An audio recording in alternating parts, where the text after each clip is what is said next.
Hello, and welcome to the Dusty Love Connection, where we explore the dusty, derelict, and downright dysfunctional dating habits of the most unproductive men, aka the Kangs, street name Food Stamp Tavian, and his continental cousin, Ash Tunde. Hey, girl, hey. I know I'm like super late, you guys. Ignore my voice.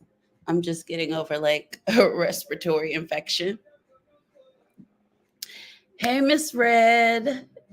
Hey, girl. Hey. How are you? It's been a long time, you guys. A long time. I hope some people show up. But yeah, like after Thanksgiving I got like so sick. Like it was horrible. Like I just started feeling better. Thank you, Miss Red.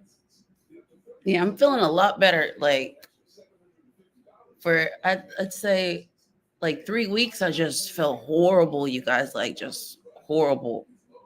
And then like finally I was able, I'd say like a week into it, I was able to eat something besides like soup. Like I literally felt like I was ran over by a Mack truck. I I haven't even been on like YouTube. Like I got on and like there's so much stuff happening. I missed you guys too. But I don't know, like I wanted to do today's stream about BBC, Black Bandit Crime Abroad, because like there's been some issues, like several issues have popped up of Black men either being murdered or imprisoned abroad. And then I read an article. I don't know if you guys remember the young Black man. I think he was like maybe like a freshman or sophomore in college that was like stomped out in Greece. Well, apparently those men are being tried again because I think initially they got off. And so now, like all these years later, I think I read an article that they're being retried. I found that to be quite interesting. So we'll go over that article. Hey, Candy Cane.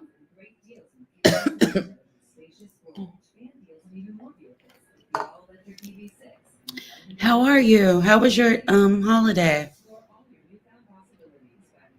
Are you getting ready for Christmas? I mean, if you celebrate Christmas.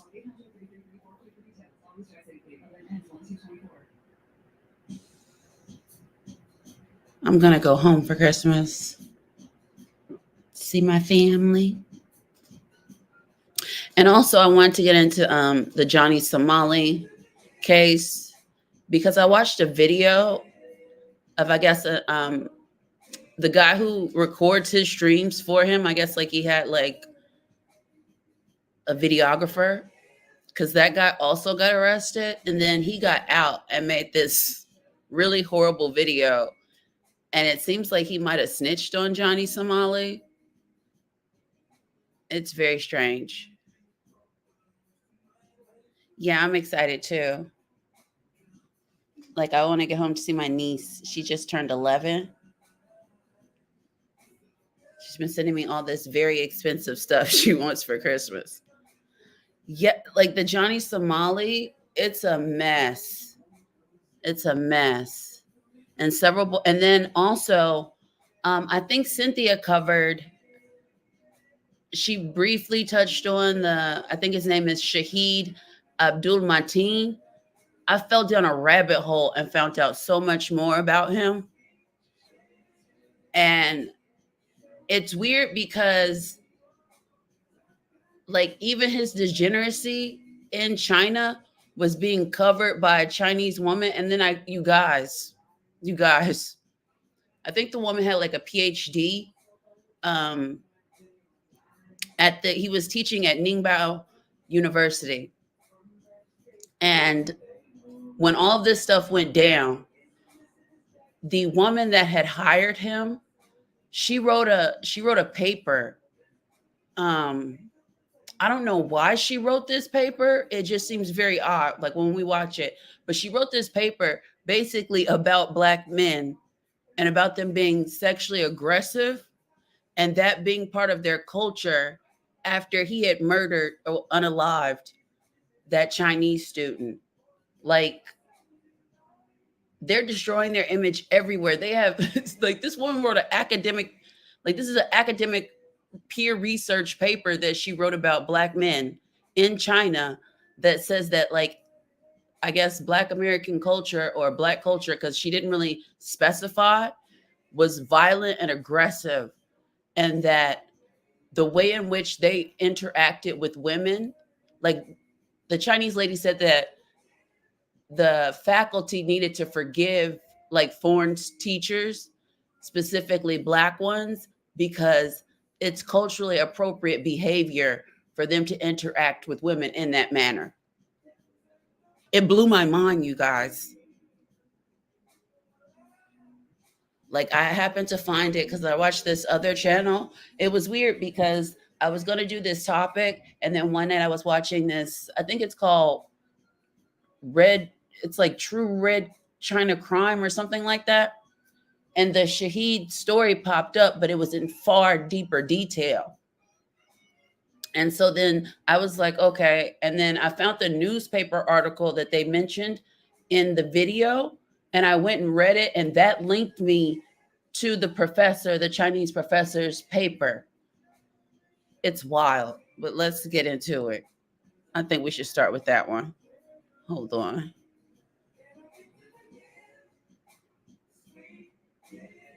Okay. Yeah, here it is, because we're gonna actually watch it from this clip. And this is the newspaper article. Let me share the screen. Sweet, sweet yams. Let me share my screen.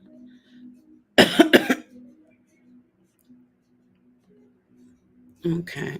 You guys want to excuse me for coughing. Okay, so this was the website. It's called Forbidden News, and this was written in 2021. And it says, on the night of June 6th, it happened in Ningbao, a murder case at the entrance of the College of Engineering made many students insomnia. You have to excuse the English, because like I had to translate this from Chinese, so it's like not proper English. The victim Chen, a grade 18 accounting student, China U.S. corporation student from the School of International Exchange. The murderer, Shahid Abdul Mateen, a Nigerian American. I don't know if he was actually Nigerian American, because like I couldn't find that anywhere else besides this one article that says he's Nigerian.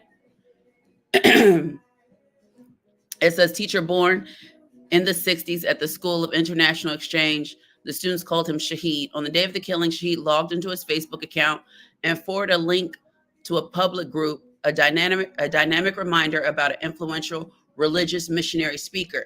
So this is where it gets weird. It says 4 days before the unaliving, Shahid posted a post.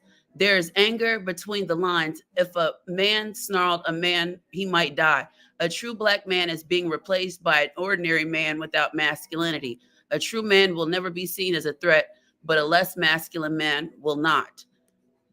And then the other one sent earlier, the emotion was even more emotional. I'm a Black man. My son will be too. We don't need to be told of such nonsense. Continue to be Black, brother. Keep stealing here. I don't know. Like, that's a weird comment to say, keep stealing here as you're living in China. And then he says he has a Black son, which isn't true, because he was married to a Chinese woman, which he divorced. Well, she divorced him. It says in June, Shahid frequently released similar monologues, and the rest of time he posted the most Shogoku. I don't know what that means. The 4-year-old son, I guess that's his 4-year-old son, born to his ex-wife, right? And then it says in the content he posted, there was even pornography and pedophile content. Like, so this man was he was over there completely deranged and off his rocker, and then making these like weird pro-black exclamations on Chinese websites. Like it's very strange. But anyway. Okay, this goes on. I think this is the video that Sin showed, and it says, in a video introducing himself, Shahid claimed to have graduated from University of Phoenix with a 2-year associate degree. Now they dragging him. It says, Americans all know that University of Phoenix is the most famous distance education correspondence course, which is equivalent to RTV University. As for an associate degree, it is generally equivalent to my country's higher vocational graduation certificate. So basically, they just dragged his whole, like, him being an educated man. It says, according to the regulations on the employment of foreign teachers, Sinology, the school serves as a foreign teacher, even if the simple course of listening, speaking, reading, and writing, it is necessary to have a bachelor's degree. So, right, this man didn't even meet all of the qualifications. And somehow he slipped through the cracks and was teaching at like a top university in China. It says, according to the graduates of Ningbo Institute of Technology, Shahid entered the School of Foreign Languages in 2016 as a spoken language teacher. However, not long after, the foreign teacher not only frequently acted inappropriate and made remarks in class, but also verbally harassed and sent pornographic pictures to female classmates. Student reported the matter to the counselor for complaints. So he's over in this country sexually harassing these students as he's pretending to be a teacher with qualifications he does not have. It says, after many students reported, Ningong Institute did not choose to expel him, but transfer. They transferred to the International Exchange College, is the college where Chen was located. Chen is the woman that he unalived. It says a student issued his class schedule for the second semester of 2016. Shahid once replaced a foreign teacher named Alvin to give lectures to the 14th level students of Sino U.S. Cooperative Accounting. Right? And then we're just going to scroll down here. It says, in 2019, Shahid's labor contract was about to expire. He originally thought he could stay on, and he received an invitation to reemploy 2 teachers from the School of International Exchange. Excited, he couldn't help but share screenshots of the WeChat conversation on Facebook and said, exactly, China is so kind to me. I have no reason to leave this place that needs me so much. Like, it's the grandiosity for me. And so we're going to jump down here because it says 2 teachers who extended the invitation of Shahid once wrote a paper jointly and published it in the school's paper and publications to explore how to manage foreign teachers in colleges and universities from a perspective of cross-cultural communication, right? 2 teachers gave an example. A foreign teacher in the school asked the girl's underwear color in the class, and the girl felt insulted and sexually harassed. Now, this is an important comment because in this article, it doesn't tell you who said this, but in the video that we're going to watch after this, you're going to find out that Shahid is actually the one who made these comments. And so it says the girl felt sexually harassed and drew a conclusion. This is because the civilization of China was much later than the West, and the conservative thinking of inland students in China was the misunderstanding of cultural collisions, right? And then it says, another paper argues that sexual openness, late arrivals, and early departures, disregarding school rules, and feeling privileged are part of African culture. Like, this is wild. This is crazy. Like, this man is over there just being degenerate and doing all types of like weird, creepy things to the female student body. And then also in the video we're going to watch, like he would make these weird comments about Chinese women on, I guess on WeChat and like on Douyin, which is like their version of Instagram. And it's like, it almost felt as though he went to this country and like thought he was going to have some sort of privilege over the Chinese men. I don't know why. And it comes across like it was weird because, you know, he was one of those super pro black men. And you can tell it all up and through like his crazy rants. Like it was very, very strange. And then this man is pretending to have qualifications that he does not have. And he's sexually harassing women. It's like, you would think because you don't have the qualifications to have this job and they're offering you a visa to stay in the country even longer, and you supposedly love China so much, like, why would you mess that up for yourself? It's very weird. Okay, we're going to watch.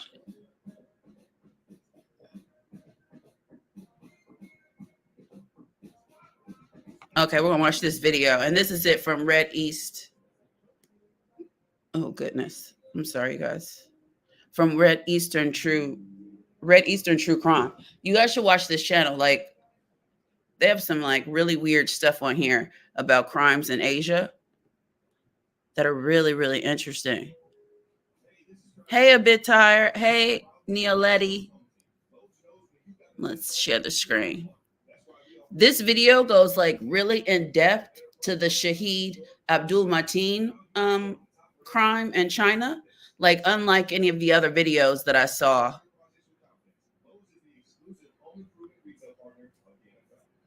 Okay, it's this one. So let's. Found in the woods near the bus stop, with severe injuries and covered in blood. Welcome to Red Eastern True Crime. If you enjoy this story, please subscribe to my channel. Let's start this story. Chen Shujun, born in 1998 in Cangzhou City, Hebei Province, China, was known for her kind and friendly personality. She grew up under the loving care of her parents. In 2018, she received an acceptance letter from Ningbo University of Technology, which led her to move from her hometown in the north to the southern city of Ningbo in Zhejiang Province for college. Chen excelled in her studies, received several scholarships, and made many friends during her college years. She thoroughly enjoyed her time in college. Unfortunately, at the end of her junior year, tragedy struck and Chen's life was abruptly cut short. On the morning of June 15, 2021, at 6:20 a.m., Chen's parents were awakened by a phone call from the police in Ningbo, about 1,000 kilometers away. The police informed them that something had happened to their daughter, but did not give any further details. Worried and unconcerned, Chen's parents rushed to Ningbo, arriving at about 1:40 p.m. that day. They immediately headed to the local police station, where they were asked to provide DNA samples. There they received the heartbreaking news that their daughter may have been killed.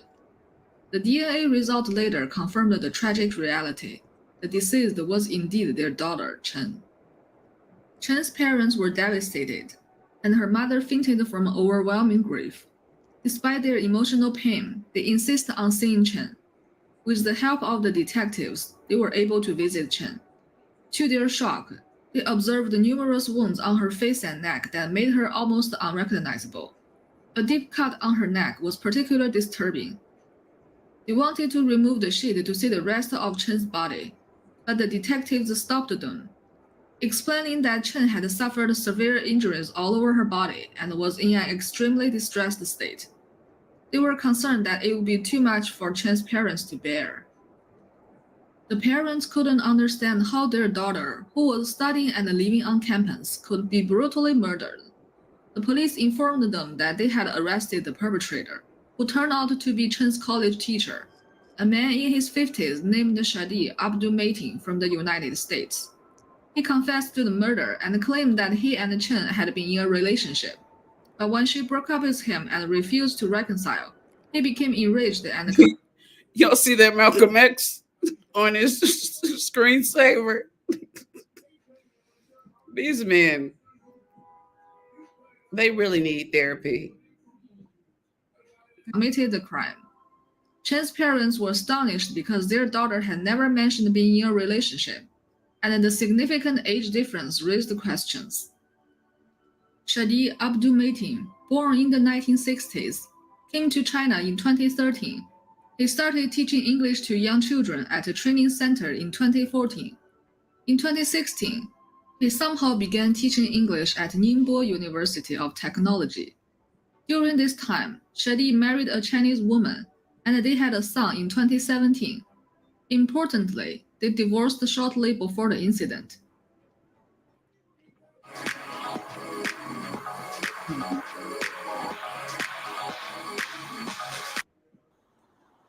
Hello, my name is Shadi.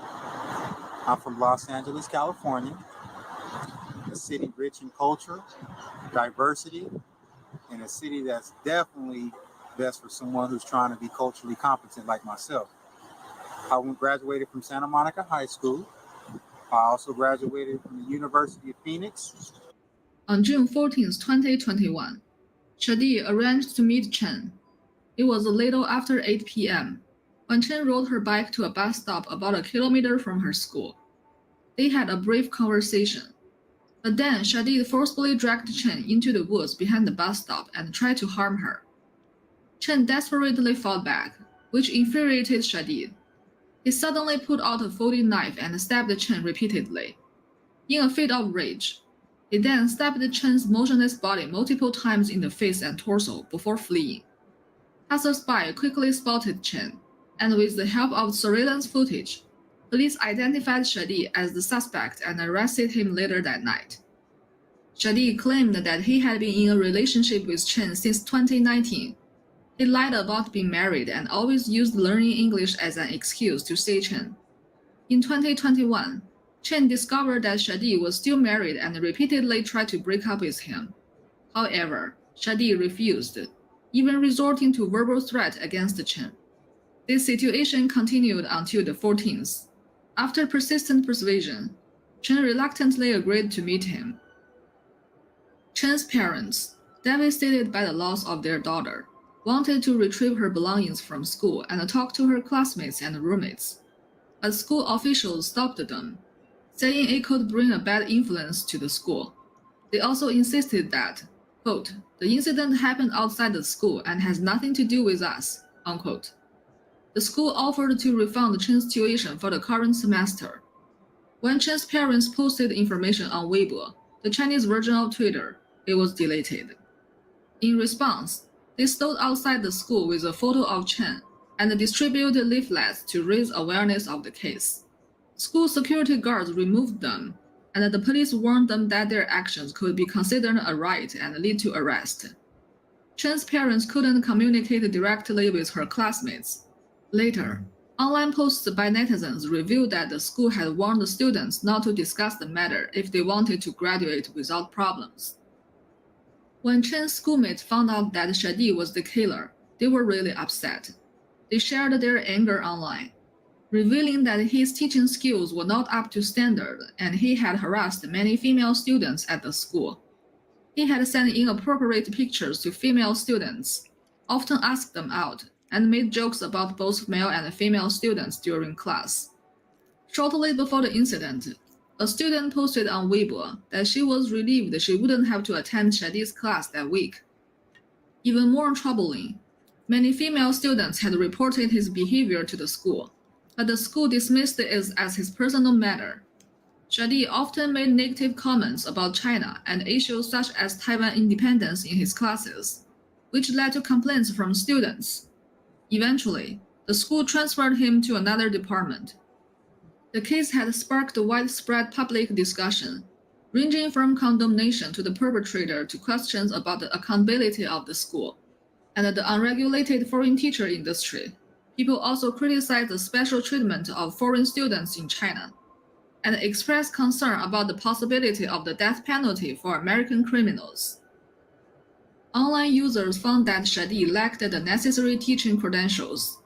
His educational background was unrelated to teaching, and he had only an associate's degree from the United States, not even a bachelor's degree. In contrast, similar positions held by Chinese individuals typically require at least a bachelor's degree, with many preferring candidates with master's degrees. In addition, Shadi had no formal training as a teacher. In the United States, he worked in telecommunication product sales. Shadi had been teaching English to children in China for just over 2 years. He was dismissed from the educational institution for undisclosed reasons, but was quickly hired as a university teacher. In terms of career progression, this was a remarkable. Hold on, I want to pause it right there. Because you'll see he was teaching little kids, and then he was fired for undisclosed reasons. And then in the article that I read, it said that he would post pedophilic images on WeChat. So this man was like all around degenerate. And it's weird that he thought he would be able to go to China, a almost completely homogenous country,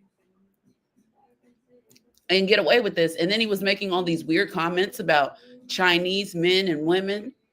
Like, I don't know what's wrong with them. Like, and my thing is why would you go over to another country and then try to like impose this weird blackness on them? Like making all these weird comments in group chats about being a black man and no one's going to erase the black. Like, sir, you're in China. Like, Chen and them is the top dogs. Like, what are you doing? It's so strange. This is the thing. I fell down a rabbit hole. It's very easy in China specifically, not Korea, because Korea is going to check your credentials. But in China, it's easy to become an English teacher if you're an American.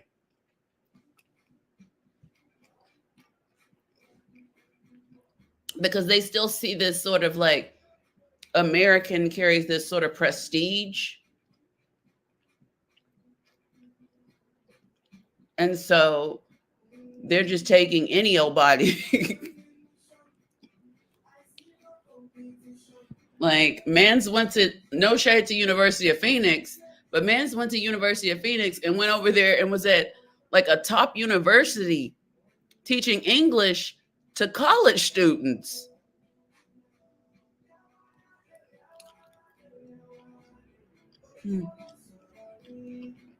Like, that's wild. Like, even in America, he couldn't teach English. But yeah, let's get into this Johnny Somali. Like, I had never followed it all the way through, but then like he kept popping up when I was trying to find like stuff about black men acting a fool abroad. And I didn't know that he had went to Japan once and was like, I guess, run out and came back. Like, I'm wondering why he went back the second time. Like, did his like likes and his engagement like explode because of these videos? Because I had never heard of him before. Oh yeah, that Shahidi dude, he was definitely a predator. And I think he went over there with that whole like weak, demure Asian woman fetish. And now he about to get shot to death.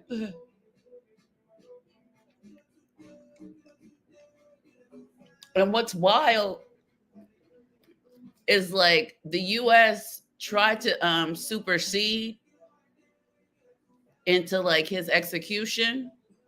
And China was like, nah, we good. Like, we don't need your say. This is China. But yeah. Oh, or should we get into? Let me see.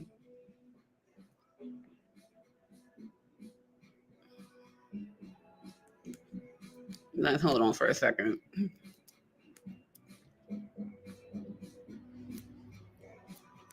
Because I think Johnny Somali, like he's in jail, like he's getting sentenced soon.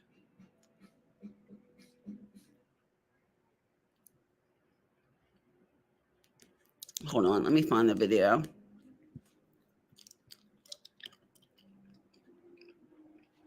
Oh, well, actually, I want to show you guys this because this is wild. This Johnny Somali caused such a ruckus in Japan because you know, like Japan are very much so about like, what is it? What is that Japanese? It's like something about the tall nail gets hammered. So basically, like everything needs to be the same. Like we all like culturally, it's more about fitting in and not standing out. And so he caused such a scene that the Japanese, I don't know if they call it a Congress or a parliament. I think it's actually a Japanese parliament, are now going about enacting laws that you can know that the IRL streaming is now illegal. Like they're banning it completely. And it's messed up because they're actually Japanese people who do IRL streaming. And Johnny came over there and ruined it for actual Japanese people. Like that's what a lot of people were like super focused on. So hold on, let me share the screen. And I thought that was like really, I understand them banning it. Like I feel like they should ban foreigners. But like Japanese law is like very extreme. So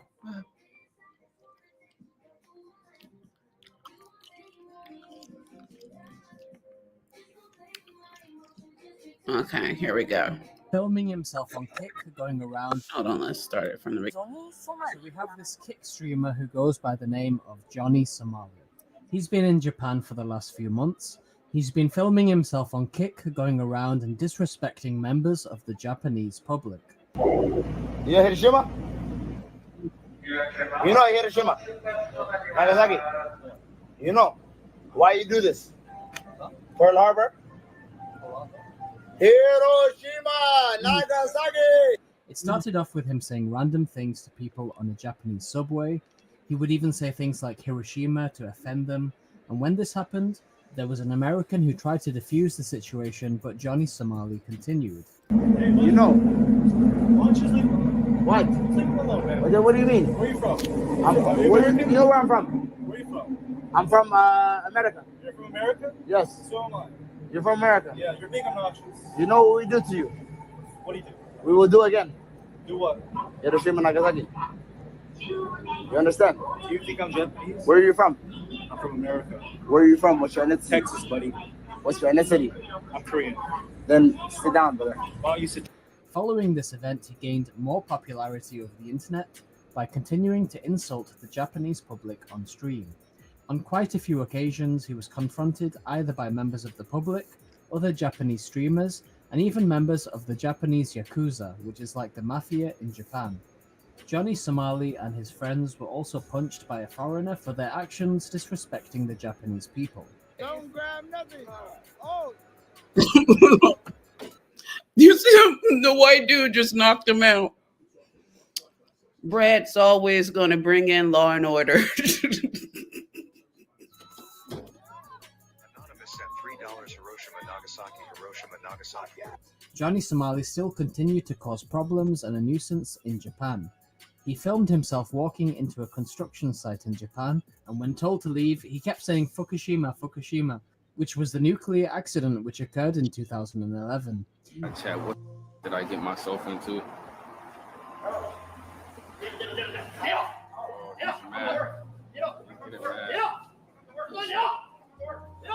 Get mad, bro. He's getting activated, dog. Check. Hey, oh, Fukushima, Fukushima. Whoa. Fukushima. Hey, Fukushima, Fukushima. This again proves how ignorant and disruptive Johnny Somali can be. Because of this stunt, Johnny Somali was arrested by the Japanese police. Drink and he's still outside right here. Oh, whoa, even more. Back up. Back up. What's up, you guys? Hello, what's up? What's going on? What is going on? Oh my god. Huh? Passport? You need my passport? Police check? No problem. Daijobu. Daijobu, guys. I'm Black Monkey Luffy. Japanese. What? English. Here, English, please. Yeah. Why? Security check. Security check. What's with the security? Wait, why you take a photo of me? Why did you take a... So emotional. I'm not emotional. Daijobu. I'm okay. Oh my. I don't want to empty my bag into there. Why? I just started the stream, dog. Check other things. In back. Can you just put a flashlight? Can you just look? You guys can look. I don't want to open everything into my bag. Yeah, look, it's just charger. Open. Go on. This is harassment, bro. Hi. Okay. Okay. Everything okay? Are you gonna zip it? You gonna zip it for me? All right. Thank you. My pocket. Yeah. You can look. Touch my body. Yeah. Touch. Yeah. No way. Touch. Oh. My zip. My fly. Sorry. Let me put my fly. Sorry. You want me to empty my pocket like that? Okay. Yeah. Look. Like this. Okay. Look. Empty. Yeah. Look. Yo, this is great. Yo, wallahi, this is crazy. Wallahi, with the light, this is out of control. Here. Yo. Why you guys acting like I'm a terrorist or something? Okay. No pocket in the sense. And like he's being so extra, and it seems like the police officers are going out of their way to be like extremely nice and try to, get him to understand the things that they need him to do. And he's like making a joke out of this. And then he keeps talking about him being a black man. Like, what does that have to do with anything, with your encounter with the police in Japan? Shinzengumi. Don't guilty. Oh, you police? Oh, you drink my drink. Oh, why you spill my drink? All right, stop. Oh, hey. Hello. Why you taking my photos? George, my face. What's are you a translator? Oh shit. Okay, that's all. Okay.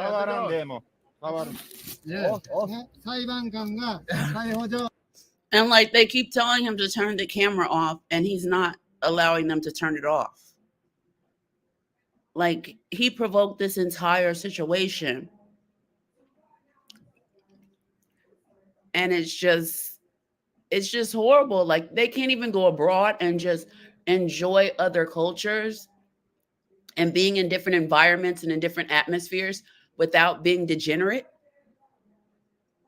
Like, and the crazy thing is they know inherently that this sort of content is going to get views. And it's like, so they willingly engage in this behavior because there's some sort of like gratification from it. Even though they know that that he can end up in jail. Like they don't think things through. Okay, let me take it off. What's the charge? Okay. It's off. What's the charge? Okay,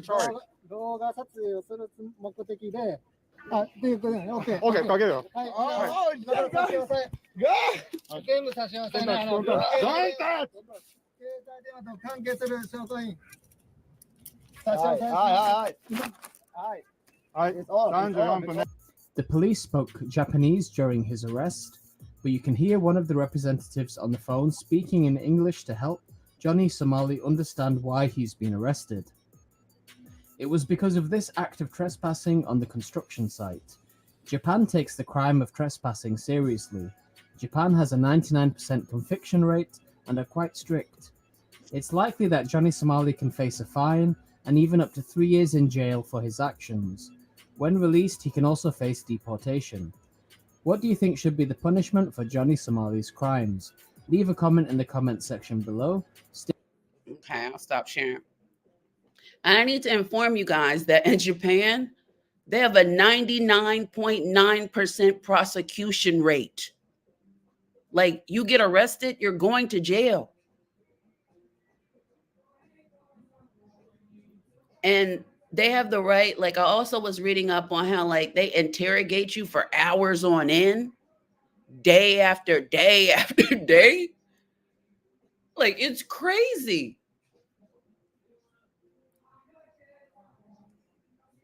And it's just like, and here's the weird thing.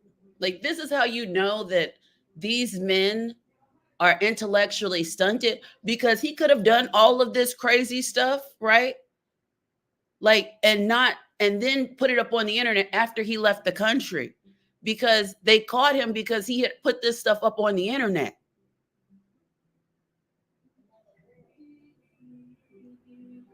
Like, if he would have just streamed and then did his degeneracy and his debauchery after he left the country, he probably wouldn't be in jail right now. But like, he went there terrorizing these people and putting it up on the internet. It's crazy. But hold on, let's watch the video of his friend snitching on him. Like, the video of his friend that was recording, like his videographer, like his little live stream, it's very much given First 40. Listen, First 48, like how they all be snitching on themselves. Like, this is literally what this video sounds like. Okay, here it is. Let me share the screen. And it's just like, you're committing crimes and putting it right on the internet for the world to see. And then you're in other countries acting an ass, thinking no one's going to do something. And it's just like, you're out here causing such a scene that random white men in Japan got to knock you the fuck out. Like, make it make sense. Like, you're causing such a scene in Japan that a random white man has been so fed up that he knocks you out. Like, he risks being arrested in a foreign country because you're acting up.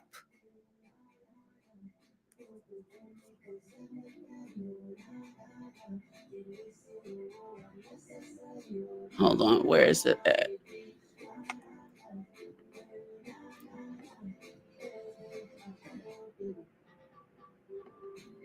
Oh, here it is. Is this turned all the way out? This is John. Never getting out, bro. They told me to take his clothes. That's the friend who was filming the IRL streamer that ruined his life in Japan by disrespecting the culture for attention on the internet. This streamer spent roughly 1 month testing the limits of Japan for content until he was scared out of Japan and fled for a month. But then his views went downhill massively, and clearly he was desperate to get his numbers back up. So he made the dumbest decision of his life and returned to Japan with the friend that we just saw. And that friend becomes very relevant in today's story, because once they arrived in Japan, they went right back to testing the limits of the Japanese social norms and law. And unfortunately for them, because of how disrespectful they were, the police were building a massive case against them. And because they live streamed every single crime they committed, that made it very easy for police to compile everything against them. So both of these guys ended up getting arrested. Johnny's now facing years in a prison work camp where he has to potentially work to pay off the victims affected by his actions. And his friend was facing a similar but weaker sentence until suddenly he's out of jail. But he's still in Japan and live streaming, and he believes his friend is going to spend a long time behind bars, which raises a lot of questions because one would think if he's out of jail, wouldn't he be thrown out of Japan? Unless maybe he's testifying against his friend in the upcoming court case. Who knows though? And that's an interesting point, because you would think that if the guy was also arrested, but he wasn't immediately deported, and Johnny is sitting in jail. So why are you still there? Like, are you a character witness for the prosecution? He has to be snitching, because it doesn't make sense that, because I looked it up, like typically if you are charged with a crime in Japan, like they deport you almost immediately. So it would only make sense that he's given evidence, because the quick one over that I did of Japanese law, it doesn't seem like he would still be there. It's all speculation. But this is how he opens up the first live stream about the situation Johnny and him got into after being released from jail. Let's just say it's not good. He then says his side of the story.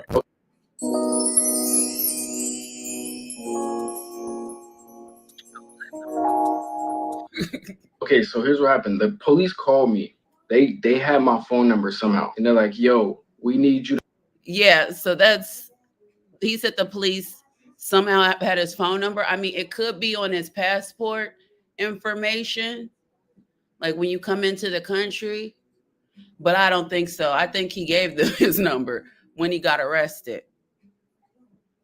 To come down to the station for questioning. I'm like, okay, chat, I should be fine, right? They only want me for questioning. They're not gonna arrest me, right? Me being a dumbass. I said, okay, so let me go ahead to the station. And that's when y'all had seen me start up my stream. I started up my stream and I went outside and I was finna head to the station. Yes, I went like a dumbass. I should have, bro, my mom, I don't even want to say this on live because the police might be watching. Dude, the police are watching. This is still an active investigation. The trial hasn't even... And you see, he mentioned his mom, no father, but that's neither here nor there. Started yet. Yeah, so they called me up. I went out the hotel and I started walking towards the police station. There's 3 waiting outside. They're not in police outfit. They're in like normal outfits. And then we had the clip that we covered in my last video on the situation of him being arrested. But then he gives us some information about Johnny. It's no joke, bro. I can't imagine what Johnny Somali is going through right now. I can't imagine what this is going through. I'm trying to tell you. Oh my God, bro. But I can't imagine what he's stuck in there for so long. Johnny successfully played himself. He made an entire country hate him while broadcasting himself committing crimes over and over again in this country while saying nothing's gonna happen. Dude, of course they're gonna throw the book at you. The dude literally asked for it, and here we are. I'm gonna be real with y'all. Every night I'm thinking in the back of my mind, I'm like, bro, these Japanese trying to teach us a lesson. These trying to put us away for life. These is not trying to let us go. When you realize your actions actually have consequences. But then he explains how prison's like there. As y'all know, in the Japanese system, they have investigators coming every single day investigating you for, I think it was around 5-ish to 8-ish hours a day. You get investigated every single day. So y'all can understand how you're getting investigated every single day. You're sleeping on a little thin tatami mat. The tatami mat is probably this thick. You're eating obento boxes. I mean, a little bit of y'all know, somebody probably knows what a bento box is. But a bento box is something like this. It's like a box. It's a food, and it's cold food. It's cold little portion of food built for Asian. Americans don't get full off that. So the question they should be asking themselves is, was all of this worth the views and attention? But he's still in complete denial. We're going to see what we could have did differently here. How about you don't trespass? It's not rocket science. Well, let's see the case he makes for himself. What's up?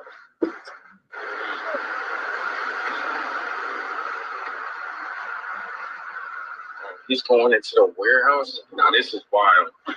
So I'm just a cameraman right here. Let me pause it right there. I'm just a cameraman. Y'all hear what I just said, right? I'm just a cameraman. I didn't do nothing wrong here. Like, this is very juvenile. He thinks he didn't do anything wrong as he's trespassing while recording. Like, like that doesn't even make sense. Like, you're trespassing and you're recording yourself trespassing, but then you're saying you didn't do anything. Didn't do it wrong. Dude, even though you're the cameraman, you're still trespassing. What kind of excuse is this? You can't be an accomplice of a crime and get away without repercussions because you are filming? This just goes to show you that in Johnny's case, if you put garbage energy out in the world will surround you with garbage. It really doesn't seem like his friends are his friends. Because imagine facing like multiple years of a prison work camp and your friends are laughing at you. That's very telling of the people he surrounded himself with. You just admitted that Johnny is guilty. Johnny's already indicted. I don't think you know already. But if Johnny wasn't indicted, he would already be out of jail right now. So there's a 90% chance that Johnny got indicted for that. And that means he'll be in jail for at least another 2 months. That's not funny. Like, look how childish he is. This is disgusting behavior. And like the dude said, like, that's not Johnny Somali real friend. Like, he's sitting online laughing about it. Like, black men don't even support other black men while they both are engaging in degeneracy. Like, they don't even have each other's backs. That's sad. Oh, and now y'all gonna start calling me a rat. Y'all gonna start calling me a rat. All right, bro. Oh boy, well, F and chat for Johnny. I mean, he made his own bed, and it seems like he's going to be in there for some time. The first day I got out of jail, I thought Johnny was going to be getting out of jail as well. Believe it or not, I thought Johnny was going to be getting out of jail with me, but that wasn't the case. I got first, you know what I'm saying? First day out, I got out of jail. And then Johnny, I asked the investigator, I'm like, yo, can you tell me if Johnny's going to be getting out today as well? And they're like, you know what I'm saying? He's going to be doing some time. And Johnny's friend is clearly not happy with Johnny either. Chat, y'all don't understand. Because of Johnny, I had to do an extra 23 days in jail. That's a lot of time, bro. But yeah, after they told me Johnny was going to be still in jail, they told me to take Johnny's. Bro, can y'all believe how ridiculous the police is here? They told me to take Johnny's stuff. Like, what the? They told me to take his bags. Bro, I had 4 or 5 bags on me when I left the jail. Bro, I'm trying to figure out what is wrong with this system here. Because this is not okay. Bro, they told me to that's what I'm saying. It's over for this. If they told me to take his clothes, this is never getting out of jail, bro. They're making. Look at the ease at which he can talk about being in jail, his friend being in jail for an extended period of time. Like, they talk about this as if it's nothing. Like, being incarcerated in a foreign country, like, I would be scared. And I wouldn't immediately jump on the internet laughing and giggling. Like, these are adult men. Like, it's almost as if they have no fear of consequences. Get an example out of this chat. This is never getting out, bro. They told me to take this clothes, bro. He's never getting out of jail. I would assume that means he's not getting out anytime soon. I've never heard of that before, where someone else actually takes your stuff. I thought you picked that up when you got out of jail. If you are Japanese, let me know in the comments if that's a... Okay, I'm gonna stop sharing that. Girl, like, I just can't get over the fact that he went to a foreign country. He's got arrested. He definitely snitched, because what I found is that when you commit crimes in Japan, you're typically deported. And I don't understand why he's still there. So it would only make sense that he's probably, like, I don't know what they would call it. Is he state's evidence? Because like he can corroborate all of the, I mean, but do they really need it? Because he did everything on video. I don't know. I'm not a Japanese attorney, so I'm not going to speculate. Hold on. What else? Let me close that out.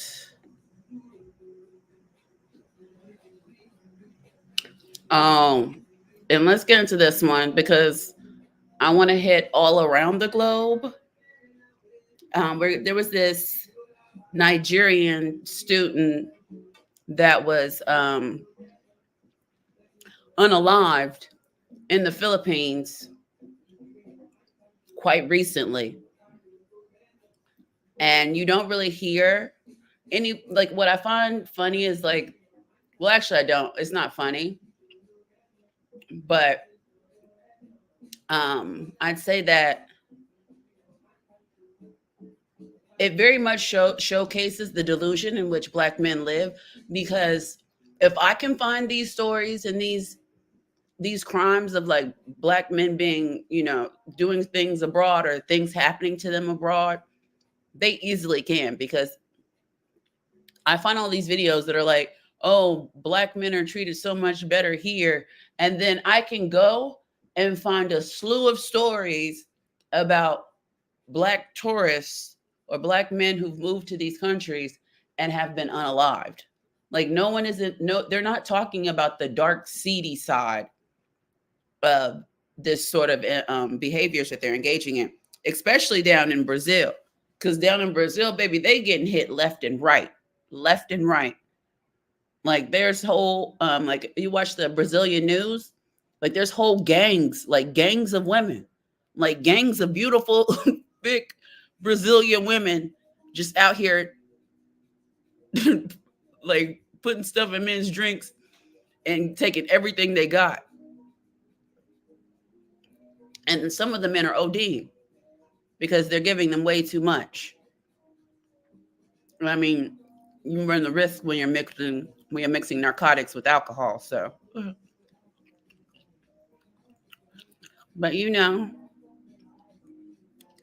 them is foreign women's. Do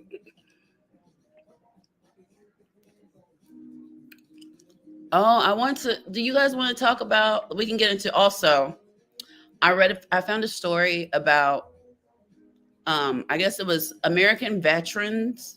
These were the men in this story were Black men. So basically there's these American veterans that went abroad as like contract workers, right? So they were like in Kuwait and they were military contractors. Most of them were Black, right? And they accept these contracts because they get paid like a lot of money. But the thing is in Kuwait, which is also like, Kuwait is very much so anti-Black. Like they have the foreign, like the African and like, I guess that was in Southeast, but the darker Asians, they come there to be maids and they're treated like very, very badly in Kuwait. And this whole thing about, African people or Black people of people of Black descent being a bed or a bead, I don't know if I'm pronouncing that correctly, which basically translates to slave. And so there were these Black military contractors that went over to Kuwait with government contracts, mind you. And some of them got into some like sticky situations. But there's also a history of the Kuwait police being like super corrupt when it comes to foreigners. And specifically like a lot of the like Afro Arabs or Afro Middle Eastern people. So there was a military contractor and apparently they found some synthetic marijuana in his apartment. And he said it wasn't his. I guess he said it was like a friend of a friend's. I don't know. So ended up going to prison for like 6-7 years. And then there was this other guy, another black military contractor, and he says he was framed too, but the U.S. consulate says that he wasn't. They found like I think they found like maybe half a kilo of cocaine. And so he's ended up, I think he got life in like a work camp. And it just goes to show that even when they try, like they're given the opportunity to better themselves, because like these contracts are worth hundreds of thousands of dollars, you guys. Like these aren't like little contracts to go over and live in Kuwait and do whatever they're doing over there for like a year, 18 months at a time. Like they're making a lot of money and it's tax free. So my thing is like you're going to go over to into this Middle Eastern country where they have all of these very harsh laws and think that you're going to traffic drugs. And so there's like a lot of black men stuck in Kuwait and the prisons over there that were military contractors. And some say that they've been framed. Others, and then there's others that the U.S. consulate believes actually did do the things that the Kuwaiti police said they did. But they also believe that the Kuwaiti police have exaggerated because apparently in Kuwait, when you bust, like when they make drug busts, the police are given money.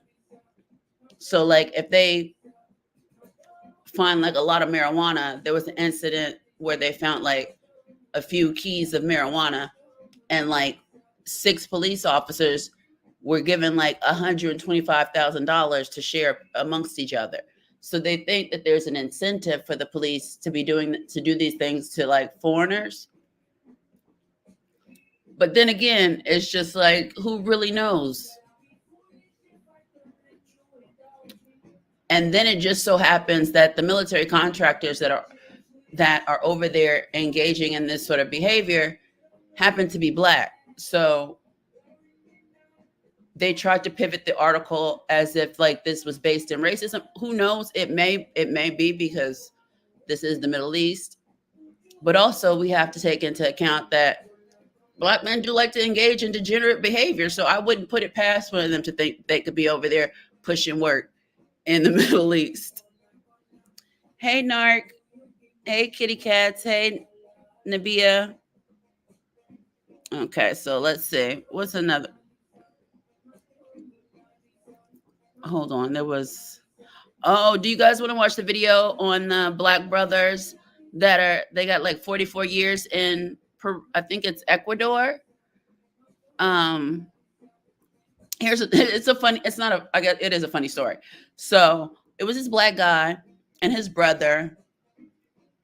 They wanted to start like some eco tourist sort of like resort in Ecuador. And I watched a little bit of the video, and it seems like they had, because his father went down there with them. And mind you, they bought a piece of land in the middle of like the jungle. And it's funny because the Travel Noir article that I read, which is highly biased black journalist website. But I read it, and they made it seem like this was like some oasis, like some beautiful getaway that people could go to in the middle of the jungle and recharge. And like they made it seem as though it was giving like spa resort level vibes. When I watched the video, it was literally like 2 shacks out in the jungle, y'all. So I was like, Travel Noir is really trying to sell it as if like these black men went and really started like this amazing business in the middle of the jungle. When we watch parts of the video, you're going to be able to tell that like this whole idea was not very well thought out, which is typically the case because they don't have foresight or hindsight. So the 2 black brothers, like I guess he graduated from college, and then he took his father down there to see the land, and his father okayed this, right? And they're in the middle of the jungle surrounded by indigenous tribes.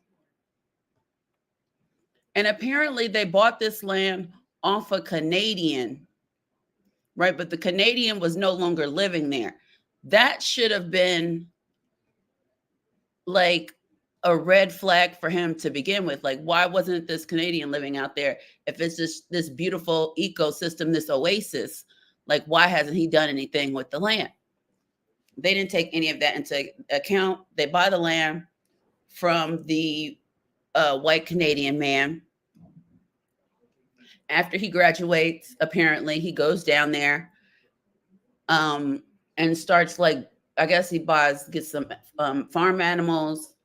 He's like fixing up these shacks out there because they're literal shacks. And the indigenous people are upset.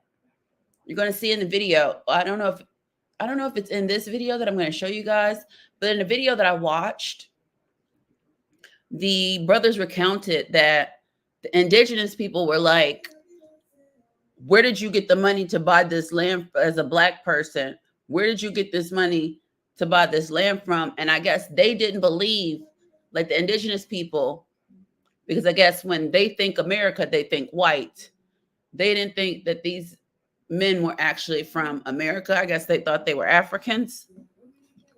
And so they're doing their little like living off the land thing and their little shacks in the jungle. And so they say one day, exactly, they got robbed by the Canadian. Because I was like, the Canadian, that was a finesse. Because it was just like, if this was some oasis, why would he just sell it and then be done with? Like, he didn't even really do anything with the land. And they said it made it seem as though he had owned it for a while. And so they bought the land. I guess eventually him and his brother are living out there.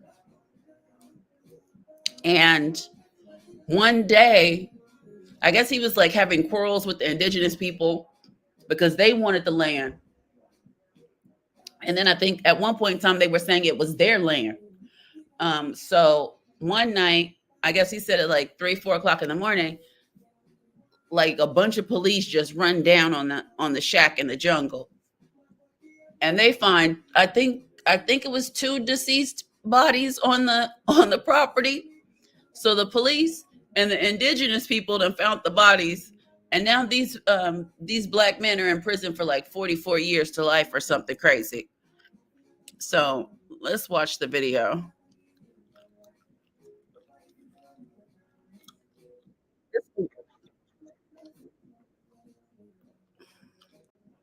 We just gonna watch. I haven't watched all of this because this video is like an hour and 45 minutes. And like this dude, y'all gonna crack up because the interviewer is giving sugar keys. Hold on. Like he looked like a y'all just go have to see it because it's hilarious.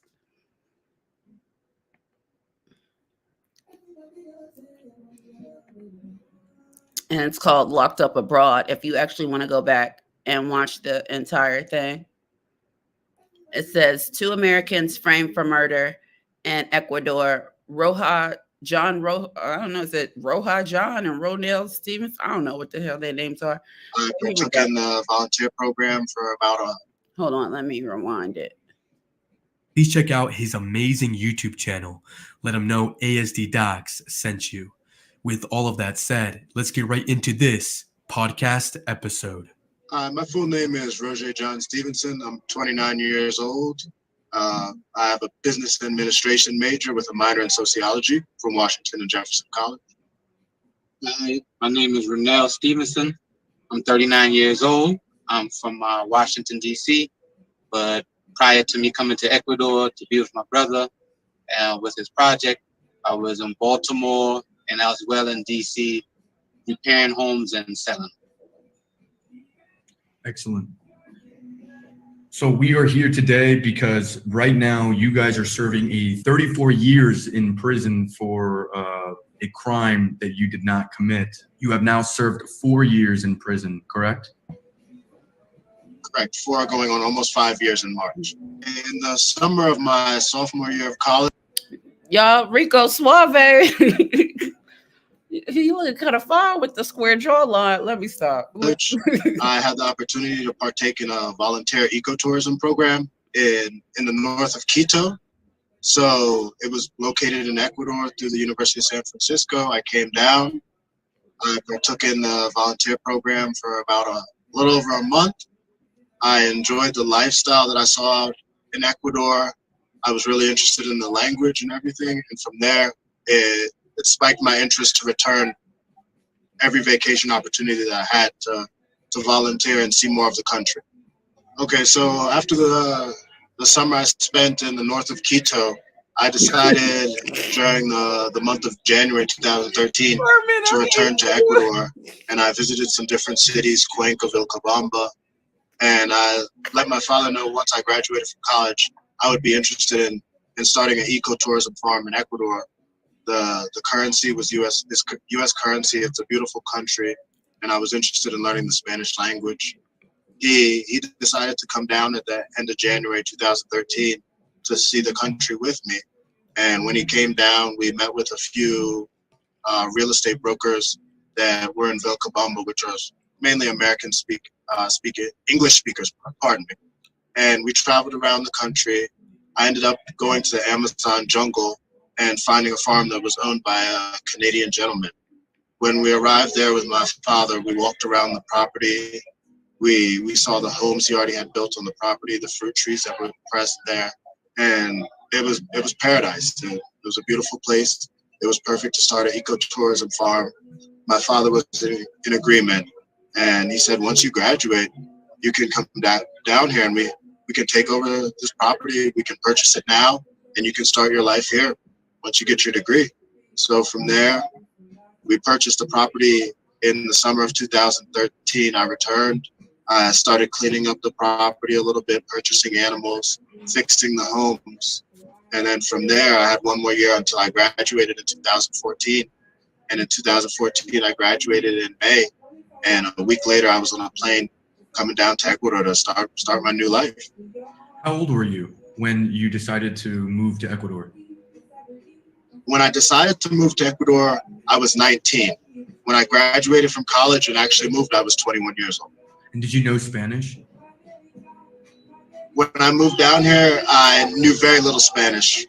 I knew my colors, my numbers, how to order food, how to get around a little bit, but I was not at the conversational level.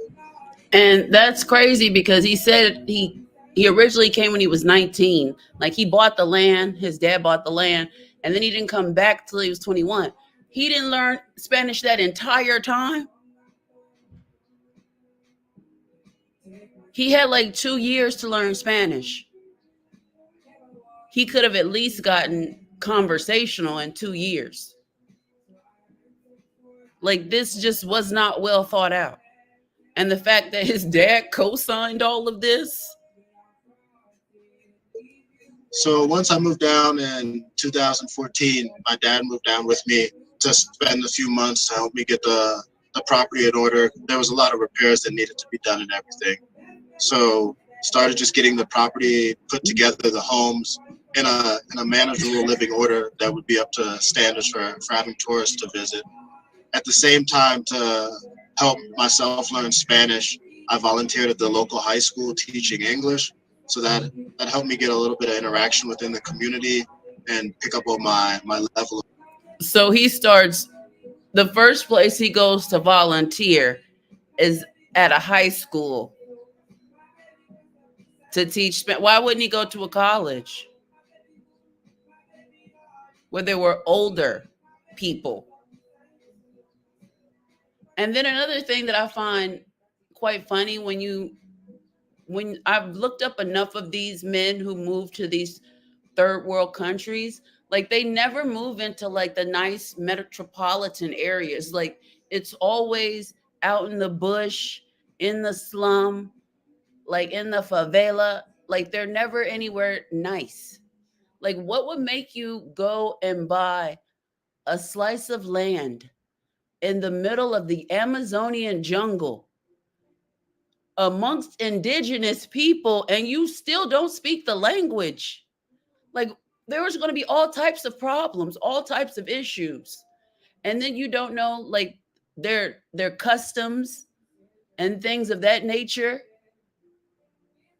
Like, and why would you put yourself that deep out so far away from everyone in a country where you don't know people and you have no contacts? And the fact that his father just was like, yeah, son, let's do this, and then went down there to help him get this together. Like, you're going to leave your, I mean, yes, he's an adult, but he's 21 in a foreign country in the jungle. Like, it sounded like he wanted his sons to get set up to me. Spanish at the time that helped me build up my communication skills, to contract workers, to get people to help on the property, to show me how. Hey, Queen. Let me say hello. Hey, Karma. Hey, Kitty Cat. I already said hey to Carmen because she had me cracking up earlier. And not Dustyville, narc free.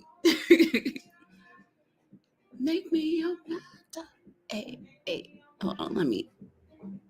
How to plant, how to cultivate, how to take care of animals, being in the Amazon region. From there, at the end of 2014, I met Hiro, who was one of the victims. And when I met him, he was very, very helpful. He was a native to the area. He was willing to come onto the farm. He said, I'll show you how to plant different plants on the property. I'll show you how to clean up the property. And I hired him on the spot. He was very helpful. He ended up moving onto the property about a month later. We had a great time. He was really into music, so we both shared that interest. And my brother's also really big into music. So when my brother would visit, they would partake in music, talk about different styles of music and performing. From there, in 2015, with Hiro, I went to Ecuador Has Talent, and we did a little performance there where he performed his native music and dance, but he crossed it also with hip hop. So I was learning a little bit about their culture at the same time as I was learning about the land and developing my business that I was planning for the future.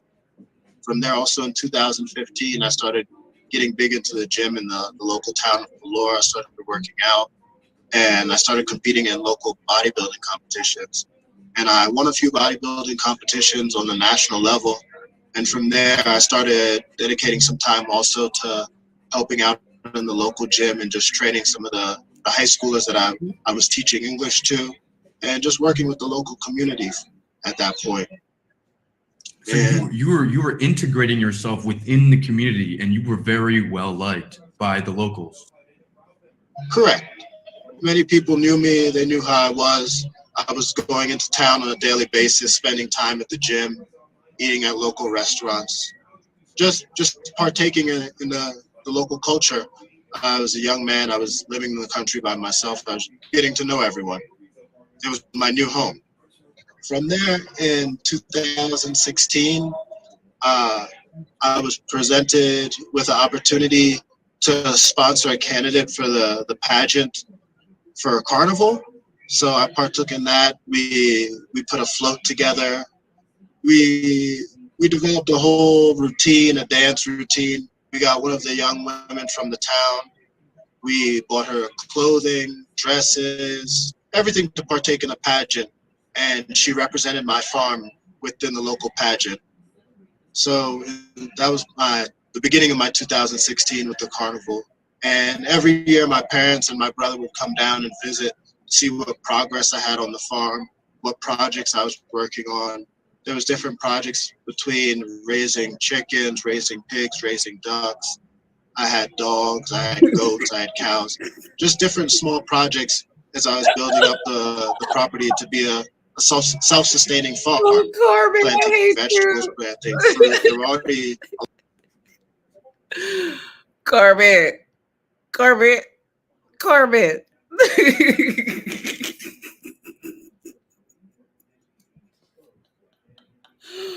Oh, Corbin, you ain't shit. I mean that so respectfully. But now that you put it like that, it do sound a little sus. It sounds a little sus. I wish they would get to the part where the police is. A lot of fruit I wish trees I that could were find previously other- there, yeah. planted from the previous owner, and we just added on to that, adding infrastructure to the property. Then we get into 2017. My brother came down prior to my parents arriving because I was given the opportunity from the Tabasco company to plant Tabasco peppers on about 6 acres of my property and to export Tabasco peppers to the United States. So my brother came down to help me on this project. We ended up having to build a greenhouse to germinate all the peppers, and from there had to hire a few extra workers to clear the property and start transplanting the peppers onto the land. My parents also came down for us. You see, like now he down there, he's getting opportunities that the indigenous people aren't even getting. Like, because he just said he got the chance to work with Tabasco to plant their peppers to export.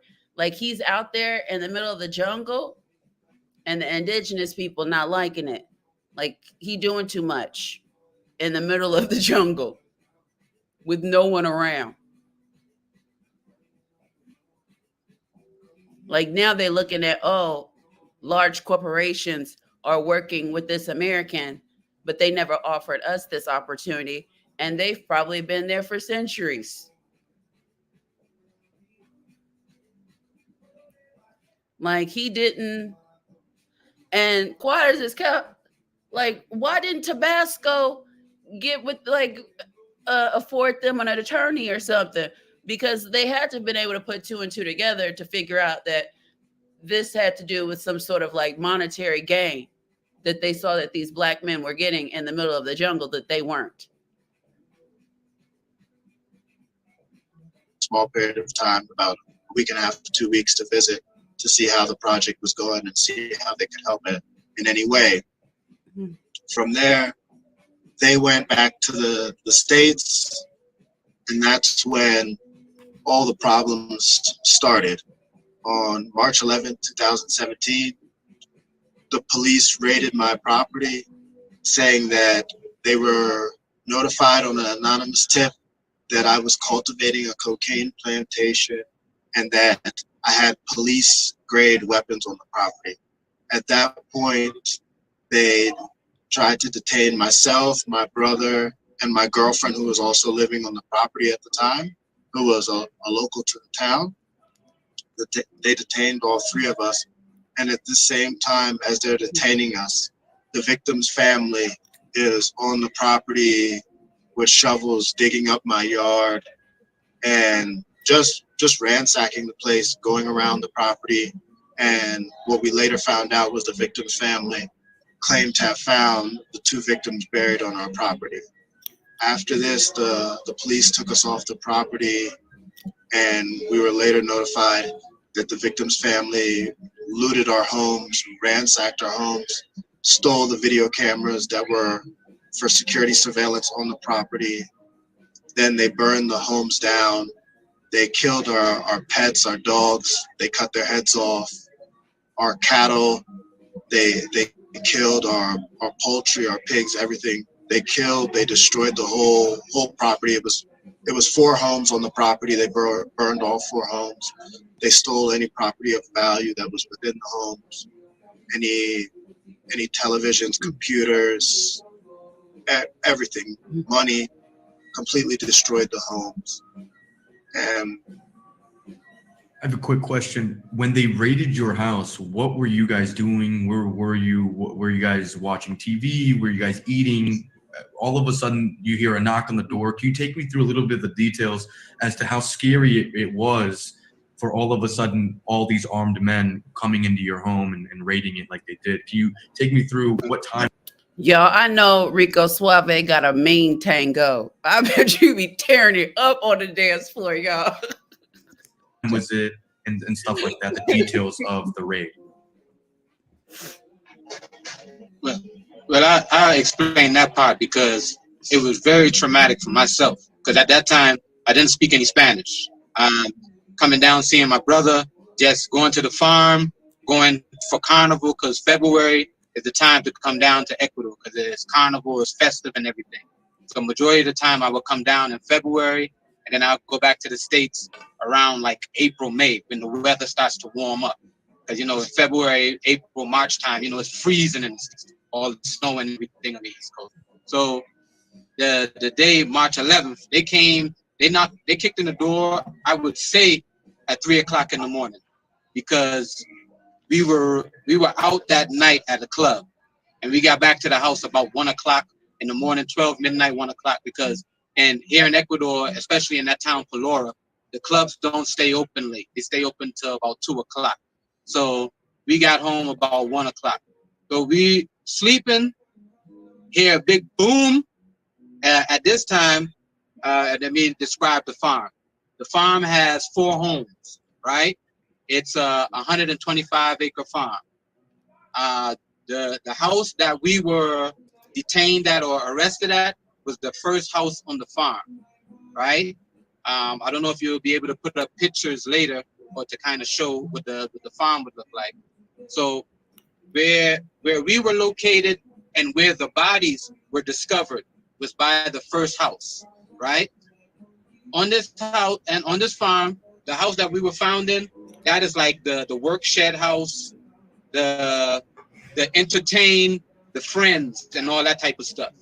When you start to go further into the farm, about a half a mile to a mile, that's when you come across the family house, where it has the plasma screen TVs, the refrigerator, the stove, washer machine, dryer, and all of that stuff, right? That's the bigger house, much clean, and it sits on the hill, because you can see Sangay Mountain, which is real popular right here in Ecuador. It's a volcano, right?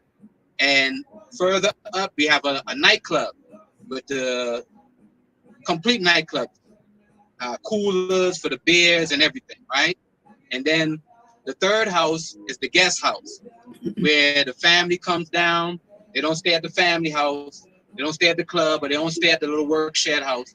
They stay at the guest house, where my brother's wife was when the police came in that day. So now let me explain what happened when the police came. So when the police came about 3 o'clock in the morning, we were both sleeping, but I woke up first because I heard the door, a big boom. People coming in, ski masks and guns.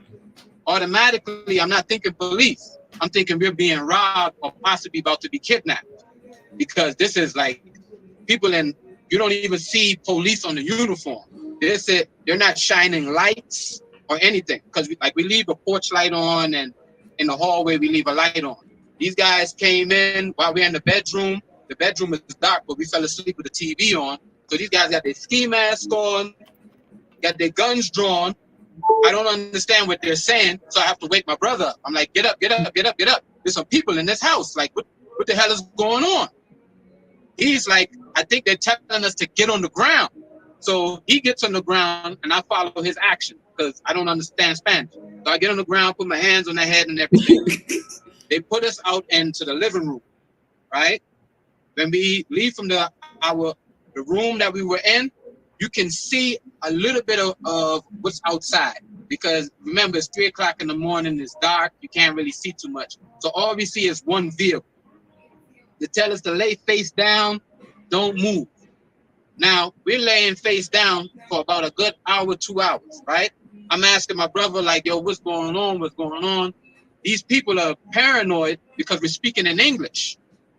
So they're getting upset, and they're like, hey, shut up, shut up, shut up, shut up. So he can't even translate or indicate to me what is taking place, right?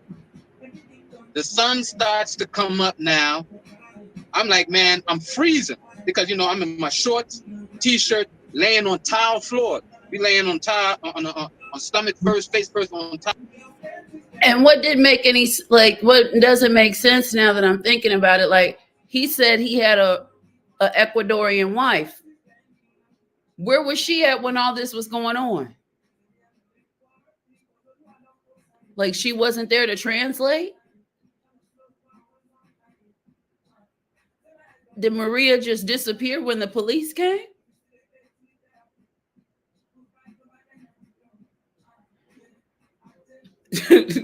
Not her laid up. She was laid up with Miguel. tile floors. I'm like, man, I'm freezing, man. I'm like, I'm not about to keep sitting. I started to get Americanized. I started getting rude. I'm like, man, I'm not about to just lay like this, right? Because I don't know if these people are trying to kidnap us, rob us, or whatever. So I'm like, hey, I ain't going for this. I get up. I'm like, man, I need to put some clothes on, and I need to use the bathroom. I go to use the bathroom. When I get to use the bathroom has a window. I'm seeing the indigenous community is outside. And I'm like, this is odd. Don't pay it any mind. Come back, tell my brother, I'm like, hey, it's the indigenous community is outside, but I don't really know what's going on. He's like, I don't know what's going on either. We're sitting there, I say about 7 o'clock, the prosecutor comes in. And then I'll allow my brother to speak this part because he understood the Spanish. So the prosecutor at the time comes in and he asked me, do you know why I'm here? And I said, no, I'm not sure exactly why you're here. I don't even know what's going on. He says, you know why I'm here? I said, no, I don't know why you're here. He said, well, we had an anonymous tip that you guys had drugs and firearms on your property, and we found marijuana, so we're arresting you at this time. So at this point, I'm letting my brother know that they're going to arrest us because they found marijuana. And so they handcuff us. They start taking us outside, and a mob of indigenous people run up to us. They put my brother into the police car. Well, it was a white pickup truck that they were using as a police car, I should say. I'm still standing outside.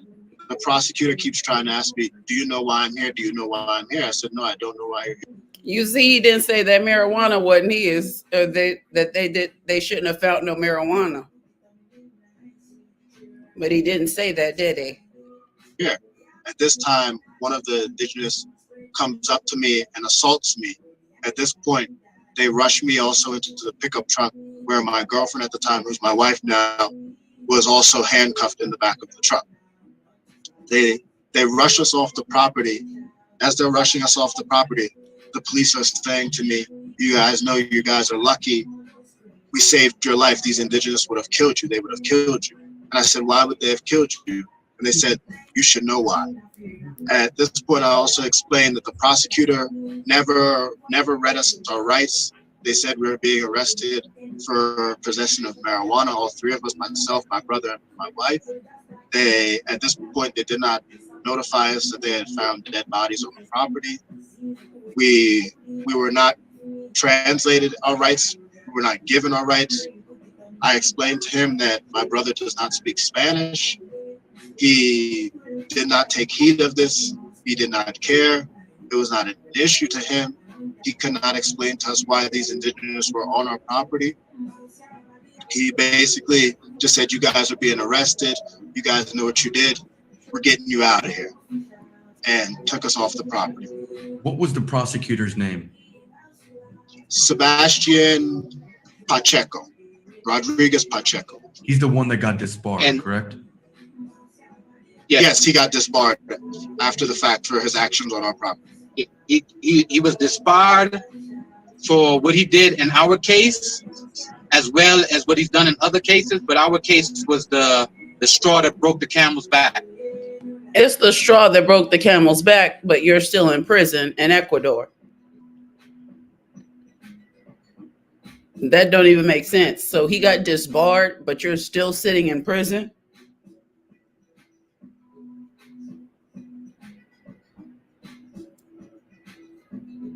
And why was he in the bed with his brother? And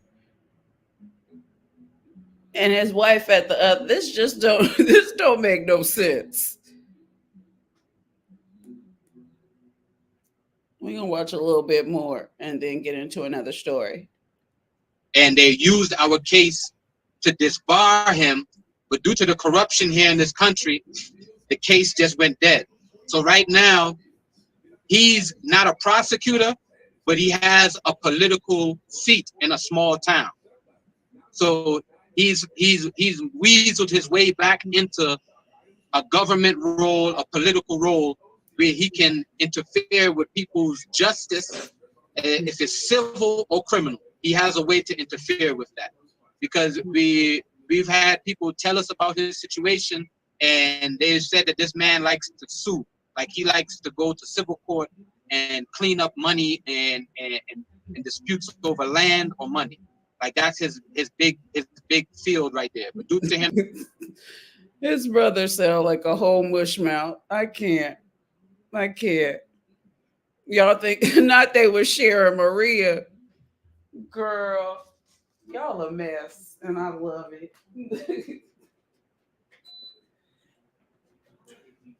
Like, hold on for a second, y'all. I thought I ordered something to eat.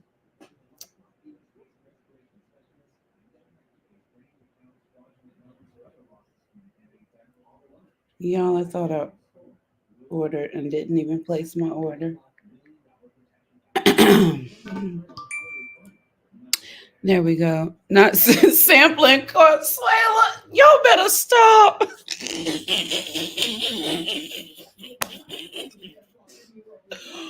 Oh no. Oh no. Oh no. Ain't no camels in Ecuador, sir.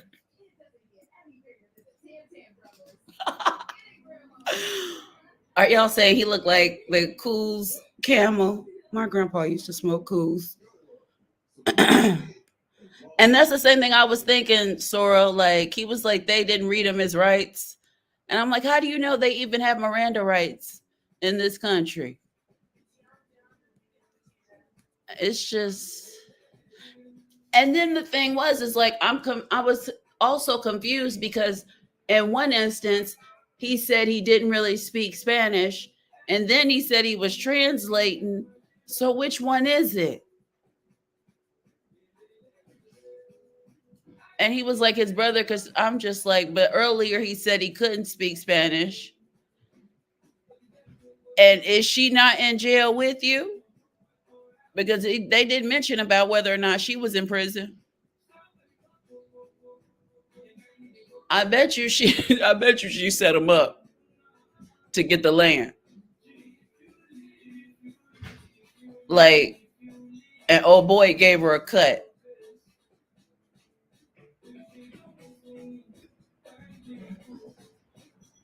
Because that's just wild.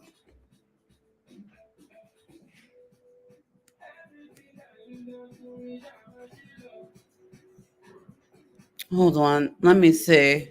The Bahiri.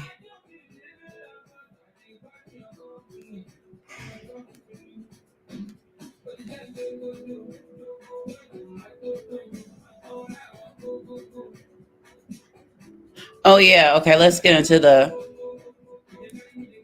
I don't want to... Yeah, because they about to do the... There's a retrial in the killing of Bakari Henderson, the young American beaten to death in Greece. But it was delayed initially because I think originally it says at the end of the trial in 2018, none of the alleged attackers were convicted of murder. Just 6 were found guilty of a far less serious charge of deadly assault. Since then, at least 4 have been released from prison, right? And then it says, speaking outside of a Greek court this week, let me share the screen instead of just reading out the... Let me...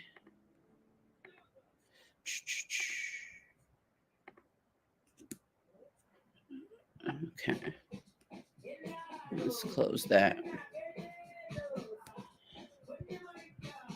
Okay, so London, a group of men who attacked and killed American Bakari Henderson while he was visiting Greece was again delayed on Wednesday. The attack, captured in the disturbing video as a 22-year-old was beaten to death by a mob outside of a bar in 2017.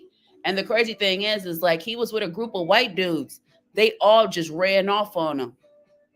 I would show the video, but it's very graphic and I don't want to get flagged. So it says the next year, 9 of the alleged attackers went on trial. 6 were found guilty of deadly assault, but no one was convicted for the brutal attack. No one was convicted of murder. The prosecutor in Greece felt the sentences were too lenient, and 7 men went back to court on Wednesday morning, but the presiding judge granted the defense team's request for continuance of the proceedings as no witnesses were able to attend this week. It was the second delay this week. The defense was granted a continuance on Monday due to a lawyer being unable to attend on that date. The hearing was rescheduled for March 11th, and the Henderson family, many of whom did show up for the court on Wednesday, said some of them will be back next month. A CBS News correspondent, Imatez Tayyab, reports one of the defendants, a Greek barman, has already been acquitted of all charges, but the remaining defendants, all of whom were of Serbian descent, will be back in court just a few weeks as Henderson's family continues their fight for justice. And what's crazy is I remember there being like a video somewhere, and they attacked because apparently the bartender, the female bartender, asked for his picture, like to take a picture with this random black guy, and that just kind of upset. I guess the Serbian men in the bar got upset, and they were like, apparently they asked her why would she take a picture with the N-word, and then they chased him down and stomped him out, and like his friends just literally left him in the street. It says Bakari Henderson's love for life was deep as his wanderlust. At just 22, the recent college graduate had already traveled the world, but it was on his night out at the Greek island of Zakynthos that his adventurous spirit was brutally cut short. It says a surveillance video from the bar shows a young woman speaking with Henderson. She told police she asked to take a selfie with the American when a man standing nearby said, "There's a lot of Serbians in the bar. Why are you talking to a black guy?" Henderson was punched and then attacked by a mob. Just 30 seconds later, he was dead. It says at the end of 2018, none of the alleged attackers were convicted of murder. 6 were found guilty of a far less serious charge of deadly assault. Since then, 4 have been released from prison.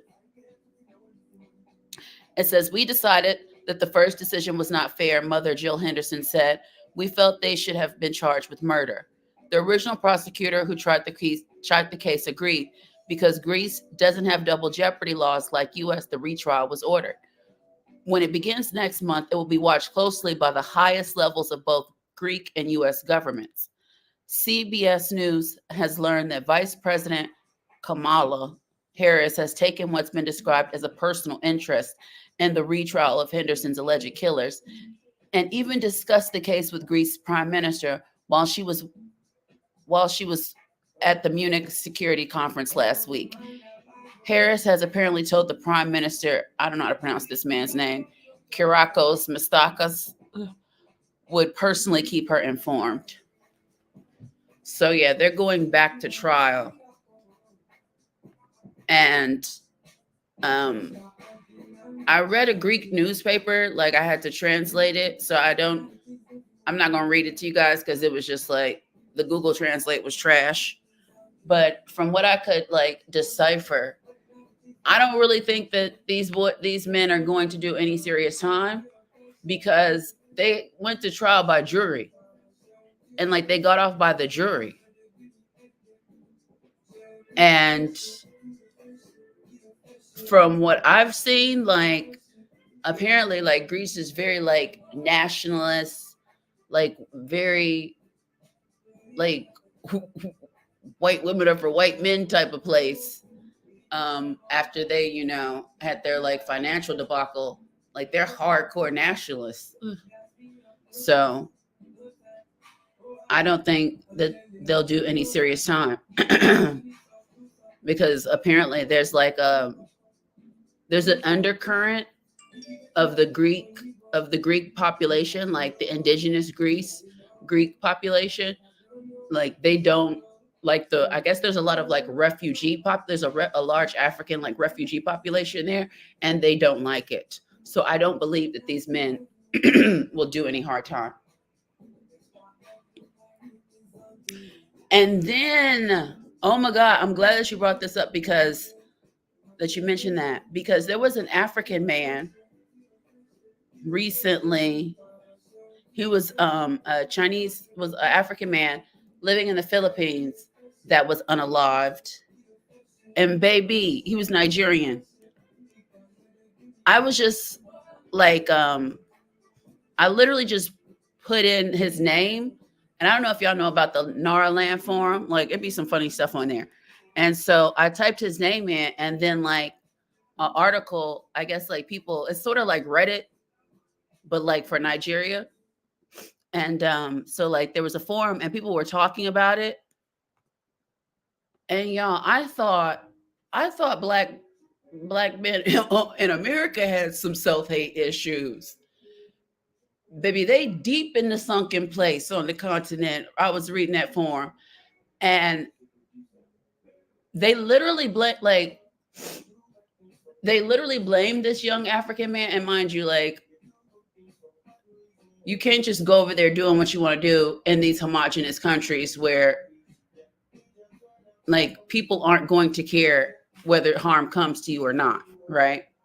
Especially as a black man or as a black person in a lot of these countries. And so he was living in the Philippines. He was going to medical school. He was Nigerian. And I think he might have been like dating a Chinese or like a Filipino woman. And he was working at a call center. And the Chinese woman who owned the call center found out about it and basically had some, she was disgusted that this Asian woman was with this, I guess, black man, African man. And let's watch the video and it's an African man reporting on it. So like his accent is kind of thick, y'all. But hold on.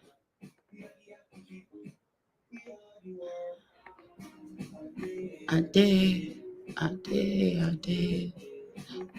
Okay, Sean. Okay, here we go. It says beaten to death by Chinese men in the Philippines because he demanded his payment from his employer. But we're going to get into his boss, who is a Chinese woman. Hold on, here we go. We need to talk about this story for a moment. A young Nigerian student has been brutally beaten to death by a group of Chinese men in the Philippines, all because he asked his boss, who is a Chinese woman, to pay him for the time he worked with them. So the victim, who goes by the name of Chibuikem Emmanuel, was said to be a student in the Philippines doing his master's, and at the same time, he was also working and trying to make ends meet. It was said Ikem also had a girlfriend, or his fiancée, named Diane, who is also Filipino. And on the 19th of October 2023... Hold on, y'all. Does that say Jet Black on his t-shirt? Y'all, that say Jet Black on his t-shirt.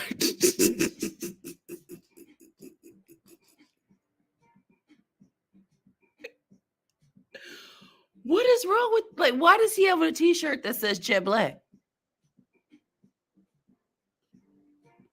What does that even mean?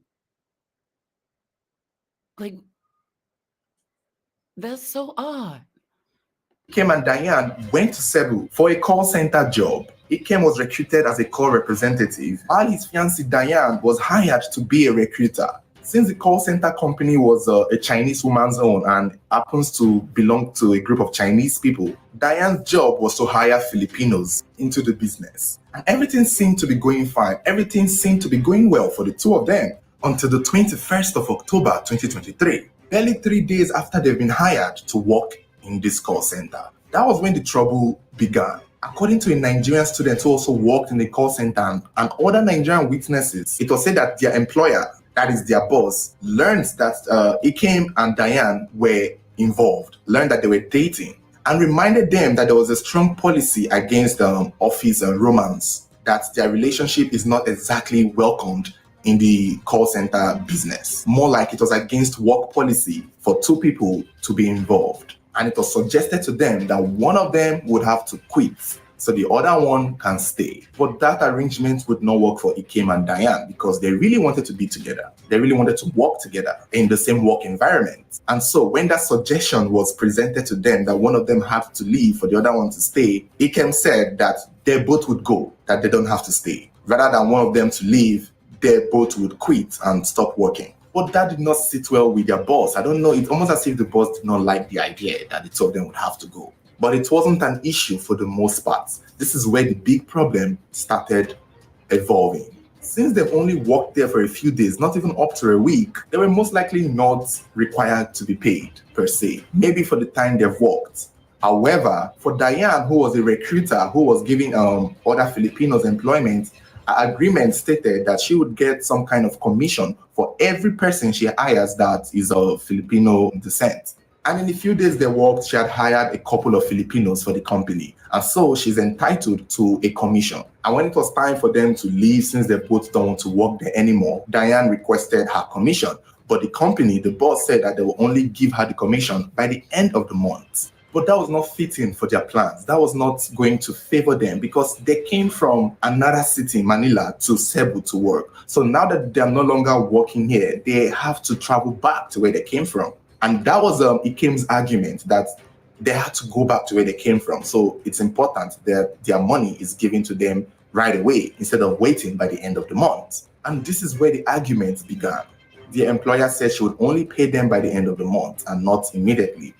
And Ikem wanted it immediately, and this started an argument in their office, in their workplace, in the call center there, and it became chaotic. Even the other workers in the call center, hearing what was going on, also suggested to the boss that they be paid immediately because they are traveling back to another town, another city, and they didn't live in the Cebu there. They had to go back to Manila. And they suggested that it was only normal for the boss to pay them right away. How hard can it be? Why does the boss have to wait a whole month to pay them? And while this argument was going on, the boss immediately called a group of Chinese men. And those group of men came to the company, came into the office, and everyone thought those men were policemen. They thought they were some kind of security agents, not knowing that the group of men that their employer had called were thugs. And not to disrupt the workflow that was going on that day, this group of men took Ikem and Diane out of the building to the backyard to have a discussion with them. It seemed to the other workers that the group of men were coming to, find a way to settle this dispute and come to a conclusion and an agreement. That was what it looked like when they took Diane and Ikem out of the call center building to the backyard. So everyone continued working, everyone continued their business, thinking the issues were being settled. Only for a few minutes later, Diane runs into the company and began screaming and shouting for help. When everyone, including the Nigerians who worked there, went outside to see what she was shouting about, they did not see Ikem again. Ikem was gone. Ikem had been taken by this group of men. And so the Nigerians went back into the office to confront the boss, their madam that called this group of men and asked, where did they take Ikem to? Where was Ikem? And that was when the boss replied to them that they are taking Ikem to a police station, that he has been taken to the police station, and that is where they want to settle the issue. As they were talking, a group of other people in the neighborhood, people who walked around the call center, hearing the chaos and the fight and the quarrel, called police. And when the police came, they explained the issue to them. And so the police took Diane with them to the police station that they believed Ikem had been taken to. So they were hoping that when they get to the police station, they will see Ikem there and, continue settling the case. But the problem is when they go to the police station, Ikem wasn't there.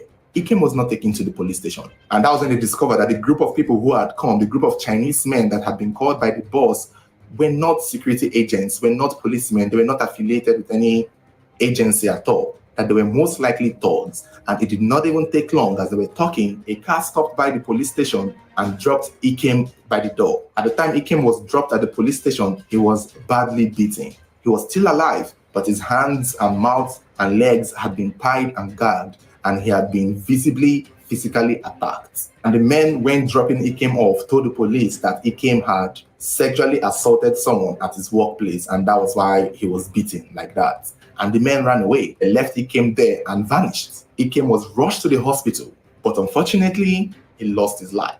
He did not make it. He died. His death sparked outrage amongst the people there in the Philippines. They were really angry at what had happened to Ikem. And right about now, everyone is calling for justice for Ikem. Everyone is speaking up against this injustice that had happened to this boy. The Philippines police are looking for the boss, and they're also looking for the 6 Chinese men she hired. It seemed like the boss is on the run, and those men are also on the run. But the last I checked, the group of men had been caught and arrested, and they have been charged because their pictures were everywhere, and eventually they were found and arrested. Nothing has been said if the boss, the woman that caught the men, had also been caught. I don't think she has been arrested yet. She's probably still hiding and still on the run. We have heard so much of Chinese men's hatred for black men in their country, but it's really sad that they had to still take their hatred into the Philippines, where it's not even their land, and they are still treating black people like lower class citizens. A lot of people are worried that those Chinese men may get away with it. A lot of people are worried that they may not face the full extent of the law. And that is why many people are calling for this story to be as viral as it should, because they believe Ikem needs justice. Girl, me Lang done ran back home to China. She was like, "You're not gonna find me." But yeah, and then hold on. This is what threw me for a loop. Is like, let me share this. Where's my food? I'm tired and hungry. Here it is. I don't know how to pronounce his name. I'm just going to call him Shai. Was killed by Chinese men in the Philippines. Right? And so this poster wrote, basically, he was killed by his ignorance. My people, let us learn to stay away from primitive and let us embrace sophistication and wisdom. Being primitive and ignorant, especially as a black man, can get you unalived. Hold on, y'all.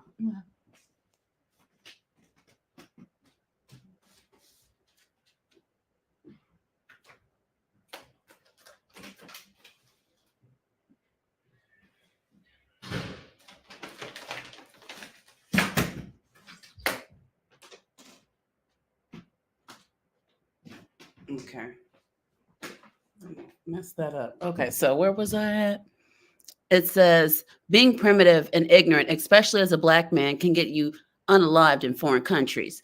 Try and upgrade yourself before interacting with the outside world. This Chi guy was unalive because of his extreme ignorance. Let's explore his ignorance. It's twofold. So this guy is dating a Filipino woman, and they got a job at a Chinese call center. 3 days into the job, the Chinese boss found out that they are dating and told them it's against company policies, and one of them has to retire. That's ignorance number one. All that on the job romance is frowned upon abroad. I know it's commonplace in Nigeria, but when you're abroad, this is a major offense. If you can't understand this concept and you believe it's two consenting adults, then it's best you remain in Africa. So when they are told that one of them has to retire, the guy suggests that they both retire then, which is honorable. But here's what the African primitive ignorance, where that African primitive ignorance kicks in. They said, okay, both retire and you will get your 3 days wages at the end of the month. This is where local bushman mentality kicks in. He just doesn't understand why they can't put hand inside pocket there and then give him his 3 days wages. His mind is not in tune with the times, payroll protocol, etc. He is thinking in an African way. Why not give me my money? Now let me go. Local man sense. They plead with him that he has to wait until the end of the month payroll. Local man vex, scatter everywhere. They shout like he's writing in pidgin and cause commotion. That's how the Chinese woman owner just called some Chinese thugs over the phone, about 6 or 7 of them. They came and took the guy out and took him somewhere and gave him a beating of his life. Unfortunately, he didn't survive the beating. So in conclusion, try to discard your primitive ignorance before you Japa. I don't know what that means, because the outside world is not too forgiving to ignorant and disruptive blacks.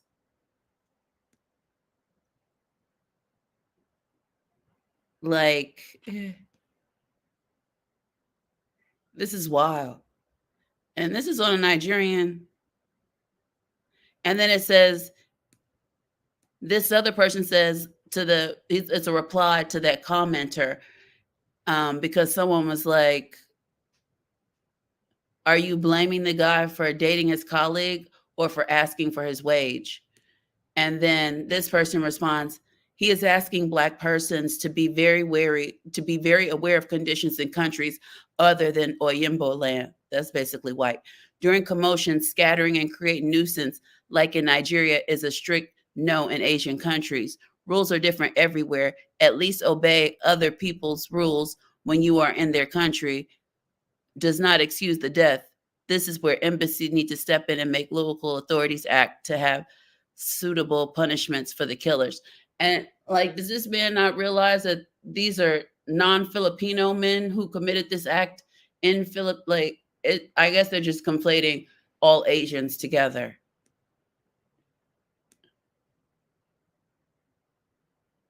And then here someone says, "Oh, op." That's just like the poster. "You're very callous. Come and see how Chinese people violate our labor laws and enslave our people, even here in Nigeria. How many of them have we killed? Why did this Chinese not involve the authorities? Why calling thugs," and I guess that meant tweaking laws, "into their own hands? Is that enough for murder? You are pathetic by trying to justify why your fellow countryman was killed in a foreign land by people who see you as less of an animal." Like, this post is wild. Like, I'm just like he literally just stood up there and was just like, "It's his own fault. You're a primitive black. You should have known better." Like, that's wild to think that way about other black people. Like, I would take that back, because in my last video I did call black men primitive, but like, I didn't mean it in like a sort of Darwinistic, like less than human sort of meaning. It wasn't. It was more like a flip of the tongue sort of thing. But like, I just find that quite odd. And you would think that, I don't know, like, is it weird that I think that I would think that African people, or like African men, would have a greater sense of pride? But then again, when you really think about it, what do they have to be prideful in? So there's that.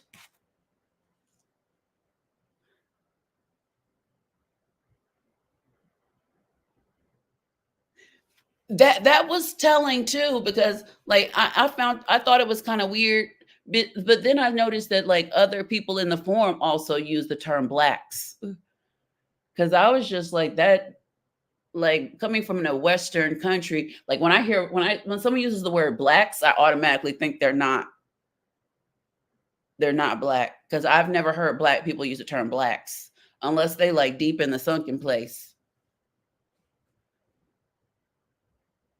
Because like blacks just doesn't, I mean, I know it sounds weird to say, like, it just doesn't seem right to say blacks. Like, black people, but the blacks, that just doesn't sound right to me.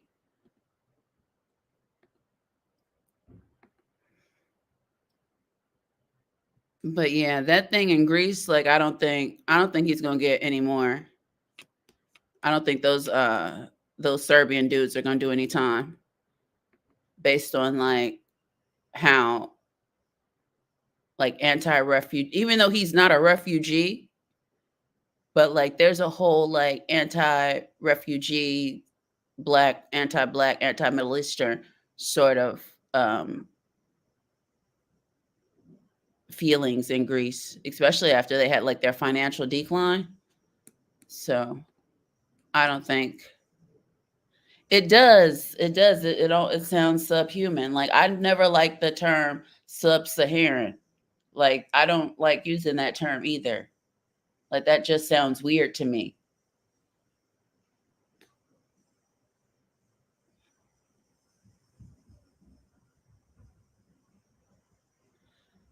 And that's true, because like yesterday, y'all know I'm all over the place. But anyway, yesterday I did a little like beauty maintenance or whatever. And so I went to go get a pedicure. And after I went to go get a pedicure, I was like, oh, let me run to the grocery store, because I needed to pick up a few things. And so I go to the grocery store that's near me, and I'm in there, and it's like this big tall, like giant white dude. Like he sounded like he was Eastern European. Just like losing, like he was completely losing it on this African, like this. I think that African man is like the manager of the grocery store, but like the white dude, I'm gonna call him Masha. I don't know if he was Russian, but that's what I'm gonna call him. Masha was losing his shit in the middle of the grocery store, and he's just like yelling at this black dude, talking about. And what really threw me off, is like, mind you, at this grocery store, like it's a lot of black workers at the grocery store at this grocery store near me, and it's a gourmet grocery store, but a lot of the workers are black there, and it's a lot of black men. And I don't really like going to the grocery store because like they'll hit on you when you're in there, and it's just like, I'm just here to get my groceries. Like, and you work at the grocery store, sir. So like, no, we're not compatible, but whatever. Anyway, so the white dude is like literally in there yelling, like talking about he's gonna mess this black man up and this, that, and the other. And he's like loud, like he's to the point where like I really thought he was gonna throw hands and like knock this black man out. And you could kind of tell, like the white dude, like he seemed like he was a little crazy though. Like he might have been off his meds, because he said the black dude was following him through the grocery store. Like that's what threw me off. He was like, he keeps following me like I'm stealing something. And the African man was like, I'm just loading the shelves or whatever he was doing. And he was like, but every aisle I go to, you're there. And it was just like a mess. And then out of nowhere, because I don't know what the African man said back to him, because I couldn't actually hear what he was saying in response. I could only hear what the white man was saying because he was speaking so loudly. Like everybody in the grocery store could hear him because everybody was looking. And he was like, he literally told this black man, he was like, I'll slap you with my, you know what? And all these black men are just standing around like giggling at this. And I'm like, if this white man actually was to like follow through, like he would have beat this African man up, because like he towered over him. Like he was a big lumberjack white man. And Babatunde was just like an average sized man, and he was a little older. And I was just like, no one like intervened. And what was crazy as all of this is going on, the only person that actually tried to calm down the situation was a black woman. And that made me mad. Like it literally made me mad that a black woman would try to diffuse this situation between two men, as a gaggle of bums just stood around giggling like little schoolgirls.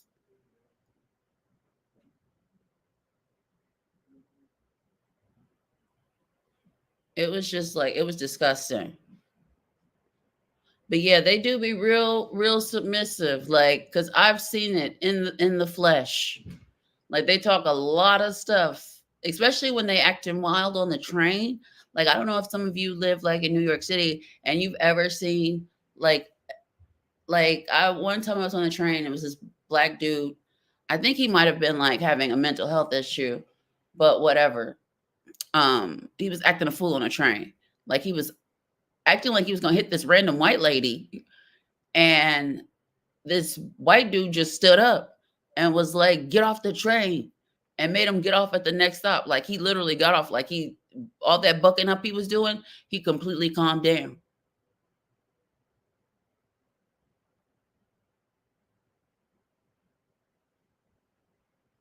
No, Bubba, he did submit. It was like, and I would have expected him to just like, I mean, yes, you're at work. I understand trying to remain professional in your place of business. But like, I don't know. I don't know if I would have been in that situation. I don't think I would have let nobody buck up on me like that. Because like, it seemed like, and I think the only reason the white man kind of calmed down is because it was other black men around, but I don't think they would have done anything. I don't think they would have done anything. Not the way that they were like, because they seem amused by it all. And I was just like, Fairway really needs to do better with their employees. Because it's just like, this is supposed to be upscale grocery store, but it's giving ratchet. It's giving ratchet. But I just really love their produce. Hey, Janie. How are you? I'm going to drop the link if anyone want to come up. Was there anything else I want to, was it the African? Oh, and then also, we could talk about, this has nothing to do with like, I still call it black banditry, but a lot of, like, I was reading an Italian newspaper, and it was talking about like the housing situation amongst predominantly like African men, right? And I find it funny that typically from country to country, when you're researching things about Black people in general, like a lot of the articles are specifically about Black men. Like it's almost as if Black women just don't exist. It's really creepy when you think about it. Because, or it could also be highlighting the fact that Black women are doing maybe better in these countries. So maybe that's why they're not writing these same articles about Black women in housing in Italy.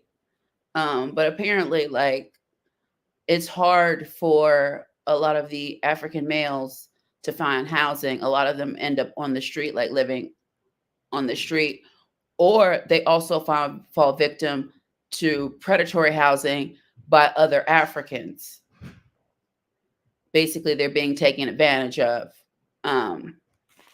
And although Italy is supposedly has anti-discrimination laws when it comes to housing, what oftentimes happens is that although these African men or males have permits to work, so like they have the documentation to show that they're employed, or like they're in school, or they have some source of income.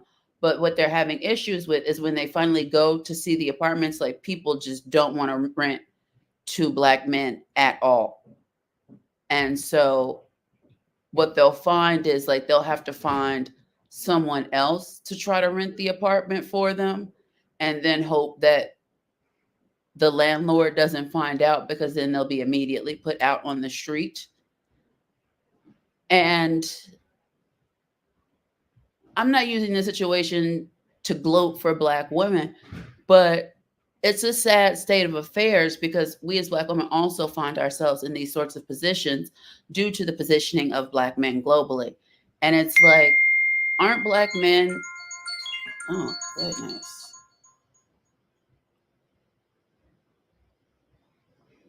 Hold on, y'all.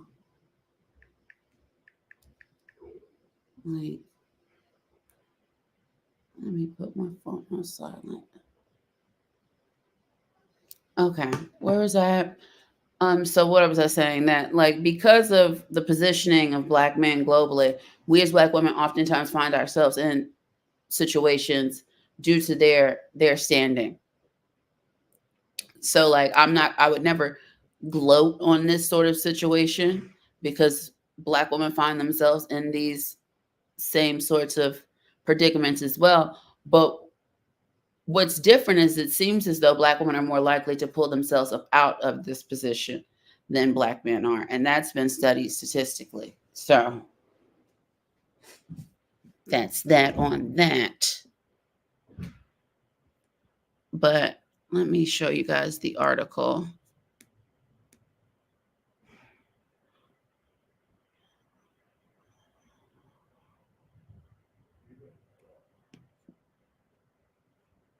I don't want to read that one. That one was about that Nigerian man killed in the center square in the middle of the day, and no one helped. That was wild. Do you guys remember the video on that? It was like not too long ago. It was, I guess, I don't know what they call them. I think they call them like, no, it's not a breast skirt, because that's like something else. But like, I really don't want to call it panhandling, because panhandling is like when I think that's more so when you're like asking for change. But he was sort of like a street vendor, and he was like attacked in the middle of the day, like in a busy like market center, and no one helped. Like people just stood there and watched this Italian man like beat this black man to death. And it was horrific. I think it was like maybe a year ago. And like I think he's just now being charged.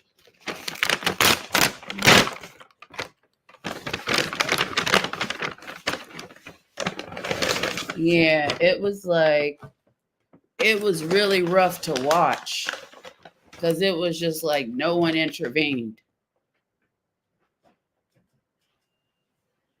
And I remember like after that, there was like, you can always like the propaganda that follows, because then it was like all these weird articles about Italy being like not a racist country. And it's like, come on. Like people literally just watched a man get beat to death for no reason, and no one stopped to do anything. Like no one was even like, hey, stop that.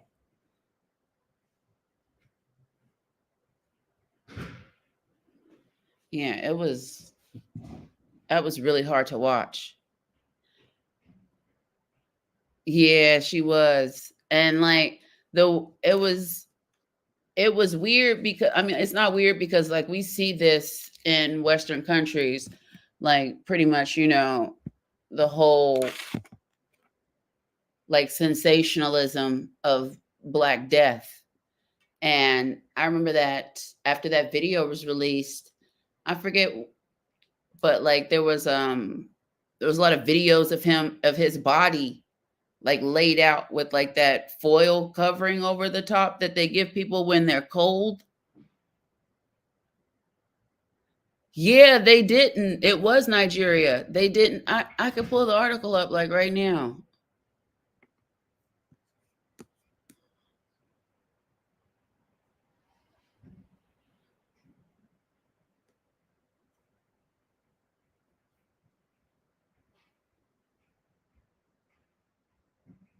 Hold on. Let me show this. Yeah, I'm gonna leave it up. I'm gonna drop the you can come up. I want to chat with you. It's been a while. So don't go to sleep. Okay, here we go. I hate that it says, yeah, because this was in July. Outcry over killing of African migrant in town center. It says the death of a migrant who was attacked in broad daylight in central Italy has sparked outrage. The assault of a Nigerian street trader by another man in Citanova Marche town center was captured on video on Friday. The recording reportedly made by onlookers without any attempt to intervene shows the victim being held to the ground by a white man. The 32-year-old Italian has been arrested on the suspicion of murder and robbery. The video of the attack, which is widely circulated on Italian news websites and social media, has shocked the community, with many highlighting the indifference of witnesses. The circumstances of the incident are unclear.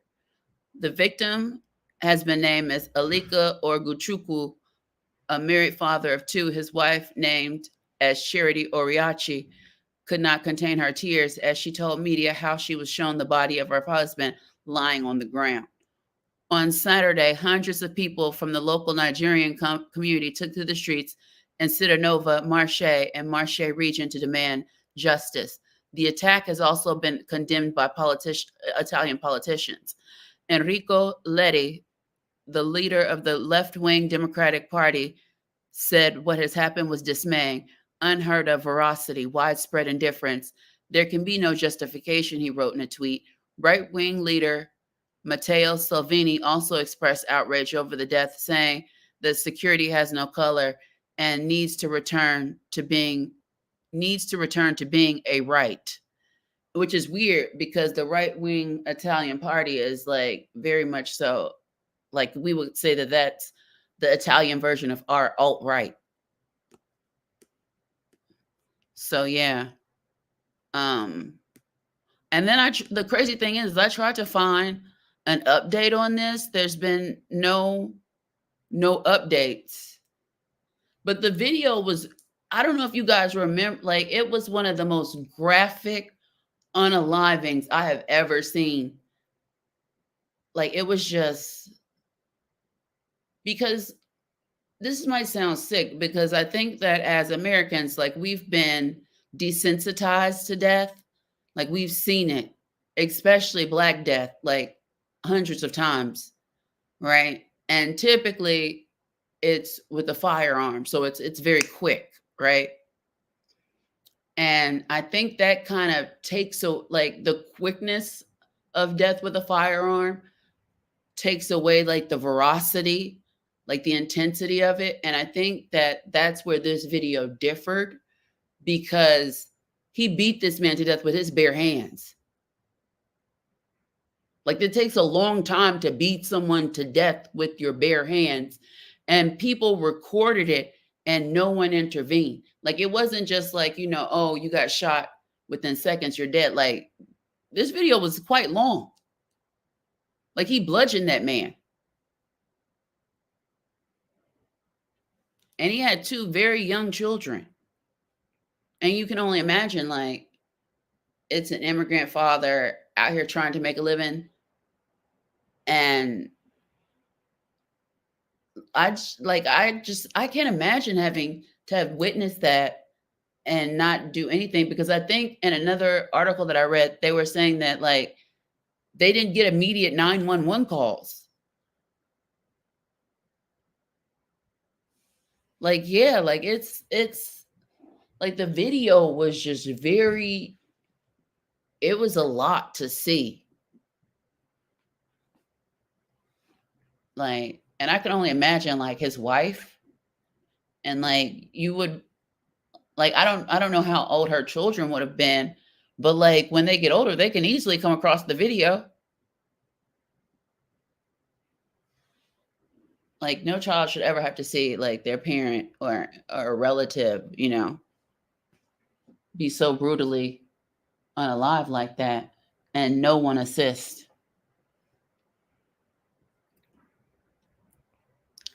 But yeah, they're also having like Italy is a very, very racist country.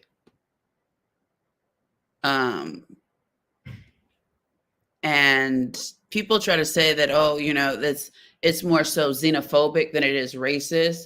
But if you're a white foreigner, I've watched enough like videos of like people saying the racism in China, in Italy is more so towards like ethnic people than it is like Europeans from other nations. So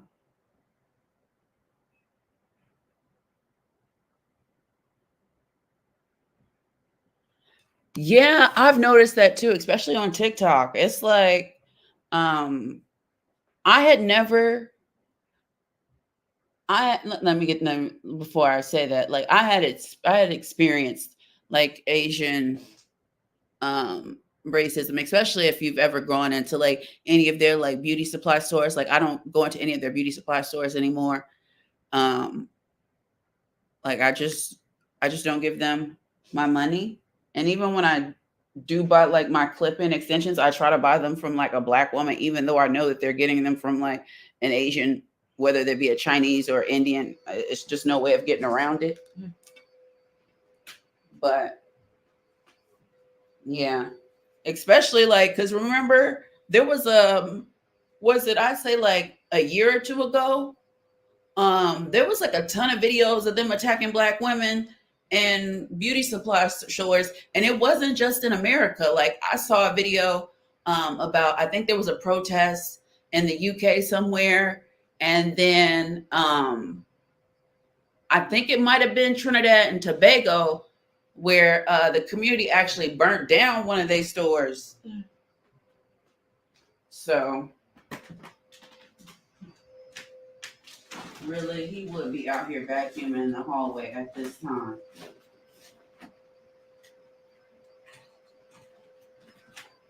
I'm saying that like it's late, but it feels really late, y'all.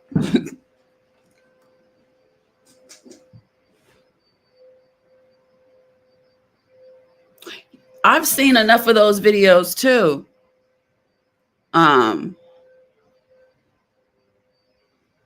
I've seen enough of those videos of like women in Italy, specifically like Black women in Italy, talking about like how like Italian men will just yell at them like about them being prostitutes like in the street. And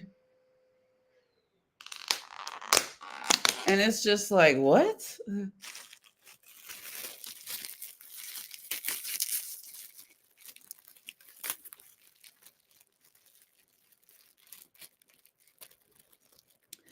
Yeah, it's always short-lived. But I mean, you do have more. I feel like if as a Black woman now, like before, I feel like at one point in time, like the Asians kind of had the whole like hair care game on lock. But like I feel like there are more options, especially online, where you can find like Black owned beauty supply stores online if you don't have them in your area.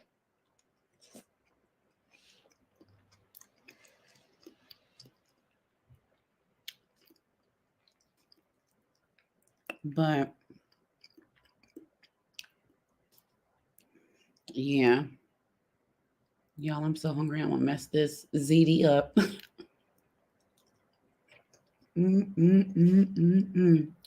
Hold on. I'm gonna drop the link if anybody want to come up and chat.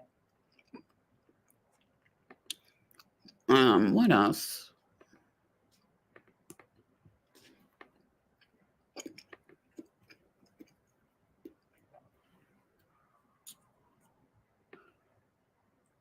We already did the Johnny Somali. And Bakari Henderson, we did that one.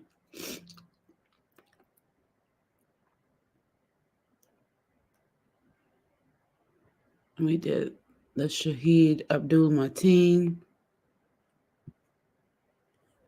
We did the Nigerian student. We did the Italy article. Oh, and then recently I read an article about, I guess like in Germany, they're having like a police brutality issue as well against Black men. They apparently, there was a Black man, I guess he was having some sort of mental health issue, and the police were escorting him to the hospital from, I think they were taking him from a mental health institution to the hospital, but on the way there, he somehow was unalived. And he was like handcuffed and badly beaten. And they tried to say he did it to himself.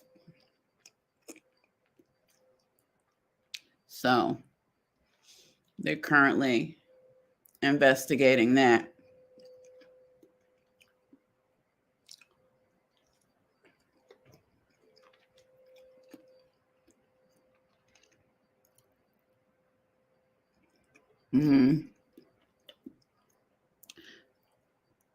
What? There was essay by one of the assistants in it. Oh wow. Yeah, like them. I don't know what be going on with Joan Kim, but they get a little hair store, get to selling a little yaki, and get to feeling themselves, get to getting aggressive. And you know what's funny? It's like the whole model minority thing is such propaganda, because like if you watch the news, like especially like on the West Coast, like they getting arrested left and right for drug trafficking, human trafficking. It was just one Asian man, I think somewhere in like Pasadena, just unalived his entire family.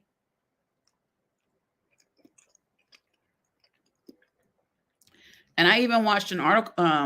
It was a thing on like crime in LA, like Asian gangs. Like they deep in the gangs out there. And it seems like it was this one guy, like he was like a revived gangbanger. And he literally said he randomly shot a white dude and did no time. Like, so I was just like, they out here almost committing murder and getting no charges.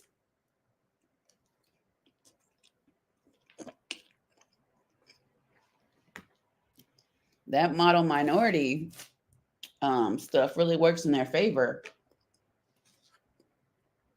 Because like now, and also what I was talking about earlier is like, I had only ever experienced like, like Asian racism, and it had only ever manifested as like, I remember as a young girl, like going into like the beauty supply store and being followed, right?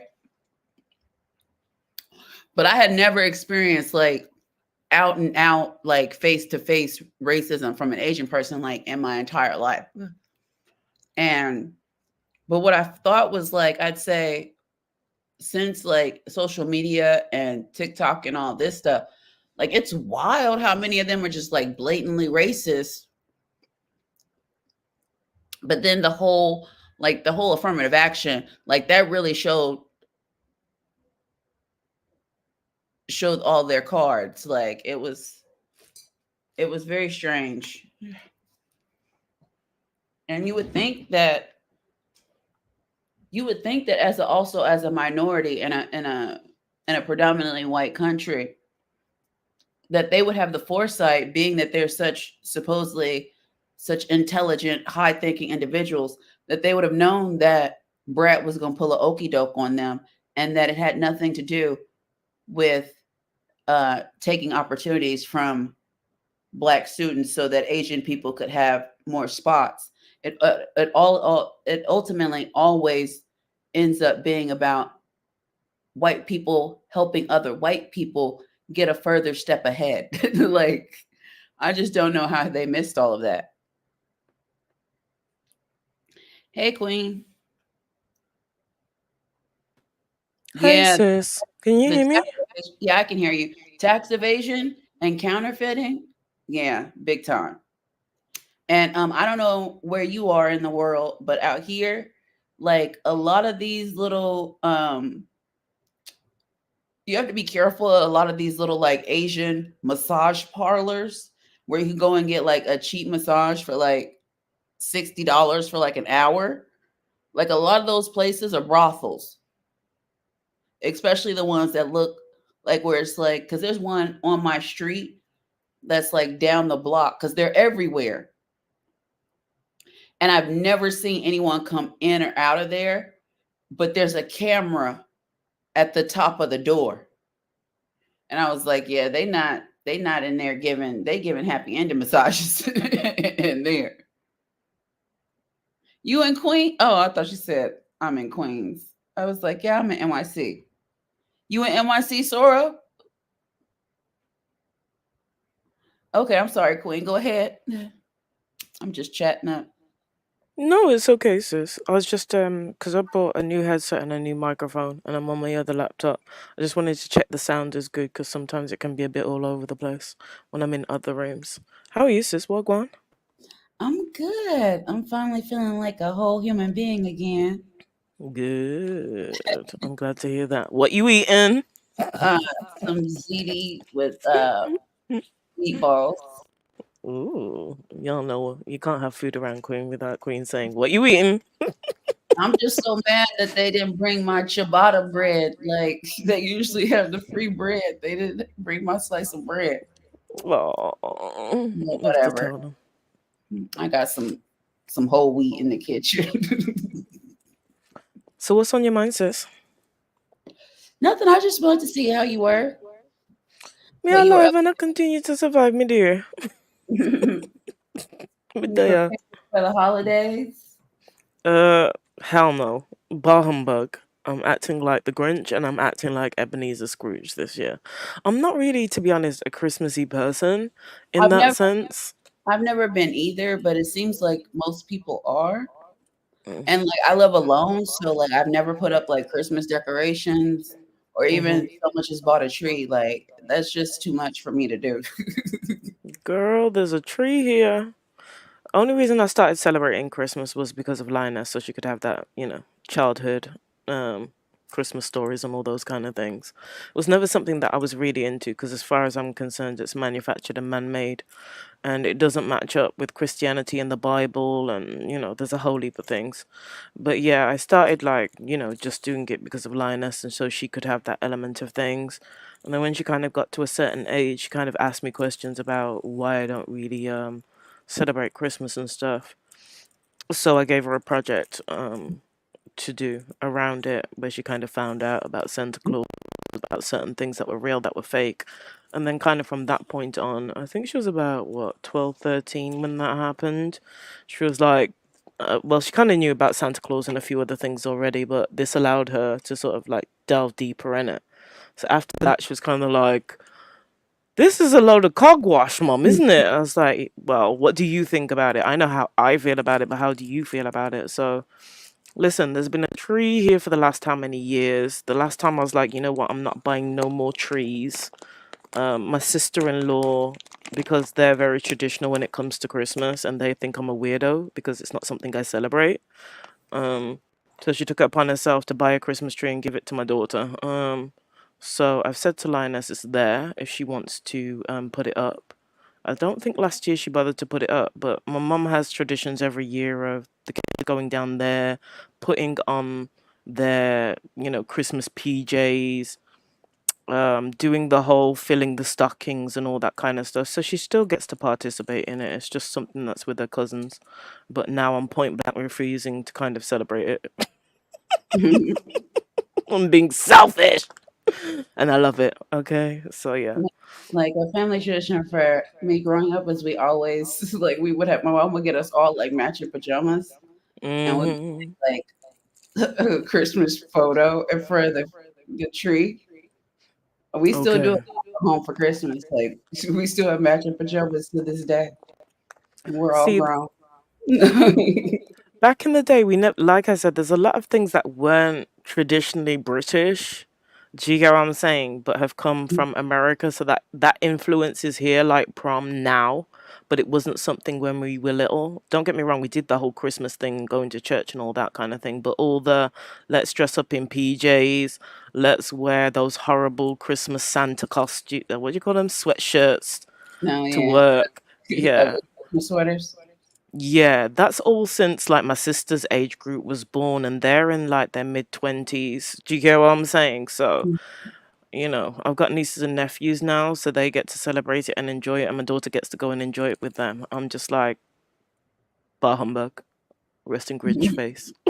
I can't stand it. I was walking around the other day in the shop.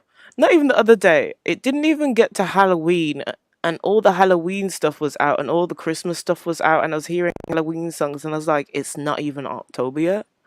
Can y'all just give me a break for my ears to yam grass? Mm-mm. No, sir.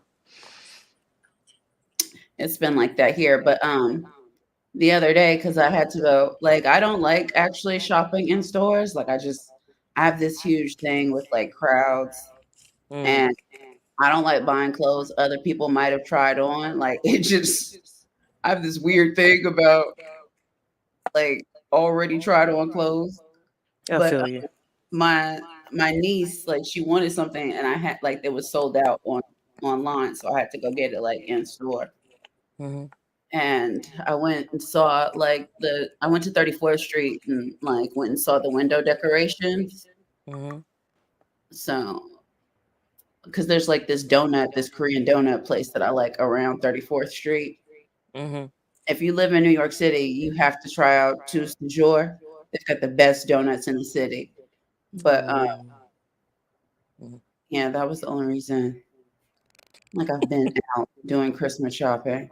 Everything else I've just ordered online. Like literally last year, my daughter wanted to do the whole thing. Like it used to be my sisters, because I'm like the oldest of five. The two sisters are in the middle, and then the two last children are girls. So my sisters used to kind of plan those things and go shopping and do all that kind of thing. But then last year, Madam took it on. Well, Madam said she was taking it on, but guess who really took it on? And I didn't appreciate it, but I just held my lip. I closed my eyes and I spent the money. And then this year, because usually what I tend to do for the last how many years, it's like my daughter is the oldest of the grandchildren, so there's a big gap between her and the youngest. So it used to be a case of I'd buy stuff, but it wasn't to everybody's liking. And Lioness would buy stuff, but it was just like stuff would sit around, so it would be pointless. So I just when my parents opened up bank accounts and stuff like that, I just started, Christmas birthdays, and when I've got some extra money, just put it in the accounts because the amount of money I see my brothers and sisters spending on ridiculous shit, I'm like, no, why am I spending the money to add to that? And they've just gone out and spent a ridiculous amount.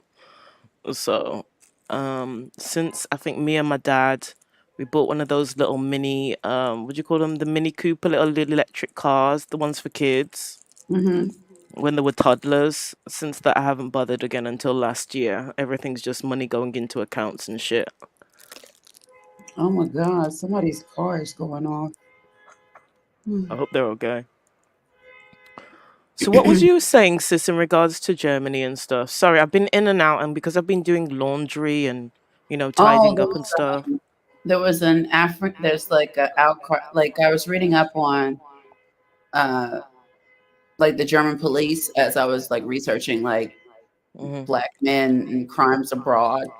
And so apparently like police brutality is a huge issue over in Germany, with specifically like the refugee population, like the black and brown population. And apparently there was a black man, I guess he was having like a mental health episode or something. It says they were taking him to a mental health hospital, or they were taking him from a mental health hospital somewhere. But somehow he ended up dead. Like he was handcuffed, and apparently he was badly beaten. And they said that he did this to himself. Oh, snap. Okay, I don't know if you remember this, but between the sort of like 2012 to 2018, I was in and out of Germany, and I was doing like placements out there, but I was actually planning to move there to finish my degree and to do my PhD because they had a wonderful program. The university fees at that point in time were like 6,000 euros, which was less than half of the amount that we were paying in the United Kingdom at the time, and their education system was more comprehensive. So when I went out there, I actually felt robbed at how much I'd actually spent on my degree being out in the UK, and knowing that I could have got 4 times as much value and so much more out of it. Do you get what I'm saying? So while I was out there, what would happen is I'd be traveling backwards and forwards every few months, and one of my last serious relationships kind of came from that side between while I was traveling, and we were preparing for engagement, and I was actually preparing to move out there. I'd actually gone out there. They've got a Nelson Mandela International School out there, so I'd been out there a number of times. I'd taken my daughter out there, my godfather out there. Do you get what I'm saying? So the family knew where we were, where I was going to be working, where we were going to be comfortable. Now, while I was out there, I saw a massive shift and a massive change because obviously there's black people already out there in Europe, in Germany, in certain parts, and they've kind of, as we normally do or usually do, we ingrain ourselves into the communities and we start taking on some of their traditions and cultures, but we also have our little spots where, whether you're Jamaican or whether you're African or Zimbabwean, they have their little spots. Like in New York, you got little Jamaica and stuff, little Korea, little Italy. So they're similar in certain parts. So where I was in Berlin. So what changed is basically there was a series of things that happened on the continent, but before 2013 there was already issues in Europe because they had a flood of immigrants coming in from Syria, coming in from the situations with the Taliban, coming in from the situations with Saddam Hussein. Okay, so they became really and truly those immigrants that came between 2010 to 2013. They became like the underbelly. So you had the Syrians, you had I can't remember the name of the other ethnicity that was out there at the time, but they were involved, say for instance, in the crime, in the drugs, in certain things that were going on. So people have to remember when it comes to Germany, depending on where you are, certain drugs are legal based on your individual intake. So you've got personal usage limits for all sorts of things that you wouldn't expect for there to be personal usage limits. And there's a place out there called YAM, which is I can't remember if it's Youth African Market, but it's a place that I noticed that there's a lot of immigrants that go there. There's a lot of black shows that go there. There's a lot of entertainment. There's a lot of help. So I got to know a lot of black people and different ethnicities and groups through parts of being in Berlin. What I learned was during 2012 to 2017, there'd been even more upheaval on the continent. They had problems with Libya, they had wars breaking out in Nigeria and a few other places, and people were migrating to the top of the continent through Morocco. Yeah. And then people were basically either stealing boats, trying to pay safe passage, or trying to swim from Morocco to Italy. Now, if you look at the map of Italy, we call it the boot, innit? Like football and all that because of how it looks. But on the very end of Italy is Sicily.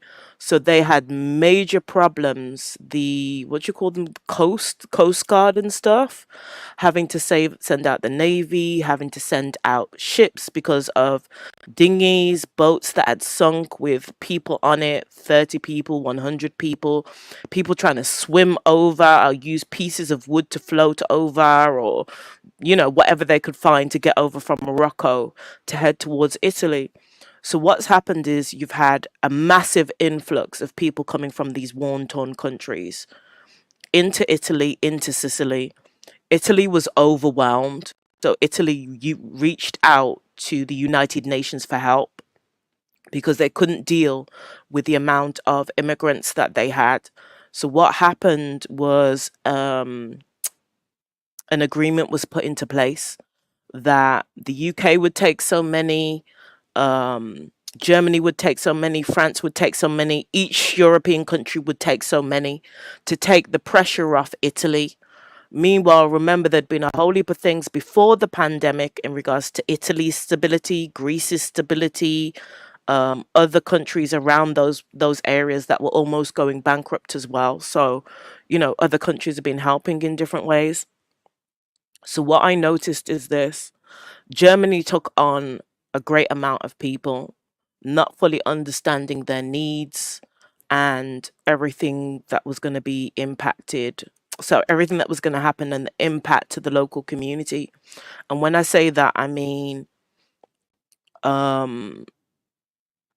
it's one thing dealing with the Syrians and their needs and their ethnicity needs or ethical needs, or BAM, which stands for Black minorities and ethnic others. But I don't think Europe was fully ready for what comes when it comes to Black people or, people of color, because there's some of our needs that are different. At the same time, each country is taking the amount of people that they've said that they'd take. At the same time, what you've got is an influx of people that are just generally migrating from Italy through Morocco up through Italy and are making their way up to different parts of Europe. So we've had situations at the ports in Calais, which is like our closest, I don't know what the word is, between us and France, between us and European land, innit?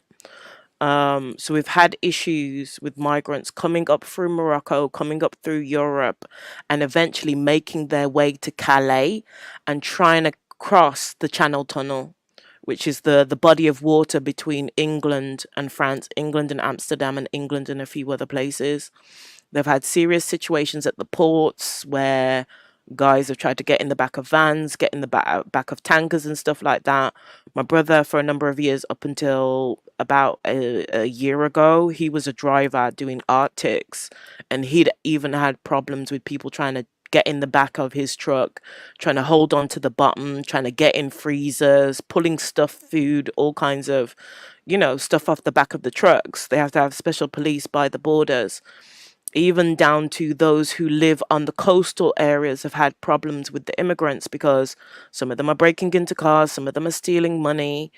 There's documentaries that you can find where you've got young boys that are like 14, 15, 16, 17 into their 20s, into their 30s, that are basically saying that they've been told by other family in other parts of, whether it's France, England, Scotland, to basically make their way to England, where they'll be able to give them more help. So that's why some of them are doing it. The other part is the whole, I suppose, just like America has that idea of the land of milk and honey, roads paved with gold, making a better life. England has that kind of thought when it comes to the continent and when it comes to people coming out here.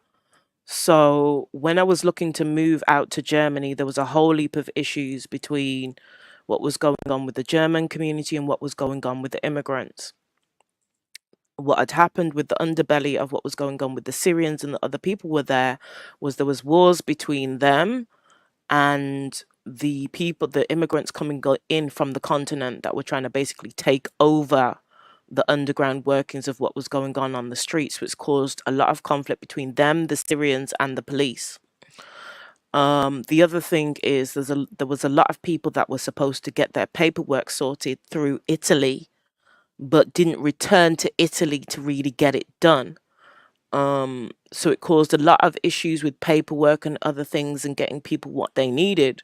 So there were some people that ended up being kicked out of England, France, Germany, because they hadn't gone and sorted out their paperwork because their first port of call was coming through Italy, which means a whole heap of people got sent back to Italy who weren't supposed to be there. Do you get what I mean? But not following certain rules and regulations.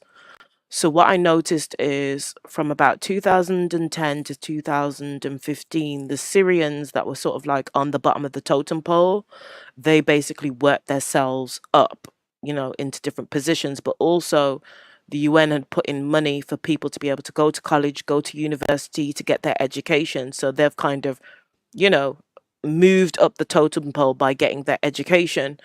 And then, the immigrants from the continent are the next ones that are on the bottom of the totem pole. I've had conversations with some of these young men in regards to why they're there, what they intend on doing, how they intend on moving on with their life. And obviously, I don't know where all these people are now, but in the conversations that I was having with them, some of them were through organizations and charities having their benefits paid. They had free entitlement to get education, were being given supplements, but there was a number of young men that just didn't want to go to college, didn't want to go to university, would rather be on the streets in certain places in Berlin selling drugs instead of getting their education. We had a situation in Germany where the Germans changed their rules because of the influx of men coming into the countries. And there was a situation where you've got black men that are impregnating German white women. But most of them weren't doing it because they're in love with these women and they really want to stay with these women. They were doing it to be able to stay in the country. And I've heard out of men's mouths that very fact. Then what changed again with the government is because of that rise in pregnancy. And don't get me wrong, Germany's pregnancy rate is down in it. So they want people to come. They want people to set up lives there. They want more children. Do you get what I mean? Because I think they've got a lower birth rate than we have, but they've got more people in the country than we have here in the UK. But basically the immigration rules changed because of what was going on with black men in the country. So originally, if you got somebody pregnant out there in Germany, you basically had to stay because you had to stay to be able to provide and protect for that child. So it meant that you automatically kind of got your visa. You just needed to apply and push all the paperwork in. But because of how basically black men were abusing that system and still staying on certain types of benefit at that period in time, the rules changed. So it was about marriage, it was about, making sure you're stabilized. Otherwise, they were going to send you out back to Italy. Do you get what I'm saying? So for those who haven't done the paperwork and done everything that they needed to do, some of them got sent back to Italy. Even I think one of the last times that I was out there, there was a number of people that were traveling back to Italy because they needed to sort out the other side of their paperwork for them to be able to continue living in Germany. So it's been like an influx every so often when it comes to what's going on there. And to be honest, with what's taken place over the last how many years, I'm not really surprised with what's going on with the police. They can be a bit brutish. I've had my own experiences with them. Oh gosh, let me tell you. Okay, I can't even go into some of those stories, but yeah, they are, some of them are very, very prejudiced when it comes to black people and how they treat black people and how they talk to black people. I feel bad in some ways for the black communities that have been there for a long time, because it's like they've kind of earned respect in being there and showing that they are hardworking, getting their education and doing what they've done in the communities. Do you get what I mean? So for people that I know that have been there for a long time, uh, I I empathize with them, because you've got a new set of black people that are coming in, that don't always have the best intentions. And then people forget, when people are migrating, you don't know whether they're good, you don't know whether they're bad, you don't know whether they've got criminal records, you don't know what they've done in those countries. And at the same time, you've got different situations, which were also not just the black men, but when we had the situations with the Syrians, they were basically doing the same in terms of the pimping and the hoeing and the selling out women and selling drugs and all those kind of things. It's just basically, the influx of immigrants that have now come in through the continent. They've kind of replaced the criminal element to some extent. And I think when it comes to Germany and some European places, each country has their set of degeneracy, but they'd rather the degenerates favor them. So Germany's got a lot of work to do, and the rest of the European countries around them have a lot of work to do with what's going on. But I spoke about it when it was happening, and people were saying that I was being a coon, that I was being racist, that I was being prejudiced. And I was saying to them, y'all don't know what we're having to deal with out here with what's going on. And I've been out there to see what's taking place, and there's literally like, do you know what was happening with people coming in from Mexico to the US? Funny that you mentioned that, because I was actually going to bring that up about people coming. Someone's got like some background noise. I don't know if you've read or heard recently about the influx of like Chinese nationals coming through Mexico. Like apparently, in the recent months, it's been like nothing but Asians. And I think it was either Has it? CNN. It's been either CNN or MSNBC, because yeah, like the CCP, like I watch a lot of stuff about the CCP and like what's going on over there financially. Like there's a lot of jacked up stuff going on in China. And so a lot of people are trying to get out of the country because of like the dictatorship that they're experiencing in China, and also like their economy is very like unstable right now. And the CCP has always been like prone to lying about their stats and the numbers and things like that to make China appear to be like this great economically sound nation. But that's not really the case. So yeah, there've been like an influx of like Chinese and Africa. Like I think the article, or no, the the clip that I watched, it was like basically the largest demographic right now are Asians, and then it's Africans. And they were showing like the trades, the travel routes that they're using. And I was like, man, you came from China all the way up and through South America, through Mexico to cross the border. Oh, damn. They're coming that way?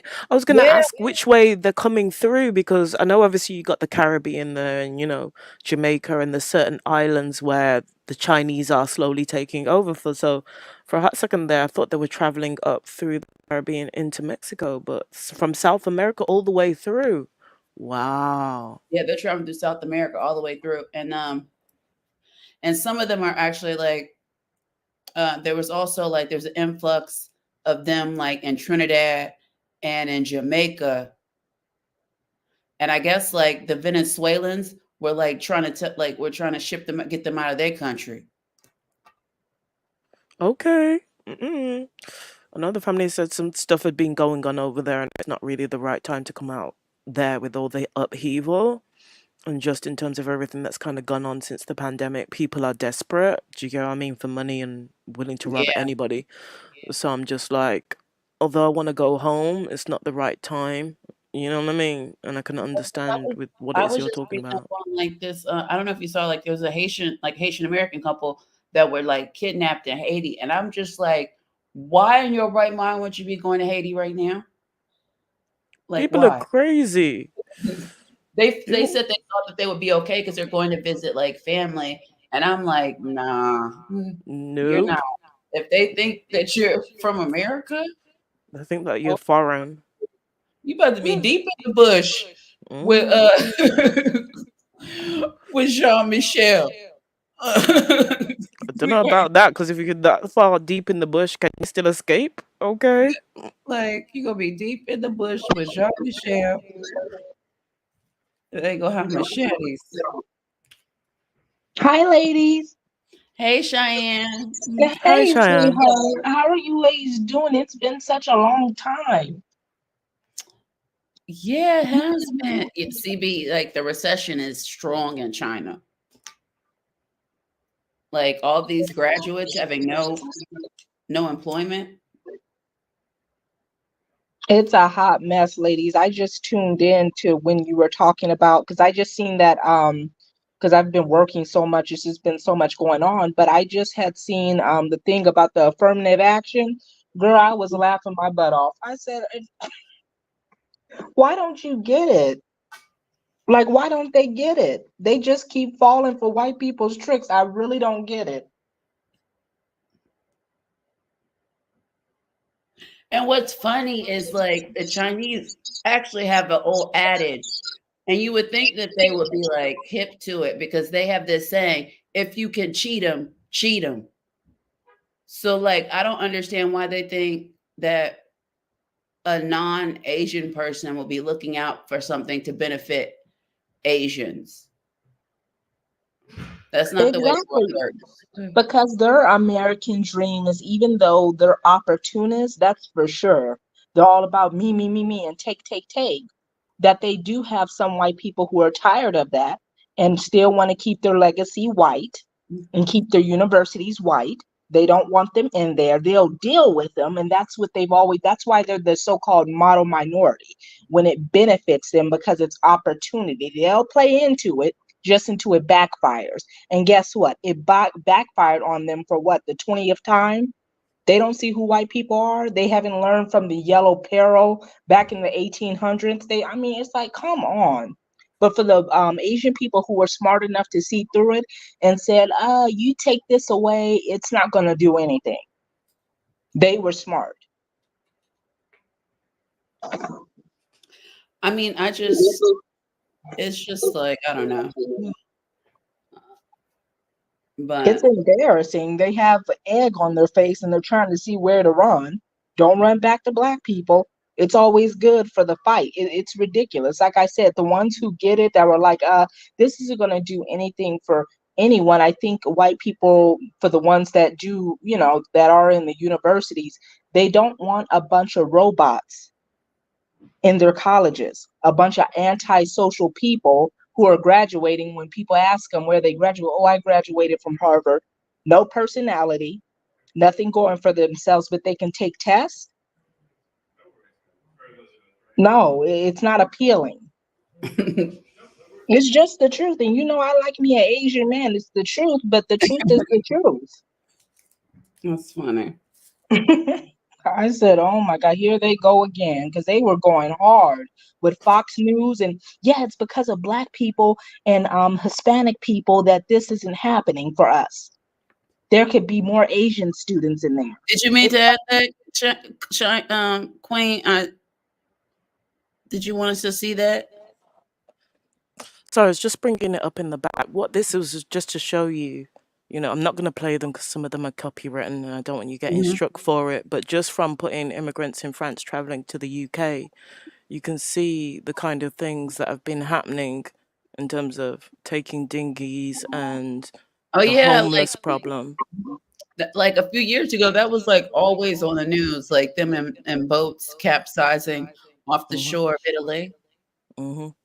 Yeah, there's a whole heap of it that's gone on and it has been going on since even the pandemic, and even over this last how many months. There's been pushback in the House of Commons in regards to things happening between the UK and Zimbabwe and a few other places. And then obviously you got the situation that happened with the Ukraine. There was a whole heap of Black people that were going to university, college and living or migrated that way and had stayed there and decided to make life out there. Do you get what I mean? And then everybody was asking what was going to happen with them, but they were in an awkward place considering where they are and the racism and stuff. But like I said, this is still going on. It's still happening. Yeah. What were you saying, Cheyenne? Oh no, I was just I was talking about, because I was trying to listen in. I was on my way home. But yeah, I was just listening into everything. But when you started talking about that's when I came in about the emissions, I said, that's stupid. And now with the immigration, yeah, that's what I've been seeing over the months, is mostly like Chinese people. Now they're going through the border in California. It's just a hot mess. Yeah, Right like now. I saw like the little tent cities they had. It was just like a bunch of Asians in the middle of the desert. They're making deals with the cartels too. You know who's with the fentanyl. You are aware of that. It's funny that you say that, because I always say it's funny that you say that, but I was watching on YouTube the news, and they were talking about how they just raided like some Asian Americans homes, because like they're trafficking their Chinese gangs in the US working with the cartel. They are supplying them with the chemicals that they need. Yep, and it's coming from their area. Fentanyl, opioids, it's coming from them. And it's crazy because like the house they raided, it was very much so giving like cute upper middle class cul-de-sac where the children all play outside together. Like it looked quaint and quiet, but it was like a swarm of, somebody has like background noise. There was like a swarm of SWAT, and they had arrested like this little Asian woman and this man and like 6 other people living in this house. And then they confiscated like all of these illegal chemicals that they had stored in the house. And they were like, this is just one of many houses that they would be raiding as a part of this sting. Of course, but that's what they're doing. They figure that they're not going to bother them. You're too busy arresting Black people, harassing them as usual. So why would they be watching us? And then they move into like these quiet little neighborhoods. Of course. Number one, they have the money. And they doing all this illegal stuff. And then it was out here in New York City. I think it was like somewhere in Queens, maybe like a year or two ago. Like they were they raided a bunch of brothels, because like the Asians are big for like being pros escorts out here in New York. And trafficking. Yeah. Like I was saying, a lot of these like little massage parlors all over the city, like some of them are very seedy. They are very seedy. Matter of fact, if I'm not mistaken, I think maybe about 3 weeks ago, they were doing a special on that about Asian and Hispanic women. I don't think it was in California. Maybe it was, I don't know. But they were up and down the streets, young girls, 16, 17, walking up and down the street, prostitution. You know what's wild is I didn't like I guess that kind of takes to like me being like I don't know, like is that out of touch? Because like I didn't know that people still walk the street like as prostitutes. I didn't think like people were really out here just pulling up on people off I thought that was like the movies. I didn't know people still did that.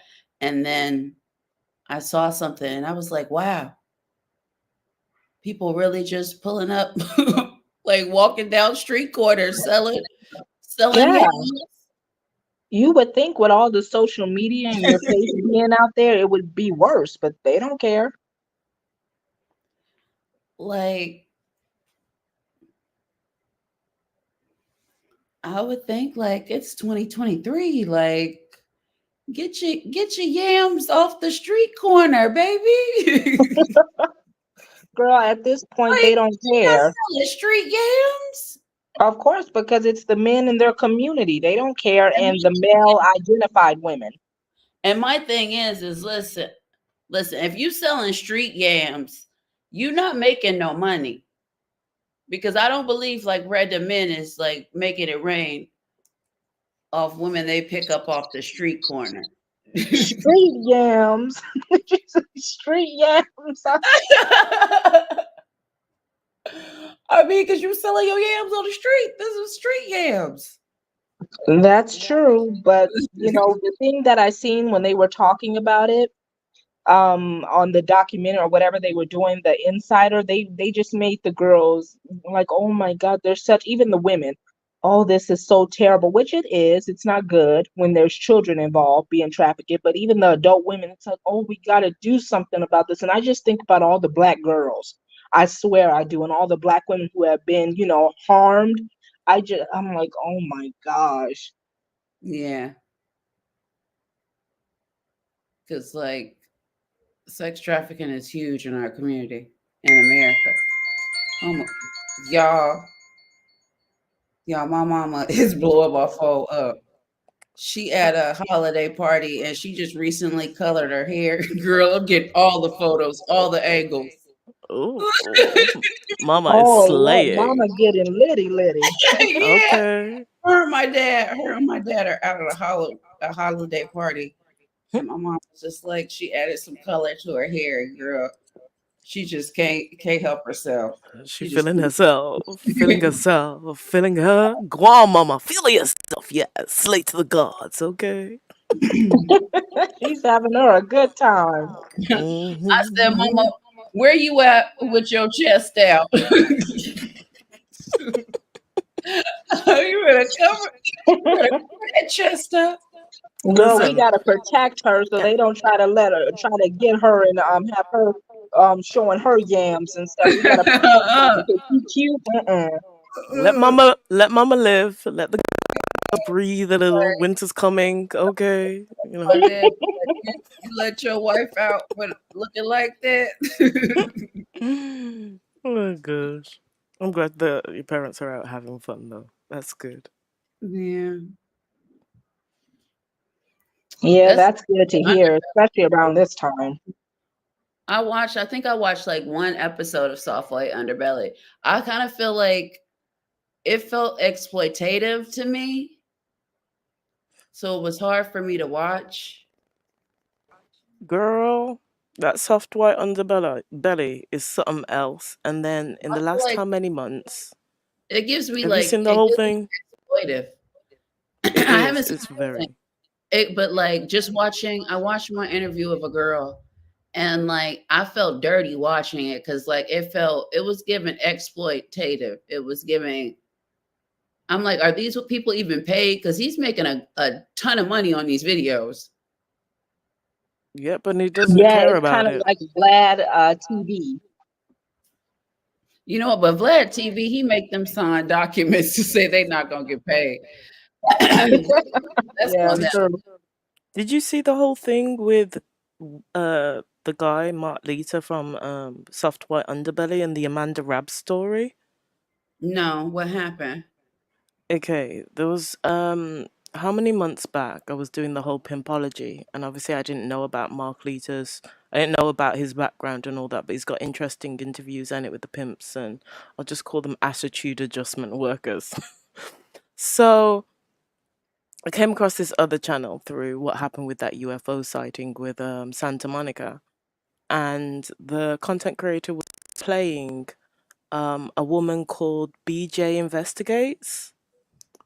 So we'd come across the girl that she was talking about, but I'd only seen like one of her interviews. I didn't know she had like 3 or 4 interviews with him. Now, if you watch the interviews, you see through each one her state and her condition and how she, changes from months to years since she's been coming back to White Underbelly to be interviewed. Mm-hmm. So it looks like she was introduced allegedly to this other woman who has this like virtual technology type equipment to help get people back on track, deal with their vices, deal with their drug addiction and stuff.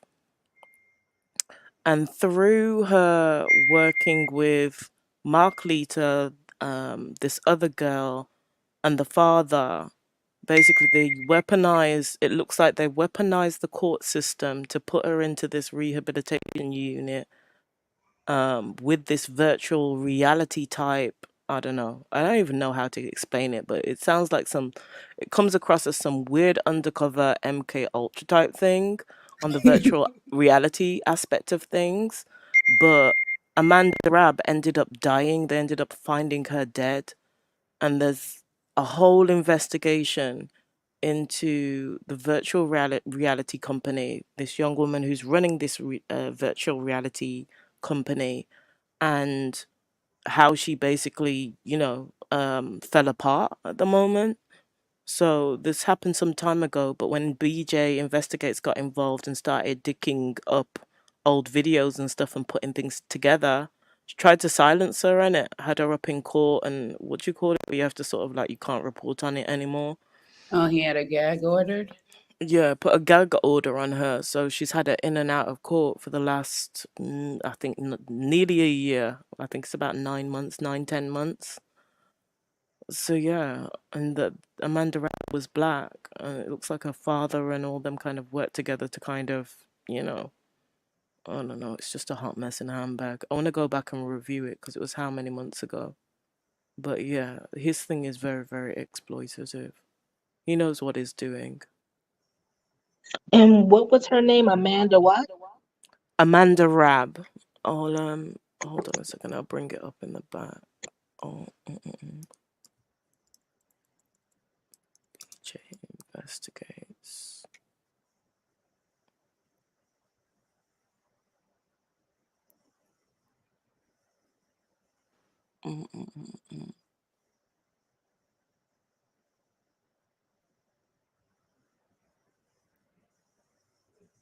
So what I'll do is I'll drop the link to this because y'all should watch it if you haven't seen it.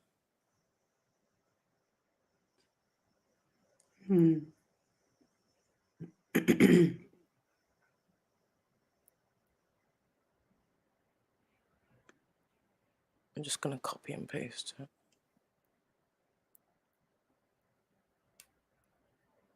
But she's also the same woman allegedly that oh, damn it.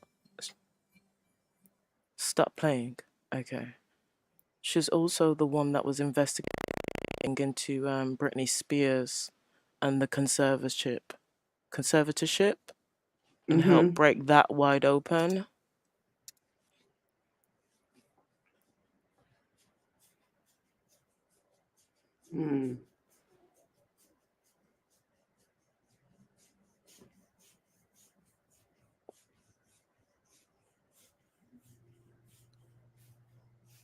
I know it sounds very like conspiracy and far fetched, but like Dr. Phil and them are using like the whole VR virtual reality to be able to help people get over their addictions and stuff. Mm-hmm.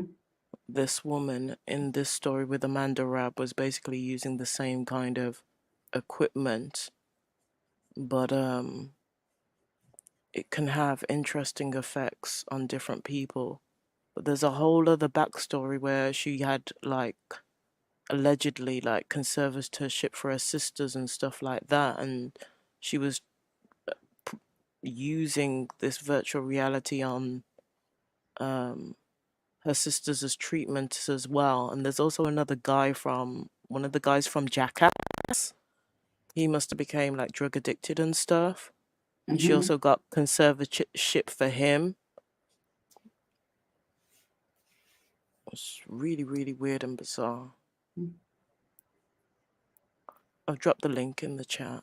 I'll drop it in the. Why does she need a conservatorship if they're in like rehab? It's before we get to the whole rehab thing with the courts and in terms of like the state of play of deciding whether they're going to go into rehab, whether they're going to be fined, or whether they, depending on what state you're in, whether you're going to be in jail for a certain period in time.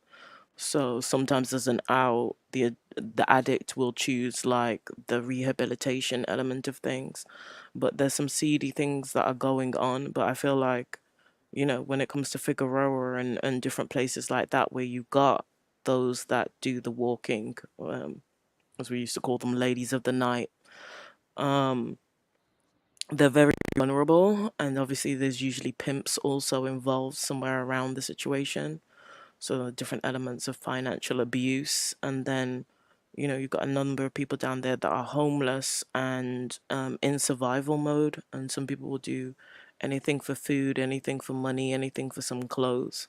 And I think people like Mark Leader and other people that are in that kind of exploitative kind of interview thing, take real advantage of people in those positions because they know what they're doing. Yeah. Because there's somebody else called, is it at one of the other ladies was showing me somewhere else, like Atlanta something news, which was interviewing like homeless people, homeless girls, homeless men. Yeah, I remember it. You told me about that. Mm. Because I watched that video and it was really weird. Of that that black girl, that young black girl who seemed like as though she had like some learning disabilities, and then she disappeared. Yeah. Whoa, when did this happen? When was this, Queen? This was during the pandemic, wasn't it? There's been a number of them on that show, on that platform, but if it's the one that I'm thinking about, this was about maybe about 3 or 4 months ago now, because we're in December. I'm trying to think when I took my break. It sort of popped up around all the thing that was going on when it came to Polite and the conscious community, when people were waiting for him to go back to court. So it might have been it could have been between July and September, because they had a kind of, what do you call it, continuance, and had to reset the date for like a month later, and it with the whole, I don't remember everything around that, but what was going on with him. So I know it popped up in the midst of that. I remember watching that one video of that young girl of his, and then I didn't watch anymore because like it was very creepy the way he was like leading the interview, and the details he was wanting her to give just seemed like it was a very intrusive interview. And the fact that although she's 18, like she's still very much so just talking to her, she had the mind of a child. And like you're telling random strangers that this young girl is homeless on the streets. And like I think at one point he even asked her location. It was weird. And then I remember watching, I can't remember whose video it was, or maybe it was a short. It was something, and she had said that like she had given out her number for Cash App, and men were like sending her, telling her to come to. They would get her a hotel, and then I think she would get assaulted. Yeah. Oh no! Oh my Yeah, God! and then she just disappeared, and I was just like, why is no one called? Like, why didn't anyone call the? I think they tried to get the police involved, but it was too late. Like, why didn't he get the police involved right then and there? Exactly, and this was on the soft white on that. No, this is a black dude's interviews. What are they called? Someone in the chat put it. Atlanta Street interviews. He probably set her up. I'm sorry, but as soon as Because it's it something was, black, mm-mm. and I was just like, why would you be telling this young girl to give her like her Cash App, and then you can already tell that she's kind of slow, and so like she could easily be led. Like, although she's an adult, like you can tell she's easily led. It's And so, not shocking, not when they think that little black girls, even younger than 18, are adults. They don't care about them. They're too busy trying to make sure that they're the villains of the community. They're not protecting them. They're not looking out for them. And then black men themselves, for the most part, aren't smart. They don't make good decisions, whether he set her up or not. The fact that he was asking her all those questions on a camera says everything. yeah, and that was Janie. That's true because I think, yeah, she did say she had HIV. I don't know if they were born Oh with it. my gosh. I don't know if they were born with it or if she was assaulted, but like, yeah, because in one part of the interview, she said she told the man that she had HIV and he molested her anyway. Oh my gosh.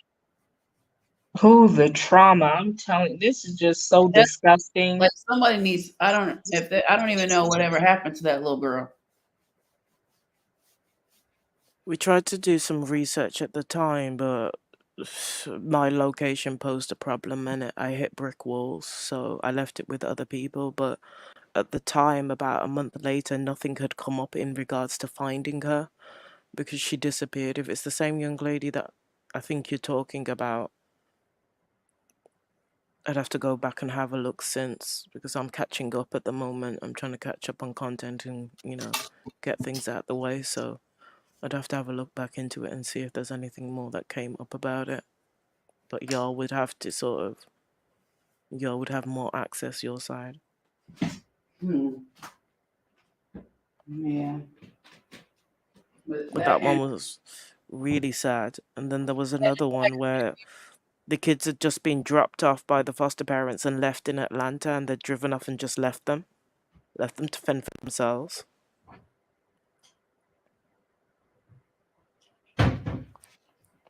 I really wish that there was some black women, maybe in Gen Z, some young black women or something that could like I don't know, come up with some kind of like undercover detective, like their own um unit where they could find these girls. Like I really wish there was something that was just for, black black children in general, but you know what I mean?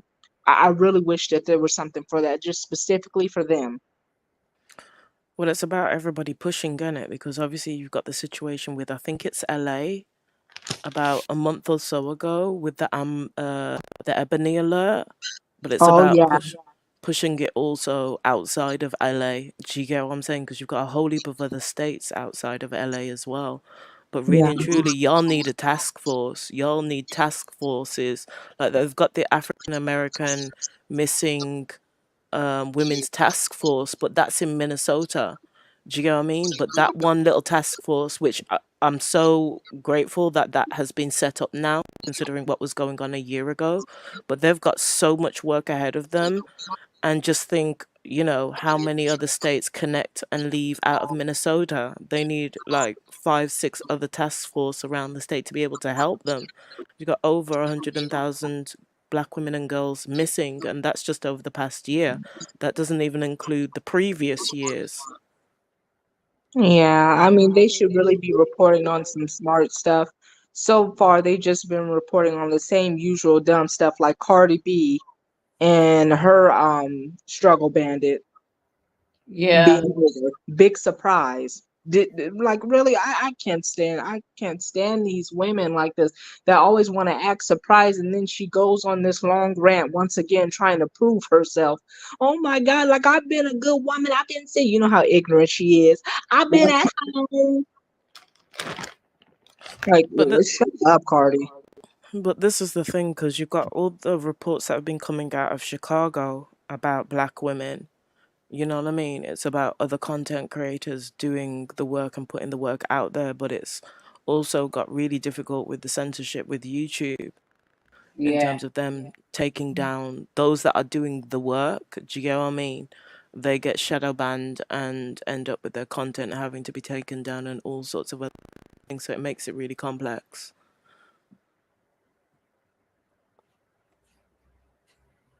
But more definitely needs to be done. Definitely more.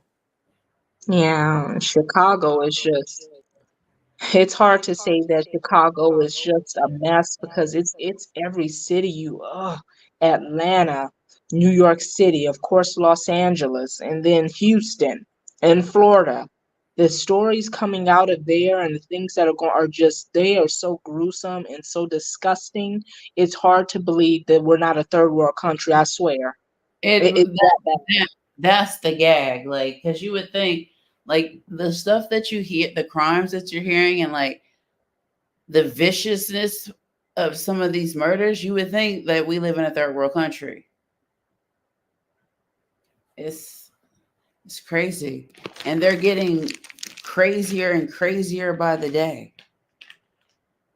Of course, because their hatred is being allowed. It's okay for them to be wild and be, oh, it's just black men. Oh, he just didn't have a father. It's the same BS.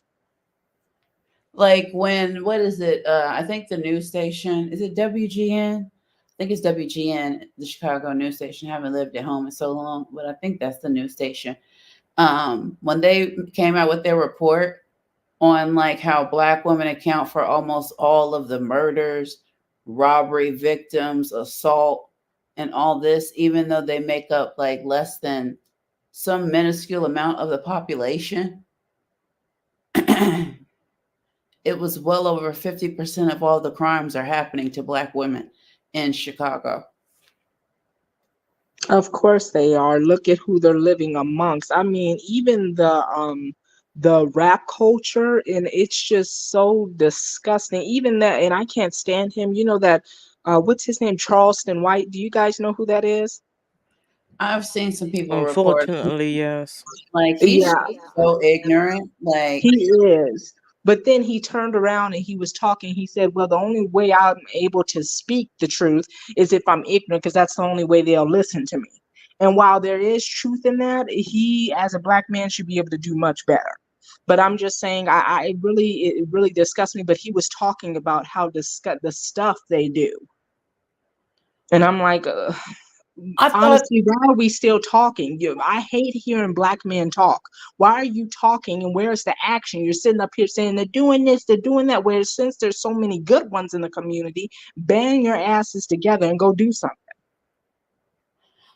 I thought that was his ex-girlfriend. I don't think that woman was a streetwalker. And what was crazy is like the level of disrespect in that moment of her life. Because I remember the dude recording, like, kept calling her out of her name. He was like, oh, he just ran that B over. And like, instead of calling 911, he's recording all of this on his cell phone from his car as this man murders this woman. And he's just watching, like, as if it's nothing. Of course, because it isn't nothing. It's a black woman's life, which means nothing.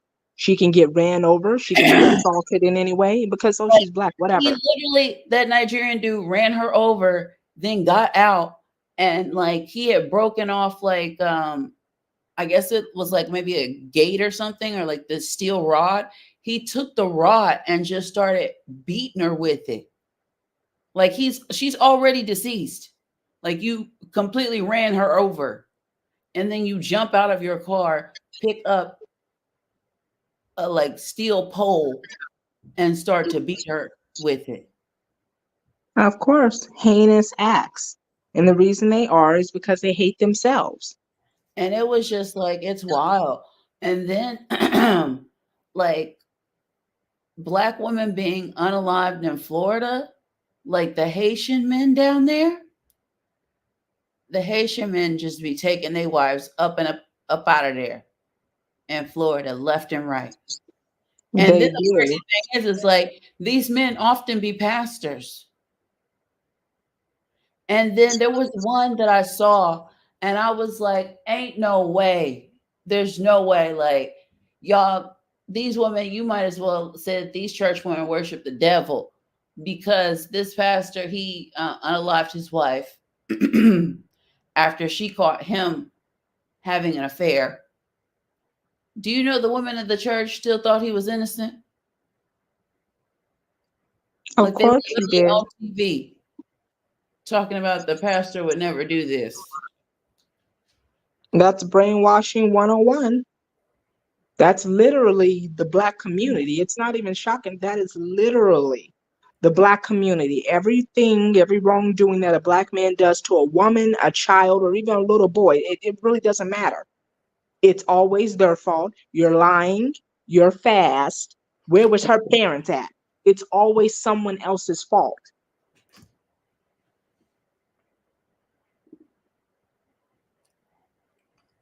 You know, they just arrested. Did you guys, ladies, hear about? Oh my gosh, I think it was in Houston, Texas, about the little Black girl who was being assaulted since she was 13 by a pastor. Girl, yeah, they said it was over 600 times. Yes, yes, and she And then got they said, pregnant. and the crazy, this is the thing that I need to know, what type of household was this child growing up in? Because they said she gave birth in a closet. Yep, yep. I said, are you kidding me? And that's the And then first thing people were somehow, saying in the and comments. he somehow got the baby up out of there and took it to a fire department or something. But how did they clean that closet up? Where did they do with all of that? Oh, a devil will be able to do anything if he has the right helpers. He didn't do it alone. I believe those church women had something to do with it, and they were probably helping him clean it. And Clean. then Let's they said just he keep was it like, he quiet. even assaulted her in the church parking lot. Yep, I'm like, numerous this don't times. sound. It just sound like it seemed like somebody had to have known. Everyone had known, girl. When you go into the comment section of the video of the news report, I went to different to see what people were saying in the comments. A lot of white people and people of other races. Why the hell wasn't this reported? Someone knew they were aiding and they were helping him. We just want to know who the people were so they can be in prison. That's what they were saying. They seem to have more empathy, sympathy, whatever you want to call it, for the girl than the other Black people. Yeah, well, it was probably, well, her mama, what was she doing? And always bringing up Black women. Where the hell was the father? They're so quick to, oh, And where's the mom? I'm so tired they of it. should bring it. They shouldn't mention anyone but the pedophile. We really, Exactly. that's the only person that they should be mentioning. And then my thing is like, how does a child, like? Because I'm thinking, where did did she give birth in her own home? Because how I did think she it enter was her in own his home? place somewhere. Because like, how did he? If she had her baby in her own home, how was he there? And like, how did they hide the baby? With help. He figured out some kind of way. It's not hard when you have help. And we know that whenever a Black man is in trouble, who helps a Black man? A Black woman, a Black male worshiper. And I'm just like, all these years, no one ever thought something is strange. Like it just doesn't seem right. And I really hope that young girl gets the help that she needs. And that's what everyone was saying in the comment section. What is her, I know what she's going through mentally. I just hope that she gets some help. Everyone was saying that, but I'm just tired of seeing, especially when it's black commenters, always, oh, let me put some prayers for. It's the same stuff. No one's gonna save you. You can believe in whatever you want. I don't have a problem against that. That's your business. But at some point, you need to face reality. Stop relying on other people to fix the problems that you know are going on in your community. And it's going to start through Black women's womb. They have to do something. It's a problem. But didn't Sin already say this? The femicide's going to get worse. Didn't she already say that? It's ridiculous.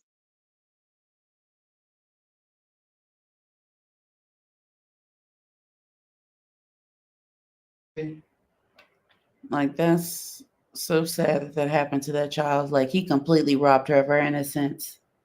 Yeah, he did.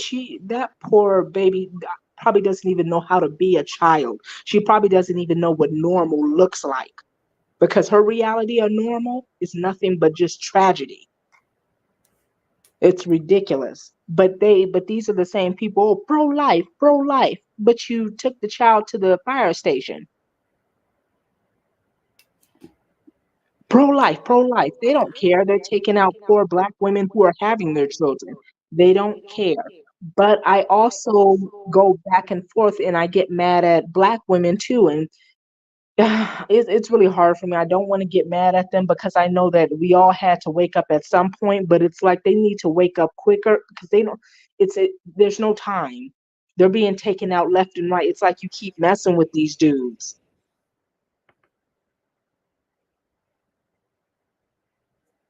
Mm-mm. They keep entertaining them, and it's not helping. It's not helping with women like the promotion of it, like Sexy Red, that rapper. Things like it's not helping. Sukiana, it's not helping. I don't listen to Girl, that stuff. It's listen, garbage. I was on TikTok earlier, and there's this trend at the moment in it around Christmas carols, and they're doing like this 12 days of Christmas type hood carol. But then there's like, like there's offshoots off those trends in it. So in a set of the hood carols, when it comes to 12 days of Christmas, there's a whole heap of Black women that are basically taking the 12 days of Christmas lyrics and swapping them out for the things that they've been through in their relationships and talking about their deadbeat baby daddies. I was watching some of them and then I was like, oh, hell no. Y'all can have the rest of 2023. Like, seriously, sis. It's just embarrassing. Like I said, I saw a caroling version where it was like some young Black dudes, and like they were caroling and it was very vulgar in the middle of a Target.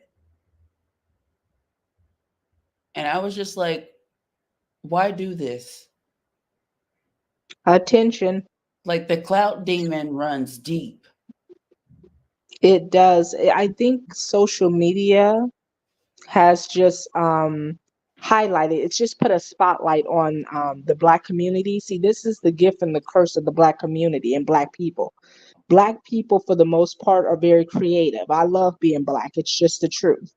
But when you're creative with something so ignorant and then you put a camera in front of it, and then the camera is literally the generation, in this case it would probably be like millennial and Gen X especially, or Gen Z, I mean, it's a lot because the spotlight is constantly on. You don't need to go to Hollywood for a spotlight. All you have to do is upload whatever degenerate stuff that you're doing, just upload it, and it's just made it worse. Mm-mm.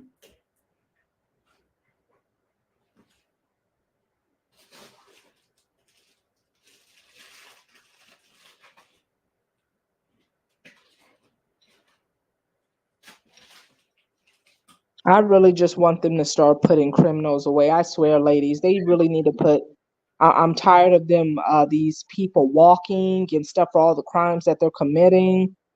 Not just in the U.S. but just globally. It's ridiculous. They really need to put these people away. We have a lot of people in society who just don't want to be here, and as far as I'm concerned, why are they? It's ridiculous. Yeah, they do need to get strict on crime again because it seems like they're very lax right now.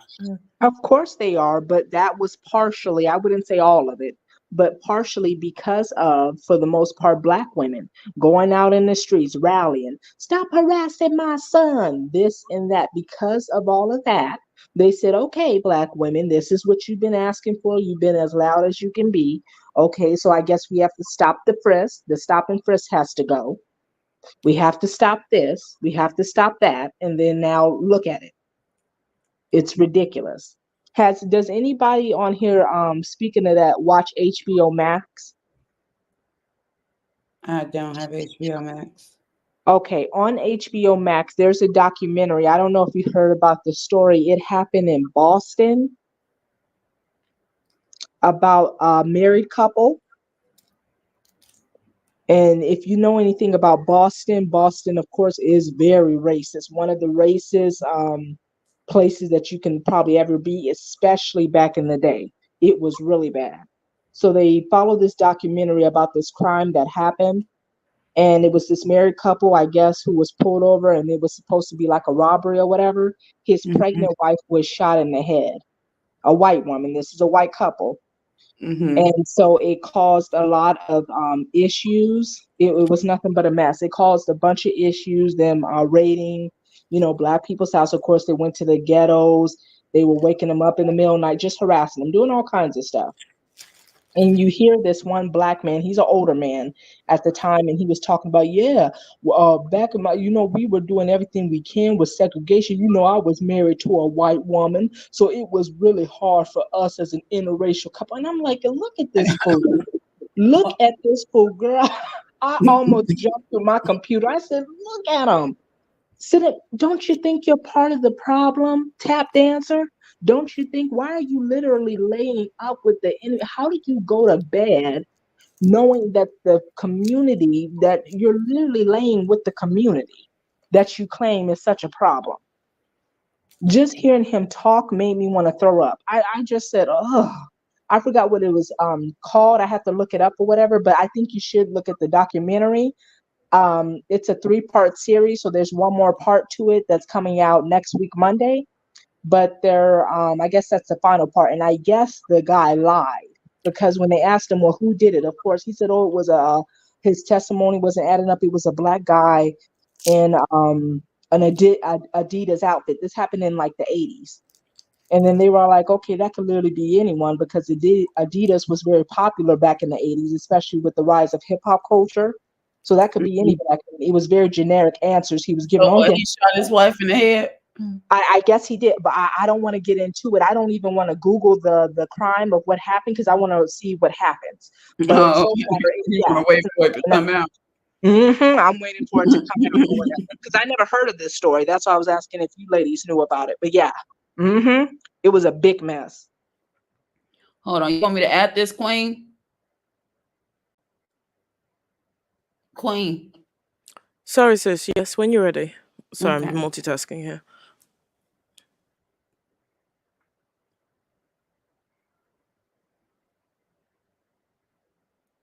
You got on that spooky filter. Dating your baby daddy, a positive pregnancy test. In the second day of dating your baby daddy, 2 black eyes and a positive pregnancy test. On the 3rd day of dating your baby daddy, 3 broken bones, 2 black eyes, and a positive pregnancy test. On the 4th day of dating your baby daddy, 4 STIs, 3 broken bones, 2 black eyes, and a positive pregnancy test. On the 5th day of dating your baby daddy, child support, 4 STIs, 3 broken phones, 2 black eyes, and a positive pregnancy test. On the 6th day of dating your baby daddy, 6 baby mamas, child support, 4 STIs, 3 broken phones, 2 black eyes, and a positive pregnancy test. On the 7th day of dating your baby daddy, 7 damn kids, 6 baby mamas, child support, 4 STIs, 3 broken phones, 2 black eyes, and a positive pregnancy test.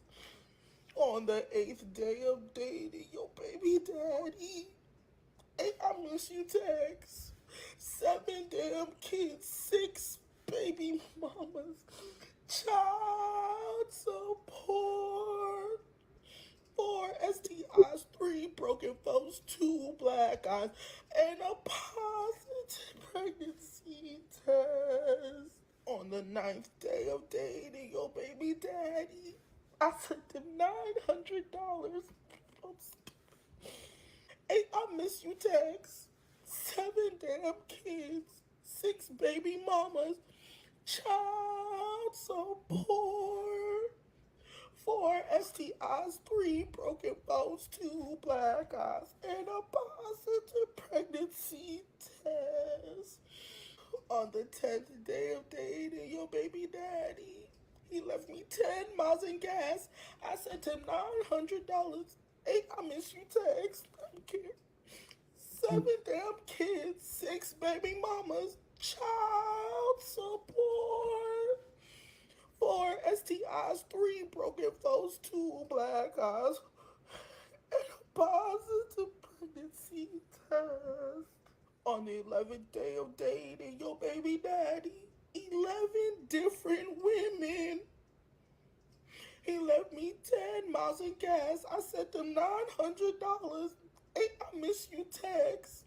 7 damn kids, 6 baby mamas, child support, 4 STIs, 3 broken phones, 2 black eyes, and a positive pregnancy test. And on the 12th day of dating your baby daddy, 12 chances given, 11 different women.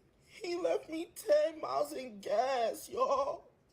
I sent him $900. 8 I miss you text. 7 damn kids. 6 baby mamas. Child support. 4 STIs, 3 broken phones, 2 black eyes, and a positive pregnancy test. Y'all can have him. I don't want him no more. Y'all can have him.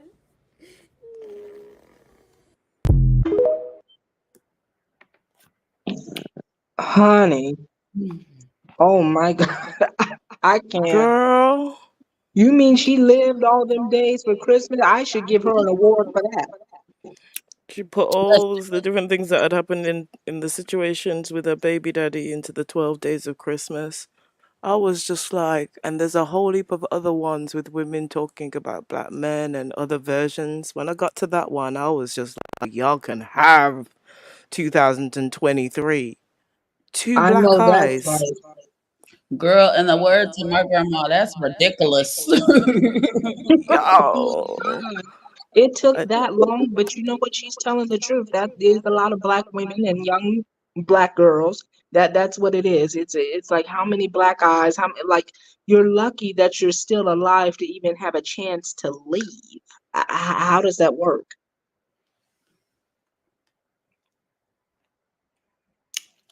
I didn't even realize I had my sound off when I was recording it because I was cussing. I was like, you sent him $900? $900? 6 baby mamas? That was going off. That's wild. Like, my thing is like, you don't even care about the health of your yams. Like, you just out here, Like how could you put a man before your own health? Like Yeah, that's wild. the poor STIs. I was like, hell no. Girl, she'd rather be itching and burning than to be without that man. Do you hear me? Mm-mm. That is Mm-mm. sad. Really sad. And then now thinking about it, think about it. She says one positive pregnancy test, two black eyes, three broken phones, the six baby mamas, seven children. So she's gonna end up the seventh baby mama with the eighth child. Listen, I would have been right at the clinic. Like, y'all can go ahead and scrape this out. Like, I know it sounds really, really uncouth, but like, I'd be like, go ahead, scrape this right on out. You might as well. At this point, she doesn't need Santa Claus. She doesn't need Jesus. What she needs to do is go to the wizard for some damn brains. And How she do really you don't need end to be up raising doing a that? child in that environment. Exactly. Like, people need to stop being so selfish. And black women are selfish. It's kind of an oxymoron because it's like, well, how can black women be so giving? But they're so giving to a black man that they'll be selfish to their child. It's just the truth.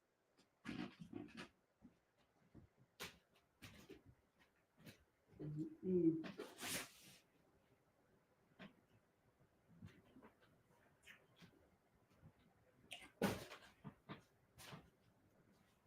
Goodness. But what gave her the courage to even sing? I'm sorry, to sing that. You didn't have the courage to leave him alone, but you have the courage to make a carol out of it. I couldn't do that. Oh, That's just, Girl, like, at the end when it was like, y'all can have him back, I was like, hell no. Hell no. You keep him. You keep him. Don't let him loose in these streets. But it was on mute. But that's what I was saying at the end. No, you keep him. Don't let him loose out here. Okay. There's if been she too many wasn't of them. selfish, she would have told them that he needs to be put down like a horse.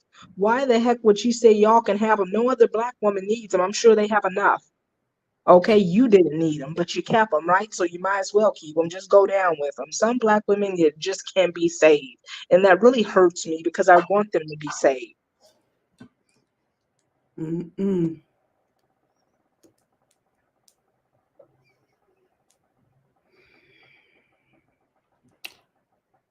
Hold on, let me see. I'm sorry, y'all. I'm just trying to find something on TV. That's fine. Oh, the show I was telling you ladies about, if you do get HBO Max or you're just curious to look at it, it's called Murder in Boston. That's what the story is called. I'm gonna write that down. Please do. It is a good, it's interesting. But it's just it plays into everything we've been talking about for what the past since 2020, or at Hmm. least. Hmm. I'll write that And down. my thing is like, she says she sent him a "I miss you" text after you got two black eyes. Girl, what is she missing? Another black eye? I miss you. Oh, I like it's so gross to me. But I know that I'm not in that situation, and I understand that there is a lot of violence and Stockholm syndrome that goes along with it and stuff like that. And when we talk about mental illness, we should be talking about this. I understand that something's wrong, but it's just so disgusting to hear. It's like, girl, I miss you text. Don't you miss seeing out of your eyeballs without them hurting? Mm-mm.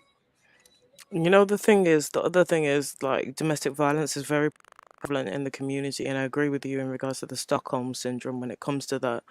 There's a lot of mental conditioning that goes on with the women, and it's about breaking that mindset. Even, I think it was yesterday, I've put a link in the back chat. Um, Hezekiah, that does the news and film, he uploads like the history and the special reports and stuff. I think it was Friday, one popped up to do with 1976 special report on wife beating. Um, so we took a look at that. I did a stream about it. I wanted to watch it and see what it showed up, and it was really interesting at the same time. You had women sharing their stories about being victims and survivors of DV. There was one black woman in there that was sharing her story, and she had a full-on black eye. And then there was a section in it where it was talking about, there must have been at one point, and I've got to do some more research because I only found bits about it, but I was looking into marital chastisement. And then at one point in one part of America, I have to do some more research on it, but they were talking about the Citizen Center. There was a section inside the Citizen Center where you could go and make a complaint about your husband in regards to like the earlier version of what we now call domestic violence.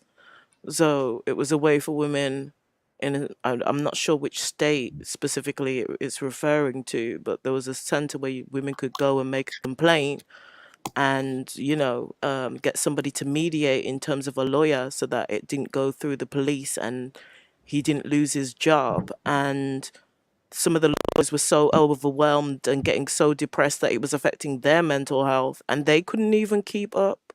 Women going, like, there's images of them sitting in this waiting room waiting to see somebody and this board showing that nobody's available for the day, and then lawyers talking about the different circumstances and things and situations that have happened. So it's like this thing has been going on for so long. And obviously we speak about black women, but it looked like it was something that was really, really prevalent back then. And then when I did just a little bit of research into like marital chastisement, I was just like, they had some real twisted ways of thinking back then. And Yeah.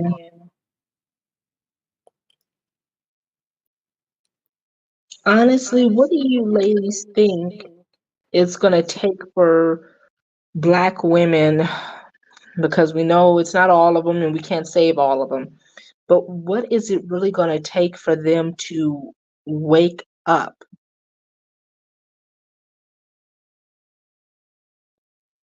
at this point, I don't know. Collectively. I just get this sense of impending doom. Like there's no going back. And there's a lady on here with the YouTube channel, Black Women Wake Up. I get notifications from her, but she shows all of these just disgusting videos of what black boys and men are saying about black women and girls and all of the things all the hatred, just all of the violence, everything.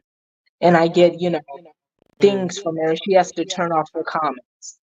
It's terrible. And I'm like, what is it gonna take for you to see that you are literally the embodiment of the freaking state of sleeping with the enemy? Like you really are. I don't get it. Yeah, I follow her TikTok. I don't follow her YouTube channel. So I've seen some of it. Yeah, it just I get little notifications and I'm like, oh gosh, what is this? And sometimes I have to turn it off because it sounds so stupid, so ignorant. It just sounds very weak, yet it's so dangerous. It's very incel. And I'm like, oh, it's ridiculous. These are the channels and the stuff that people shouldn't be able to have, that should be arrested on site. Yet they want to take other people's channels, and we know who exactly I'm talking about, for promoting getting rid of this type of stuff and doing better for yourself as a black woman.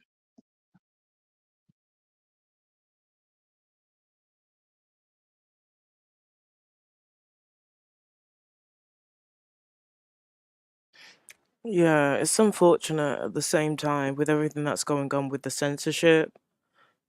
There's a number of platforms that have been taken down, and then I don't know if y'all are aware, but there's new rules that come into effect on the 1st of January 2024. So there's a lot of people that are rebranding their platforms.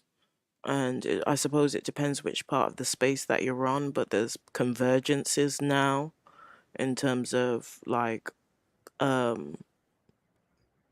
what was going on when it came to Fight Club and Pimpton, Daniels and his crew. They've kind of spread out. That's come to an end because he's rebranding himself.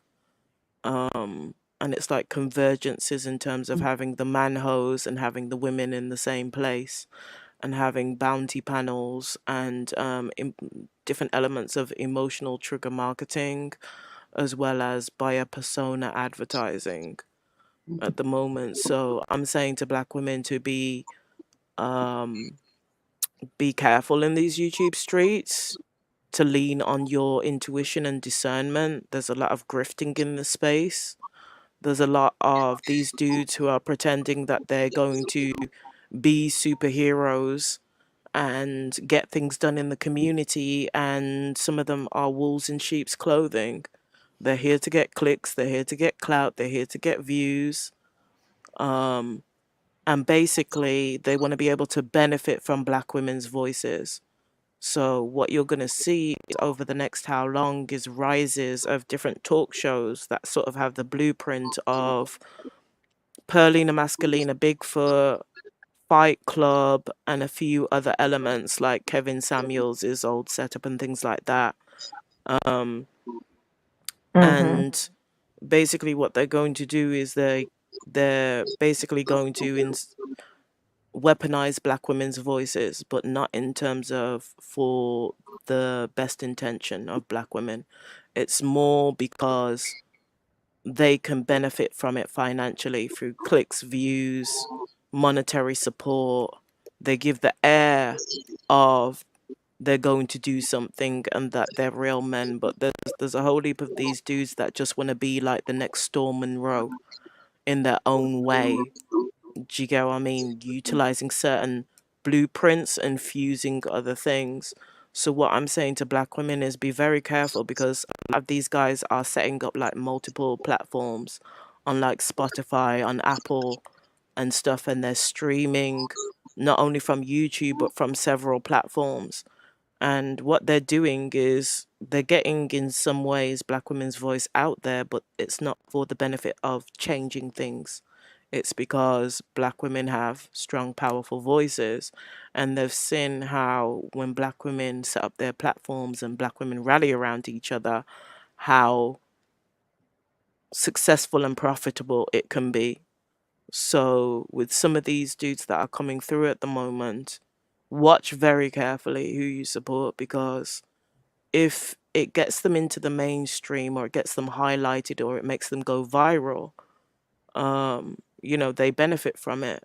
But in terms of how black women benefit from it, that's the real question. But I don't think, with what's going on right now and how these dudes are planning to move forward, that black women are going to benefit from it.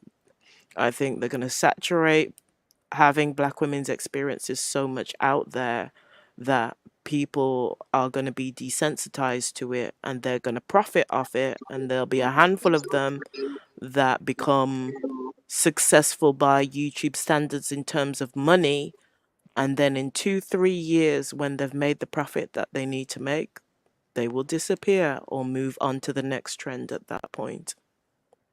Very true. I couldn't agree with that more, with everything you're saying. That is a lot of what they're doing. Something I seen that has been cracking me up though is Pearly the ugly fish. She's just been crying, listening. Please, someone listen to me. Doing whatever she can to get her platform. And there's this lady, I forgot, Michelle McDaniel, I think that's her name, the exercise fitness woman, who keeps going in on her, and it's just the best. I love her channel.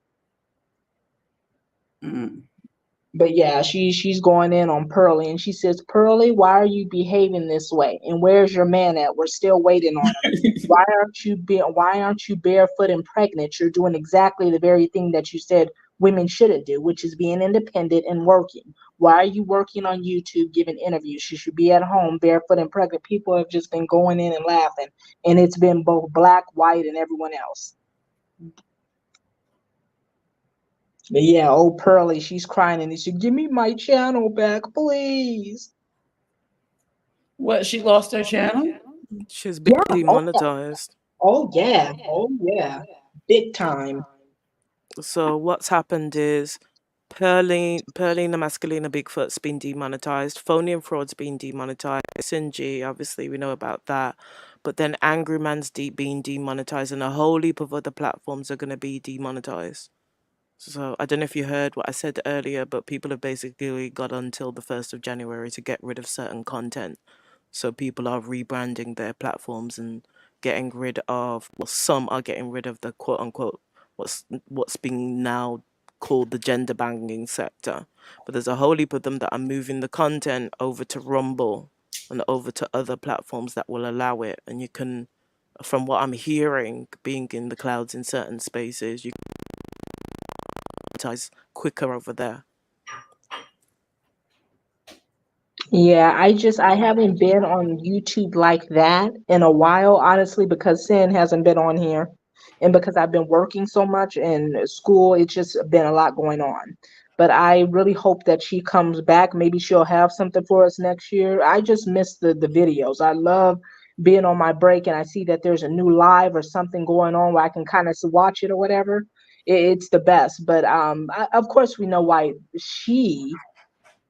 I mean, how did that even happen? I know that YouTube, but is it true that some woman got her demonetized or whatever? Yeah. Really? And I bet she had a bunch of black male worshipers protecting. I Yeah, bet. it was a white woman. Mhm. And it seemed like she had been from the article because I read it. The live stream, someone has echo. The live stream I did, someone had left a link to the article on one of Sin's Patreon videos, and I randomly just clicked it, and then I read the article, and it seemed like this woman had reported several of Sin's videos and like had reached out to YouTube as a representative of this newspaper, this online newspaper. But if like the newspaper felt like a blog more so than anything. And yeah, like she had actual correspondence clips from when like a representative from YouTube had contacted her. Really? Wow. Yeah, I hope she's fixing her content, doing whatever she needs to do. I just want to see her thrive in another way because she's telling nothing but the truth. But I know the truth bothers. We know that where there's truth, they're going to do whatever they can. But I think she did do a few appearances with Storm, didn't she? I She think I did seen a an video. interview with Storm, which he kind of chopped up. The thing that I've seen is, although she's on Patreon, and try and keep this between the ladies, is that her platform, she's got another platform called Sinji Butterfly, where she used to do TV reviews and stuff on. That one hasn't been taken down. So in the last couple of months, she has done a couple of lives on there, but she leaves it up for a period of time and then sometimes she unlists it or sometimes she takes it down. I haven't seen her since I haven't even watched the link that I got for the last live. So I don't know if it's still up on the platform, but you might have to look under an unlisted playlist. Okay. The other thing is in regards to the shift in the space and it in regards to Princella and what's going on over that side. So there's a whole heap of women that I've seen that have kind of like dropped Sinji and they're rocking with Princella. But it'll be interesting to see what happens moving forward. I can't blame Sinji for feeling the way that she feels, and she's entitled to a break as well. Do you get what I'm saying? Spend some time with her family and Oh do some yeah. other things. I think I remember her saying that she was enjoying kind of being off of YouTube for a while. But I also know that she's a fighter. And last time they did this, of course, at the start when she started telling the truth about black men, and she said she was studying more and really seeing who they were more, that they took down her channel. Even when she was going against the whole supremacists, she was going through them. It was just a big mess. But of course, the people who were flagging her account were black men, and she had to rebrand then. So, I hope she finds a new space, or she does something where she can get around whatever she needs to, so she can still get her message out there, because she is definitely one of the most black women, I would say the most influential one on YouTube, that really needs to be heard. But we know what they're doing. We know what's going on. So, I hope she comes back, or YouTube, does Well, something or whatever. We'll see. whatever she decides to do, I'll support her with. Me and Coco was having a conversation before, and I was saying I think she should just set up her own website, and then people can't control how she moves. Do you get what I'm saying? And then she can upload her videos and do her lives from there, and she can monetize it herself. Do you get what I mean? Instead of having YouTube take a big portion of it. So True. she did say in the live stream that I saw with her interview with Storm that she is working on her own website. So hopefully in 2024 we'll see what happens. I hope so. Now, who exactly is Princella? I've heard that name, I think, from like a Taz video some months ago. I don't know who that person is, though. Is she Yeah. like regurgitating what, Sin says? It's a very long story, and I don't have time to get into all of it, but basically, it is like she is mimicking parts of Sinji and other people that I've seen in the space over this last few years, and she's kind of put her own spin on it, and then she's added science in it. But there's a whole heap of things that she's done. Well, not a whole heap of things, but there's certain things that I've seen that I don't agree with. I feel like it's partially a grift. I feel like she's been a car salesman in her previous career, so she knows how to sell things. It's come to light recently that she was exposed as being a follower, years back, of Malachi York, and that she won't denounce him. It's been exposed that at one point she was with like the Manosphere in terms of being a mammy for them and working with Angry Man and them. People are saying that she's changed. She's saying that she's changed since all that happened. But personally, I don't fully believe it. Like I said, I think it's a partial grift. I think if it gets black women the attention, then she'll do it. But while she's trying to sell her book and other things, and then there's just other things in terms of like, she did a whole interview with Charleston White. One of the ladies was reviewing it. This was some time back because I've only been back really, really and truly in the YouTube streets over this last month, maybe. Even though I was around, I was doing like more relaxation streams and self care, and then just when there were certain things that came up that I'd previously done before the break, I'd just kind of, report on those things. But a number of months back, I said I would sit back and watch and see what happened with this lady in terms of her influence and how she operates. To me, like, there's a whole heap of people that are not going to like me saying this, and you don't have to agree with me. This is just my point of view. But it gives off a very daddy's girl cult-ish for those women who are vulnerable or gullible. And then what I was saying in regards to Charleston White is she did an interview with him, and then they've been working together.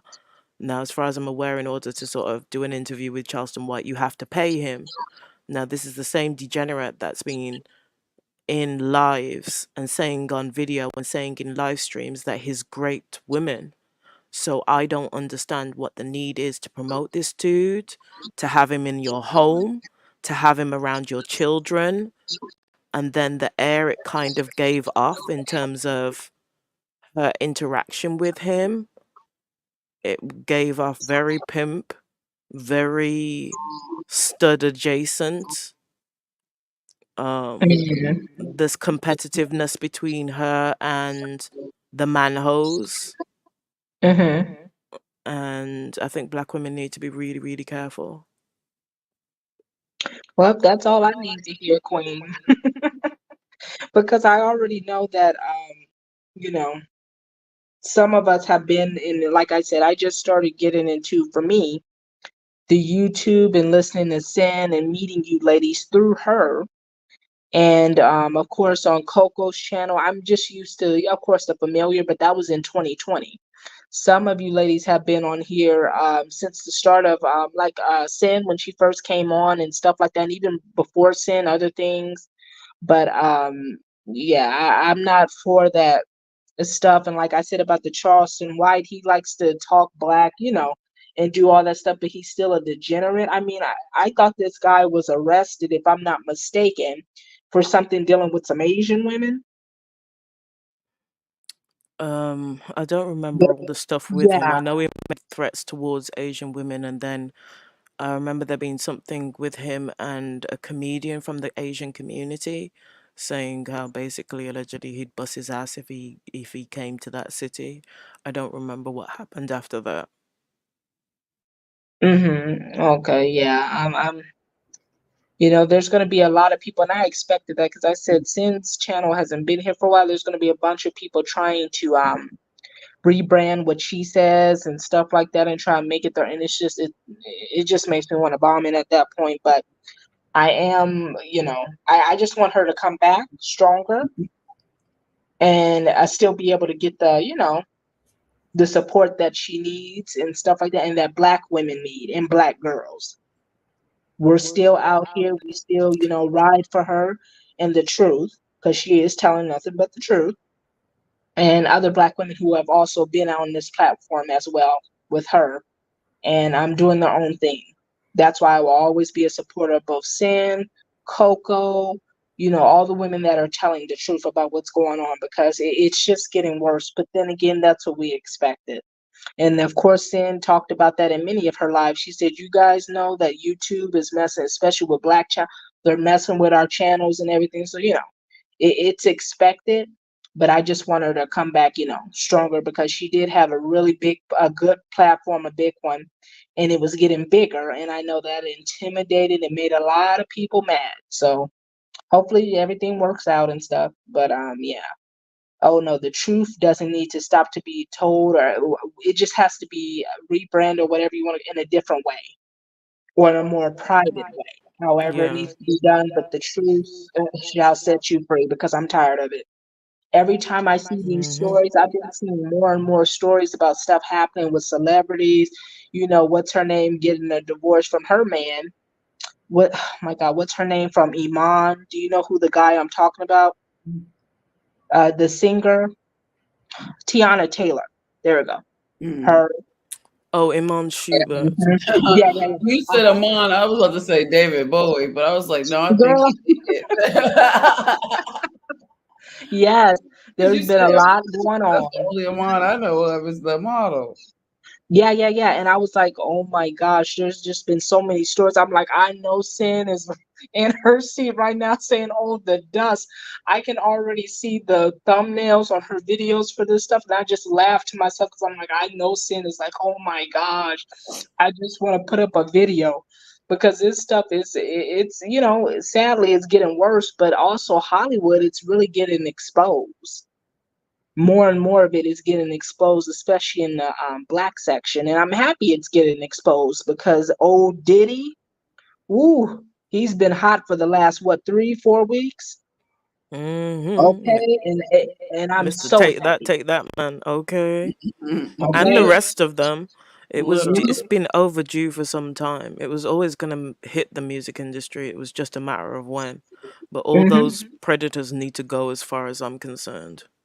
Oh, absolutely. Especially him. People have been talking about him for years. His in the closet behind. People were talking about him for years. Come on out.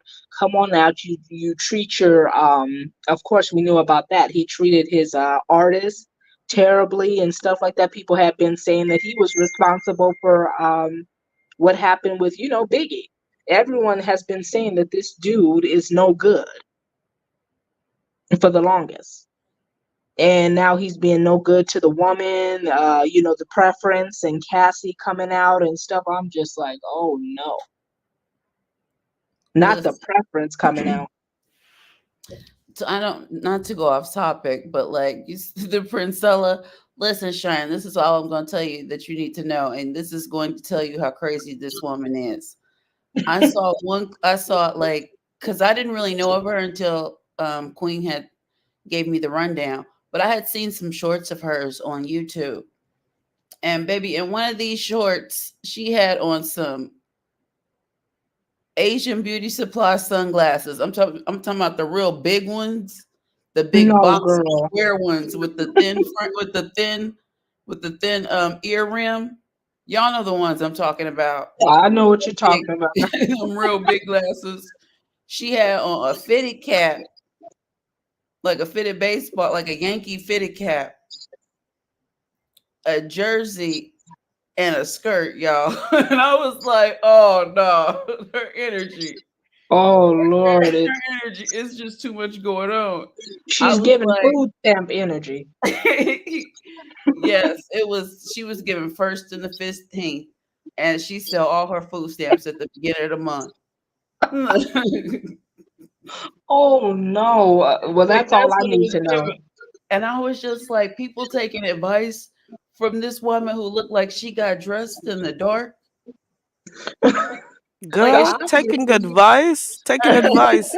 These women have got, some of these women have gone kamikaze, okay, militant in terms of attacking other black women's platforms, attacking black women in the chat, calling black women bonobos, as calling black women what, nut milk mammies, telling black women to take dick here, there, and everywhere, and violating black women with her mouth, as well as some of her followers, the extremist side of her followers.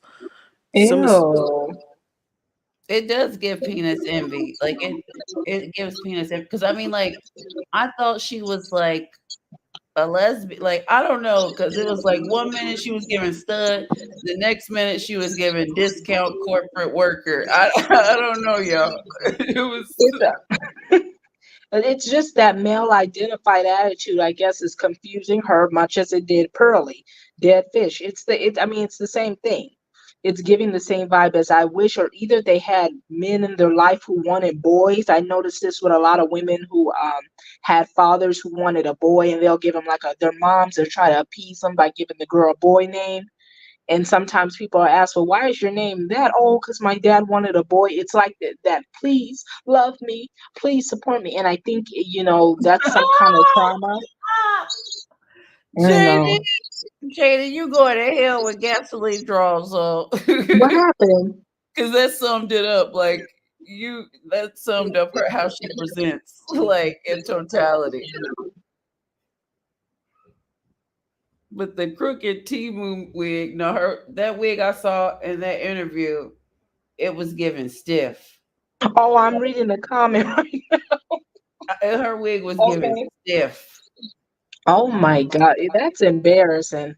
Like, it was given young. I don't know, like, if you ever had a grandma who had like a real straw broom.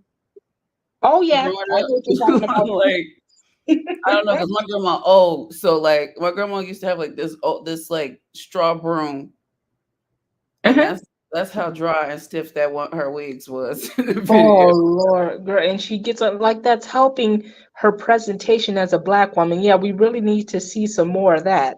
But she probably doesn't think of herself as a woman in the first place, so that's a different, different subject. But there's It's so the much of that crooked going around. part. It's the crooked part for me, because it's like we must have seen the same video. Because baby, her part was on the gangster league. Like, I'm like, is it supposed to be a asymmetric bob, or do you got your wig leading to the side? She probably thought, like you said, she got dressed in the dark because she doesn't like to see herself. So she got dressed in the dark and said, "Here I am" to the world. But that's just Because her embarrassing. fashions do not be giving fashion. I'm like, Mhm. she literally dressed like a toddler who dressed themselves in the morning. Of course, the only reason I knew that when you guys had brought it up and you said, yeah, Princella, I said, God, why do I know that name? Because I was getting notifications. I still get notifications, even though I haven't watched his videos in a long time or like checked in on Nyla or anything like that is because of a task. And I've been seeing a lot of videos being popped up, and he was saying something, but I didn't really get to say who is that. I just kept seeing that name.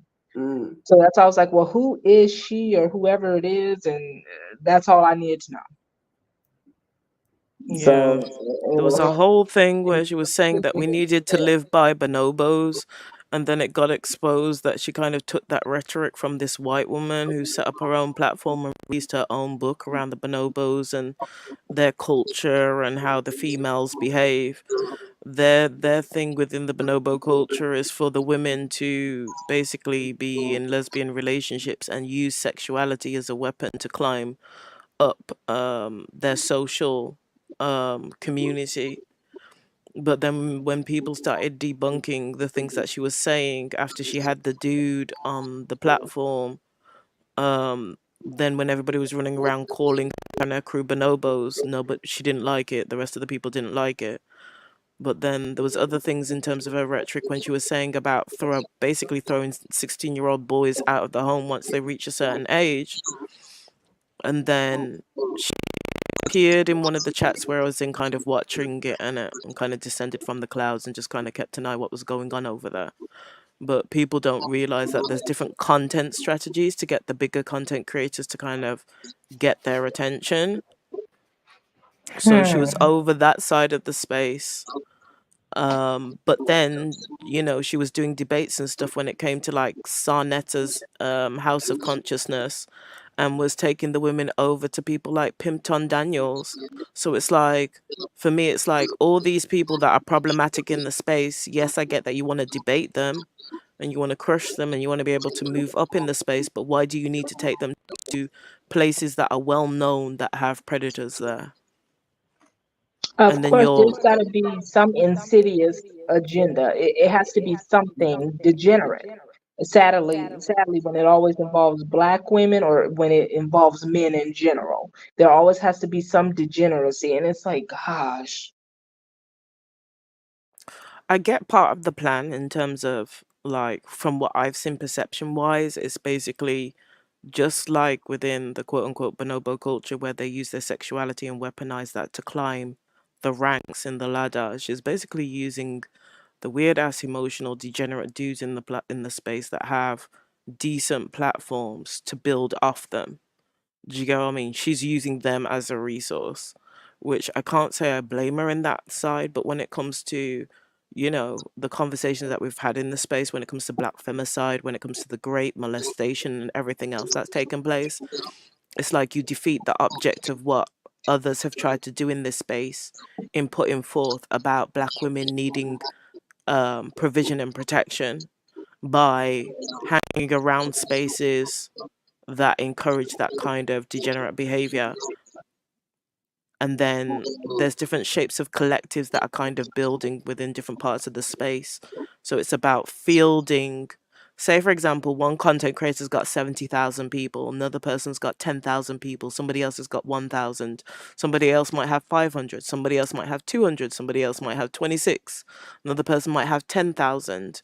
If you work together as a collective, then basically you can keep that money in-house from those subscribers and those followers and field them around to all your different content in a circle. So it's about resources and using black women to get the money out of them. So, Coco, this might make you laugh. Recently on my For You page, I was scrolling in it.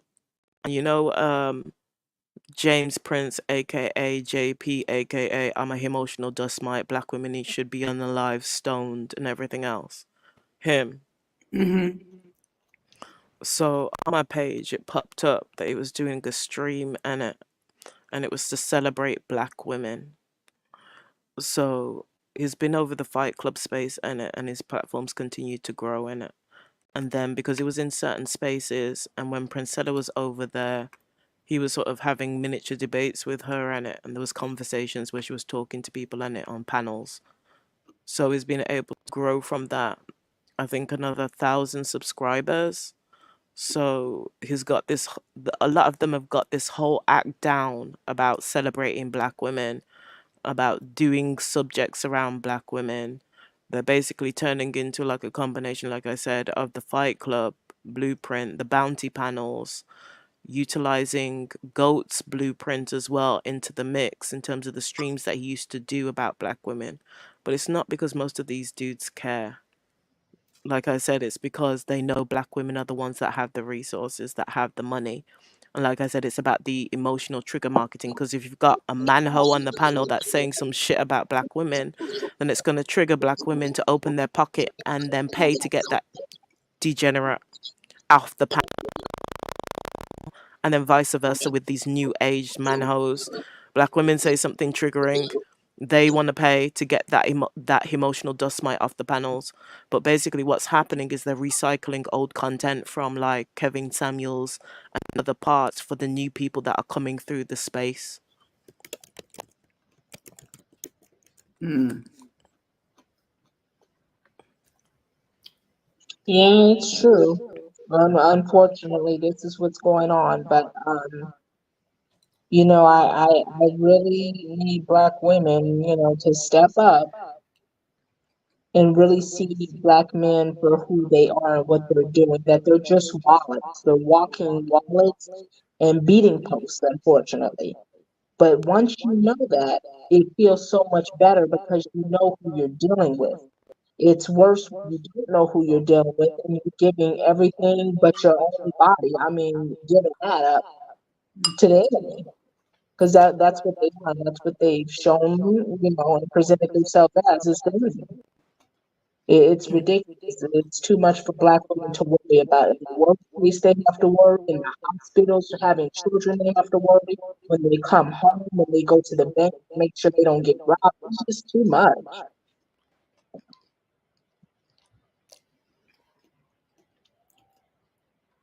Quinn, what were you just saying? Because I wanted to say something, but then I forgot my train of thought. What was it you were just talking about? Because I wanted to add on to that, I believe.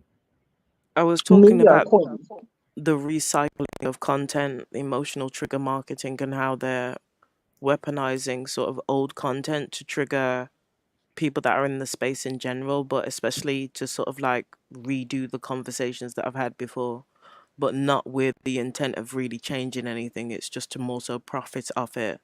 So like, these dudes are now in the space saying that they're going to protect black women and they're talking about it on panels, but it's basically a pissing fight. It's like they're taking being competitive online.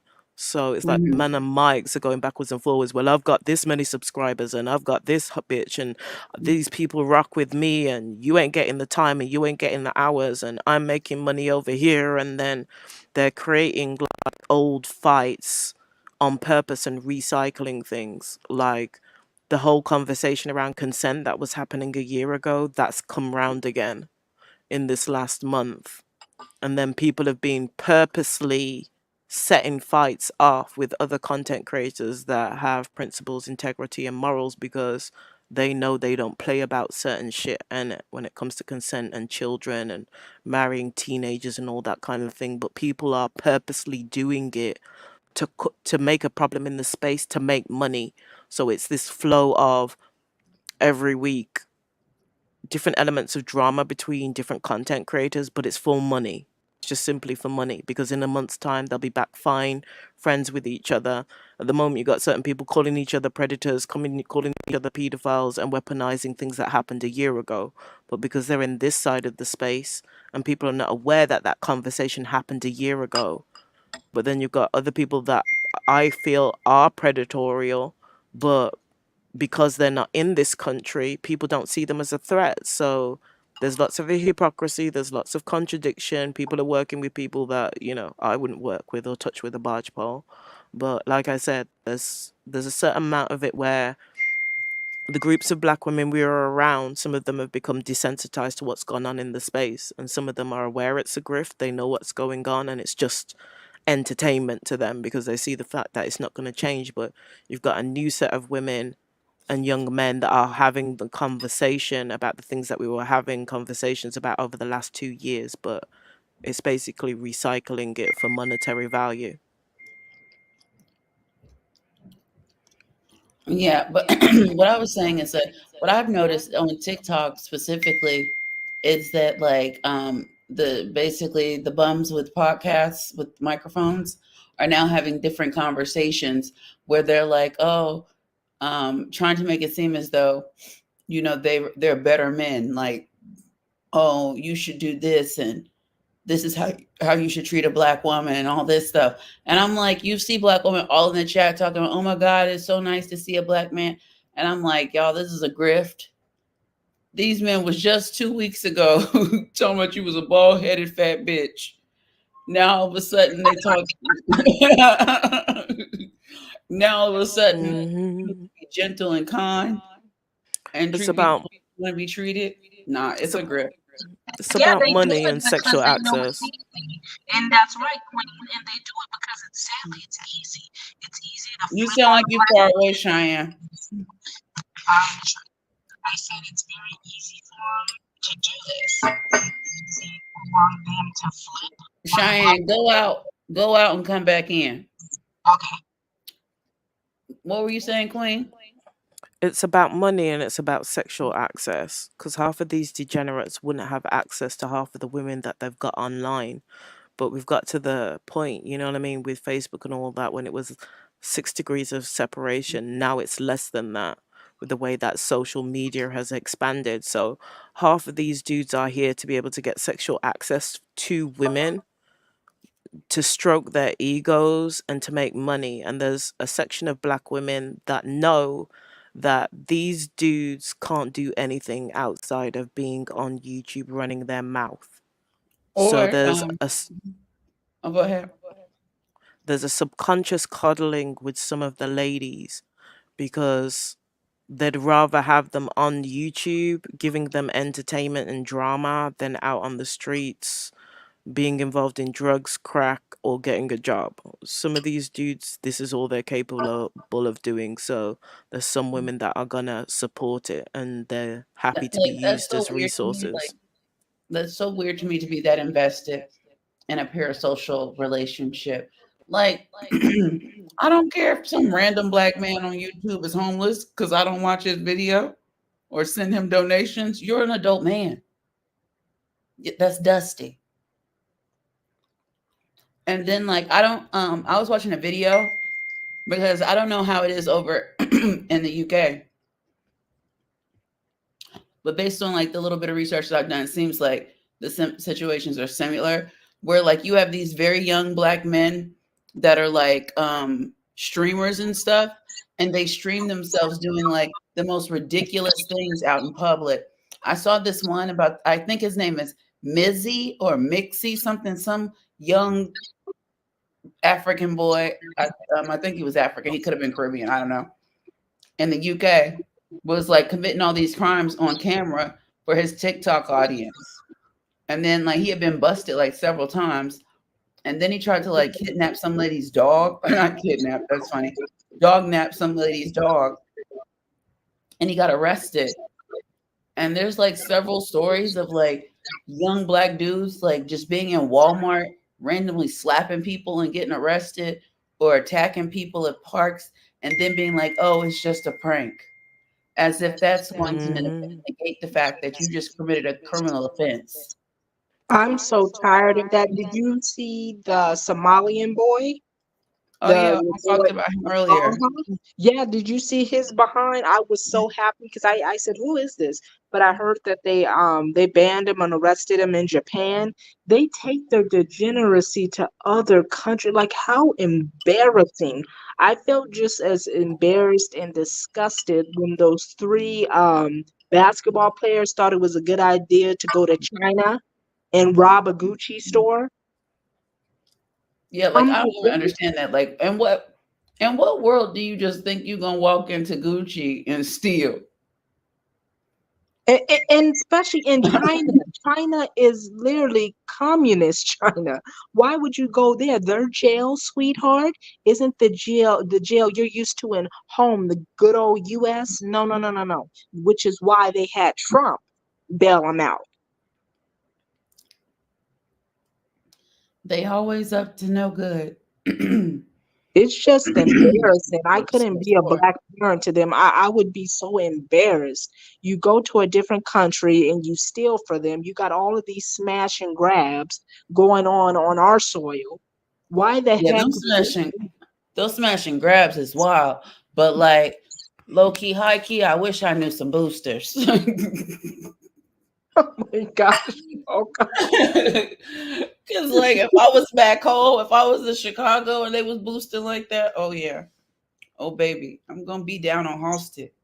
Negotiating with the Africans. I sure am. But it's just, I'm like, oh my God, it's so embarrassing, especially when they have you on camera and you see them and you're like, oh my gosh. Girl, I And just, you know the crazy thing is like because my cousin, she lives in Minnesota, and she says like up in Minnesota, a lot of the people who do these smash and grabs is like the Somali gangs. Like the Somali gangs rule Minnesota, and like it's like you would think that these crimes, right? Because they're very well organized, because they get in and get out real quick. And like if you've been to a high-end store, you know that those bags aren't just sitting there freely. Like they're zip corded, because they typically get your bag from the storage in the back. So they go in and like it'll be like 15 dudes, and they move with such precision. It's like, when did y'all scope this out? Like, do you have someone on the inside? Like, because you would like to be able to move so quickly all at once, but then they do bum rush the store. So it's like overwhelming. So there's the element of surprise. But like if they took these skills and applied them somewhere else. that's what they were talking about on the people who were responding to what they were seeing. They were like, wow, they can do all of this to set up to grab something, but can't get a application. Can't then, oh, someone's stopping them, someone's holding them back. And I'm just like, oh my gosh, really? They're your thumbs out that you love so much, black women. There they are. Aren't you proud? Like, and be and the first one. Why did and they tase my baby? Be the first ones crying. yeah, some do have serial numbers. That's how they're authenticated. But like during, was it around, I think it was around COVID. Anyone who lives in New York City, you'll remember this. Like when they basically, I think it was during COVID, and like, you know, nothing was open. Like they were just like smashing and grabbing all the high-end stores in Soho. And when you think about it, it was the perfect time. We're on lockdown. There's no one around. Like the streets are completely void of people. But I think at one point some of the trains were still running, or like they were running at certain times. So it was like the perfect opportunity for it when you really think about it.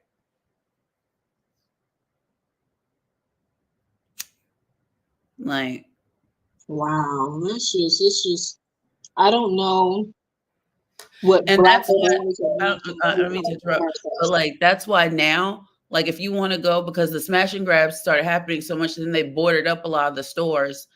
And I remember when they were doing it like back to back, because they were hitting all the high end stores in all the different neighborhoods. I had wanted a pair of these YSL slippers, and they were in stock. They were only in stock at the store, and I think it's on off Fifth Avenue. And so I was like, oh, I saw it online, and I was going to go after work. And they were like, no, you have to make an appointment. Like you could no longer go into high-end stores without having first had an appointment. And then you had to show your ID. But honestly, I thought that was classy, Coco, that they were doing that.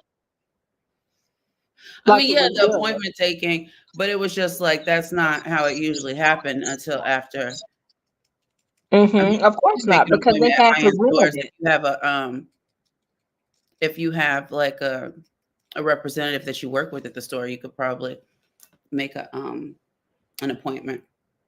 Of course, but because it always is them, I swear it is, they have to ruin it for everyone. It probably wasn't that hard to access, like, oh, an appointment, maybe because they have needed a certain amount of people in the store at the time or whatever. But now they have to take all types of security Precautions. measures. Yeah, and it was so wild because at one like this area in Soho is nothing but high end Chanel, but Valentino, like all the high end stores, and all of them got smashed into. Like these boosters got millions and millions of dollars worth of product. Wow. Ugh. Just so at this point, it's so embarrassing because even when they do the crime, ladies, even when they do all of these horrible acts, but especially like burglaries and stuff like that, who are you giving this stuff to? Is it helping your community? Are you doing something for Black women or children with that? Are you selling and then getting the money, and instead of keeping it for yourself, you're giving it to a neighbor or a Black woman that's struggling with her kids? What are you doing with it to make your community better? Even when they do crime, it never benefits. It always goes outside of the community versus Italians or Irish when they were doing the crime and paying off officers and stuff like that.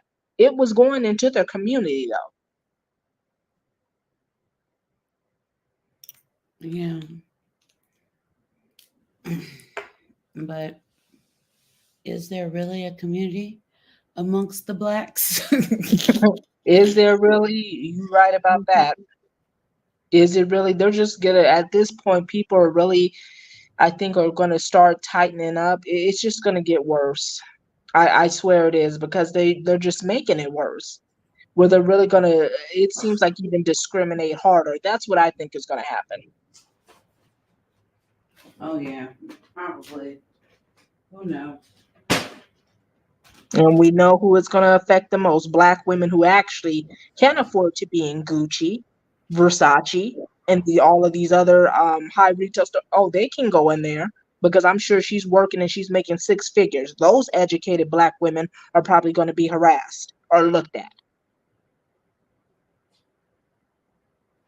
Well, the high value women within the Black community, you need to be careful because you've got all these dusties that are stalking, Black women's profiles, checking out what they have, what designer bits and bobs they have.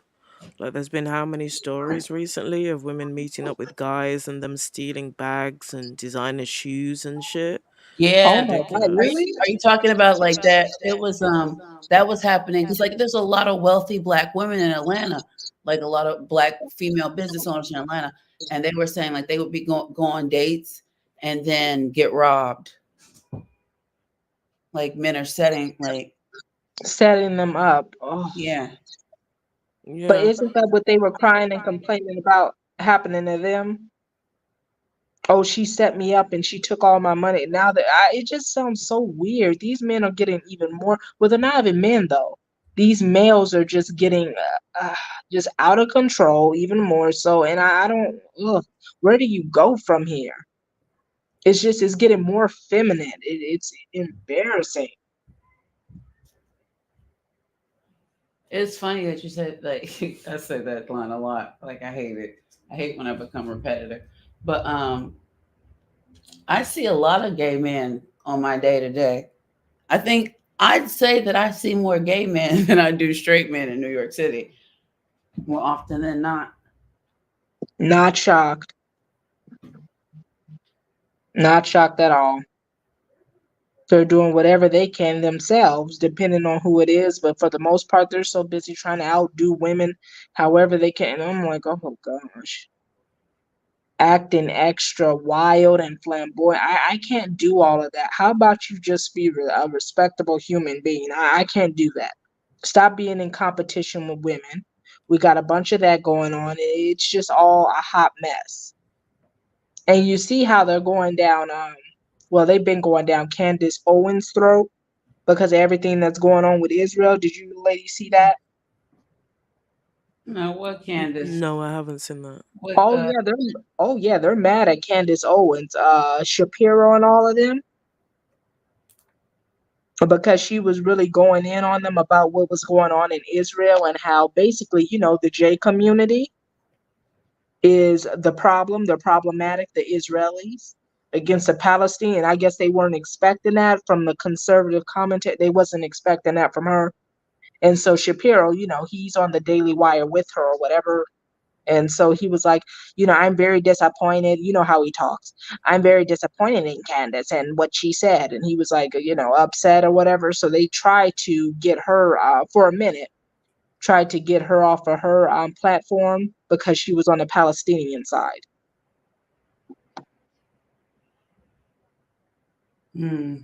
Yeah, that's been going on. And they're like, how can you go against Israel? And we gave you basically the J community gave her the opportunity to have her own little show and stuff. I'm like, how can you do that?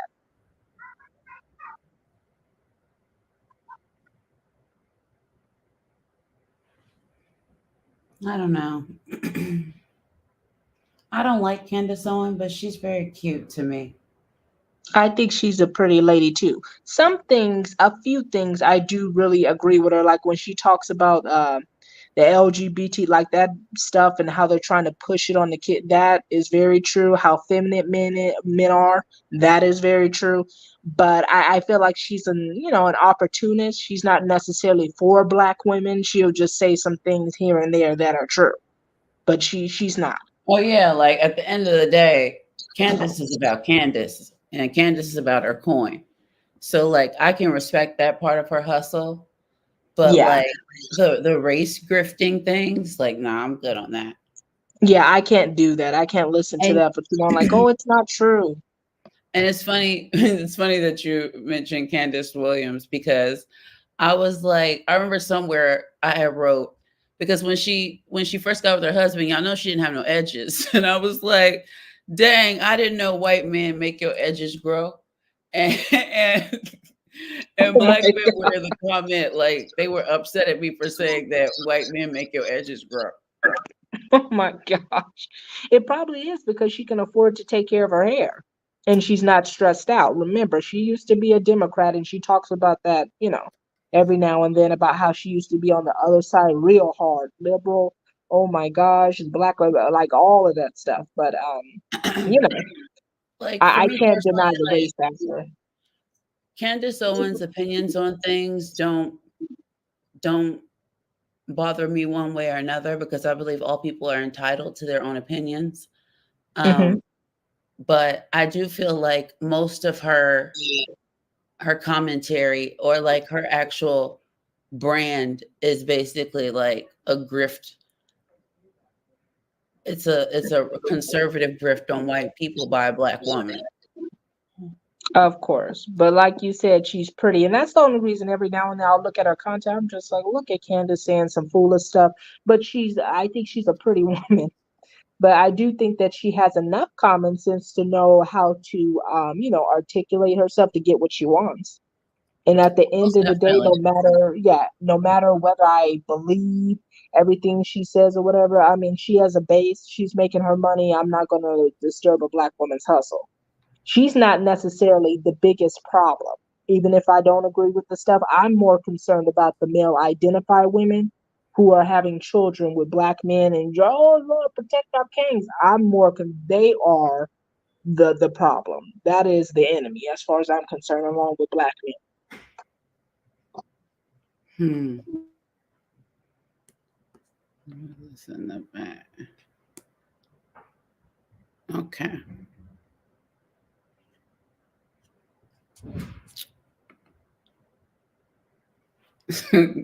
Whipped cream code, you said she looked foolish. Sometimes she does, and it's like, girl, please. But when she's right, when she's passionate and telling the truth about something, that I agree with. I'm like, now you're making sense. But it's all opinion too. If you agree with something, you agree with it. If you don't, you don't. But she has the right, to use her, her voice and her platform and stuff like that. And that's her business. But I do think she's a pretty lady.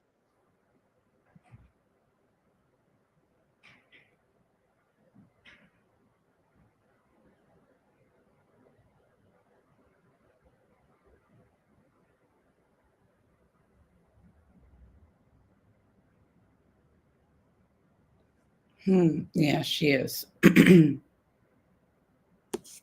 What are your plans for the holidays, Cheyenne? You know what's funny? I think I'm just gonna relax this holiday. I don't really have too much going on. I think I'm gonna do, my jobs, the Christmas party, of course, but as long as it's not involving no potluck, girl, I ain't doing it. I swear I'm not. Mm-mm. Not no potluck. Have you ever seen that man on YouTube that does that? He's always looking out of his window, but he's seeing white people like make all types of nasty food. What? You've never seen that? Yeah, he does this little skit away. He's funny. He's a black dude, but he does this skit where he looks at he's like an old uncle, and he looks at his I think it's called Christian Johnson. You have to look. That's his YouTube. It's called Christian Johnson. That's his name or whatever.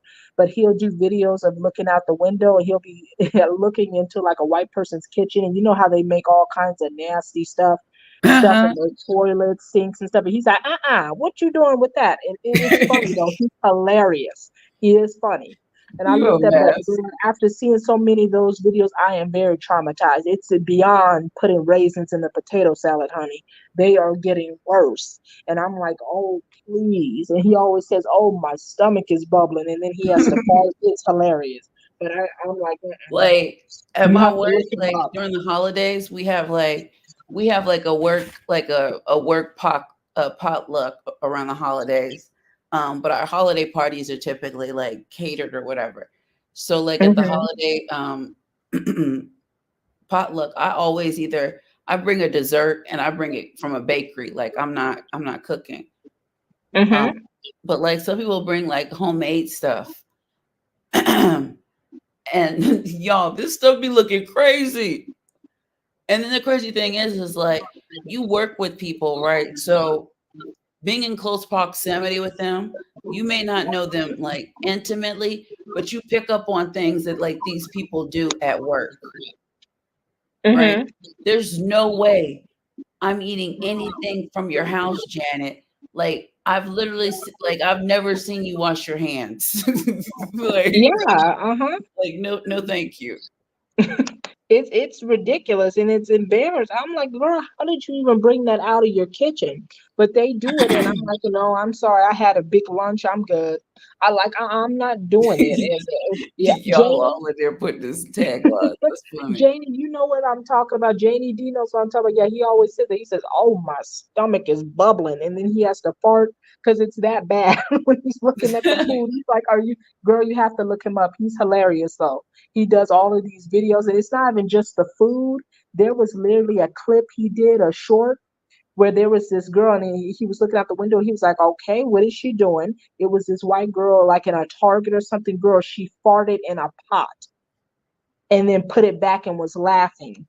It was on social media, and she thought it was a good idea to do like a TikTok, fart inside of a pot, close it, and put it away. And people in the comment section said, oh, these demons. Oh my gosh. And people were like, see, that's why I wash my stuff before clothes, pots, pan, whatever I buy, I wash it before I use. Girl, they are nasty. The stuff they do for clout. Mm-mm. Oh, I like her too, Queen. Queen said that lady that says, hi, everyone's so creative. She's hilarious. That black lady too. When she also reviews the food that they're making, and she's like, don't you really gonna eat that? Okay, girl. She's funny too. But yeah, they're just doing too much in these YouTube. I said, ugh, attention is a drug now. And you know what's so crazy? Someone was just talking about that. They said when you're dealing with the world and you're dealing with a country who has the strongest military, talking about us, because America, we do have a very strong military and advanced technology, all of that. Russia and China and everyone already knows that we have that. They're not attacking us or thinking about attacking us as far as military. They're too busy trying to make us lazy and dumb. And social media is helping. They don't have much. They don't have to do much. You know what I mean? It literally Yeah, that watch. is true. No, that's all they have to do. Just watch us be overweight. You can't fight if you're not mobile. And then watch us be dumb. You can't do anything without making a scene or attention. So if the enemy is lurking, what are you going to do? And then they're making the guys and young boys very soft and effeminate. acting like they can't do anything. So how are you going to go into battle? Really think about that. There was this dude, this white man, he was talking about that. He said they're too busy making us lazy, and we're falling for it. All of the social media and all of the attention unnecessary and bothering people, like the pranks, like all of this stuff. They don't have. They're just sitting back laughing. There's nothing else they have to do. We're destroying ourselves. I use we lightly, but still, we're Americans. That's what they're doing. It's embarrassing. It's bad. I'm like, oh my God, the stuff people do for attention is crazy. Yeah, it is. Like, Mhm. and I just like, it's one thing. Don't get me wrong. I'm all for people opening up and sharing on like their traumatic experiences online to help other people. But I Mhm. think that in the age of social media, like we've started to overshare. And I think, and what I've noticed is, especially when it comes to women, regardless of the race of the woman, like when they get online and they, pour their hearts out to random strangers, like you also open yourself up to like, haters or, people like trying to put words in your mouth and things of that nature. So I don't know, like I've never seen the point in bringing that to the internet, but I can understand why some people do that because it can be like, cathartic for them to get it off their chest. But Yeah, but like in a people share I way too guess, yeah, a constructive way, like a way that makes sense. Like, hey, I want to share this. Some people they want an audience to help someone. There are people who truly have that in their heart, but it's gotten so bad that it's like people can't even tell what's what anymore because you have people on here who are literally using these platforms and stuff to exploit, to expose, to get attention, but in a bad way because now attention is so much it's a hell of a drug and it's so bad that it doesn't matter if it's good attention or bad attention. In fact, the bad attention is starting to make people think that that's good. It's gone so bad. It's not, it's in the industry. It's just crazy. It's like anything will go. When I seen that chick, because I didn't know who she was, when they were talking about that Sukiana months ago, went to the UK talking about eating guys' booty holes and where the guys that want their booty holes eat. I said, what the hell? And she's black. And she went over there. I'm like, and you said that and broadcasted that, right? And you think that's cute? It's that bad. It's like, and it's not just the black community, it's everywhere. But of course, they're really going to go in whenever a black person does it. But it's so bad. It's like, what are you here? What are you contributing to the culture, American culture? What are you doing? It's bad to society. And like I said, the other countries, they're just laughing. They are sitting back with their feet on their desk, laughing their behinds off because they know nothing's going to happen. They're like, oh, America has fallen so hard with morals. You know what I mean? So, it's like it's a dead end. I'm so embarrassed. I don't know what is another word for embarrassment. Honestly, there's nothing else. They are going to town for attention. They'll do anything. And I'm just like, when you have people in your own comment section saying, okay, why don't you keep that to yourself? I'm seeing more and more of those type of comments. I don't know. Whenever I look at like YouTube or clips or something pops up on my phone and I see something that's so degenerate, the first thing I'm doing is going to the comment section. And there are some people who still have common sense, who are smart, who has some decency. They're like, why don't you keep this to yourself, lady? Like you literally have these couples doing pranks over and over, just being so immature, like they've never grown up, just stupid adults, and they literally have children in the house, and they're doing all kinds of stuff. Oh, seeing if my man pick up this phone, and if he hears another woman, I'm just like, what? Why are you doing? You have children and you're playing games like this, trying to see if my man is unfaithful. I'm going to do this and have him call my friend. It's like, oh my gosh, where are the adults at? Where are they at? Girl, like where are they? Like you can't separate the teenagers from the adults. I'm like, really? This is what's going on? And the kids are talking to them any kind of way. I'm like, oh my gosh.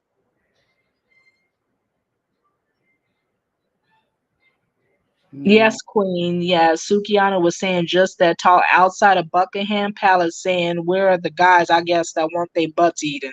I said, "Oh, Hold oh, on. Hold on. oh, oh." Not her outside Buckingham Palace talking Palace, yes, girl. Did you so see much that she gonna video? eat pussy and the view of the queen. Yes. Did you, girl? Did you see that video? Did you see it? No. Coco, oh my God, girl, yes, she did. That was a big thing. Like a month ago, she did that. She went outside of Buckingham. She was in the UK.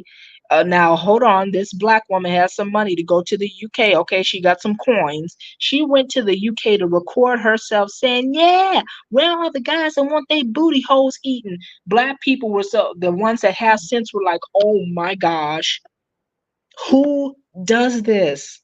Who does this?" I think even Taz did a video on it. But when he was saying, he said, "That's really what y'all doing. You going out to the UK talking about eating dudes' butt." Like, oh my gosh, girl.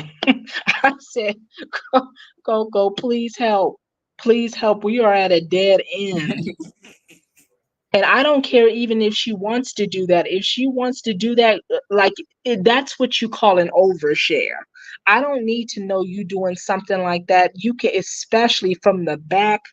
The first time I heard something like that, I thought that was so. It wasn't from Janae Ayoko, that singer. It wasn't from her saying the booty like groceries. The first time I heard that was from dumbass Gabrielle Union. Girl, I was too through. Too through. I said when she said that with Dwayne Wayne, I said, listen, we already knew he was a sugar booty, but that really confirms it. What man would want you to do some stuff like that? What street man? Please get out of here with that. But we don't need to know it. Yeah, that's wild. Just these women are so desperate. Well, will this make you happy? Maybe if I do this, if he sees how promiscuous, maybe that because I'm telling you, they're doing this all for black men. Because as Sin said, there was a chance, there was a time where, black women were, like, oh my God, prude, whatever you want to call it, where that was looked down upon back in like the 70s, 80s. Oh, I don't do that. I wait for marriage. There were, a lot of black women in the community who were like that. Then the black men complained about it, of course. Oh no, see, the white woman does anything. Of course she will, because she's a beast. But okay, she does everything. And then a lot of, black women fell for it, sadly. Now they got to be the biggest freaks. They can't be respectful or like, hey, what I do in the bedroom is my business. Now they got to tell everyone. It's like, oh, okay. Okay. Crazy girl. And Megan Thee Stallion and her ball of dust broke up, right? Yeah, I saw that. Yeah. I saw it randomly because I Mhm. don't really follow the people that I follow celebrity news, and they Mhm. typically report on it. But I wouldn't have known other than that. Yeah, I get all of those notifications, from everywhere. Even when you look at a video, they'll still notify it, whatever. But yeah, she broke up with her ball of dust, which I'm not shocked about it. I just really wanted her to rebrand herself. I liked the way she looked when she came back out for her new singles and she was doing like the natural hair. I thought that she was appearing good. She had lost weight. She's been working out. She cares about her body. But I just would really like for her to, switch up her image a little bit. She can still be fun, still rap, but do something a little different. I would like to see her with someone decent, but of course she has to be, a decent herself. I want to see her with someone good, but when you mess with hood dudes, I don't know. I don't know. After dealing with Tori, I don't know why she would want to do that. They made I guess without her permission or something, they're making a film about it's called The Woman Who Was Shot in the Foot or whatever, something What? like that. Yes, they That's what are. they name in the movie. Yeah, that's what they're making a movie on it. It's based or centered around what happened to Megan. It looks like a mockery. I haven't looked at it all, but yeah, that's what's going on. The woman who was shot in the foot. It was something like that, the title. And I guess that was without her permission, whatever. But they're still making fun of it. And it's like, but girl, you keep dating these dusties. Stop talking about hood, because the guy apparently cheated on her party or whoever she was with. He cheated on her. So they broke up. But I think that she's still in her 20s, but she needs something else. I want black women to do better. This isn't working.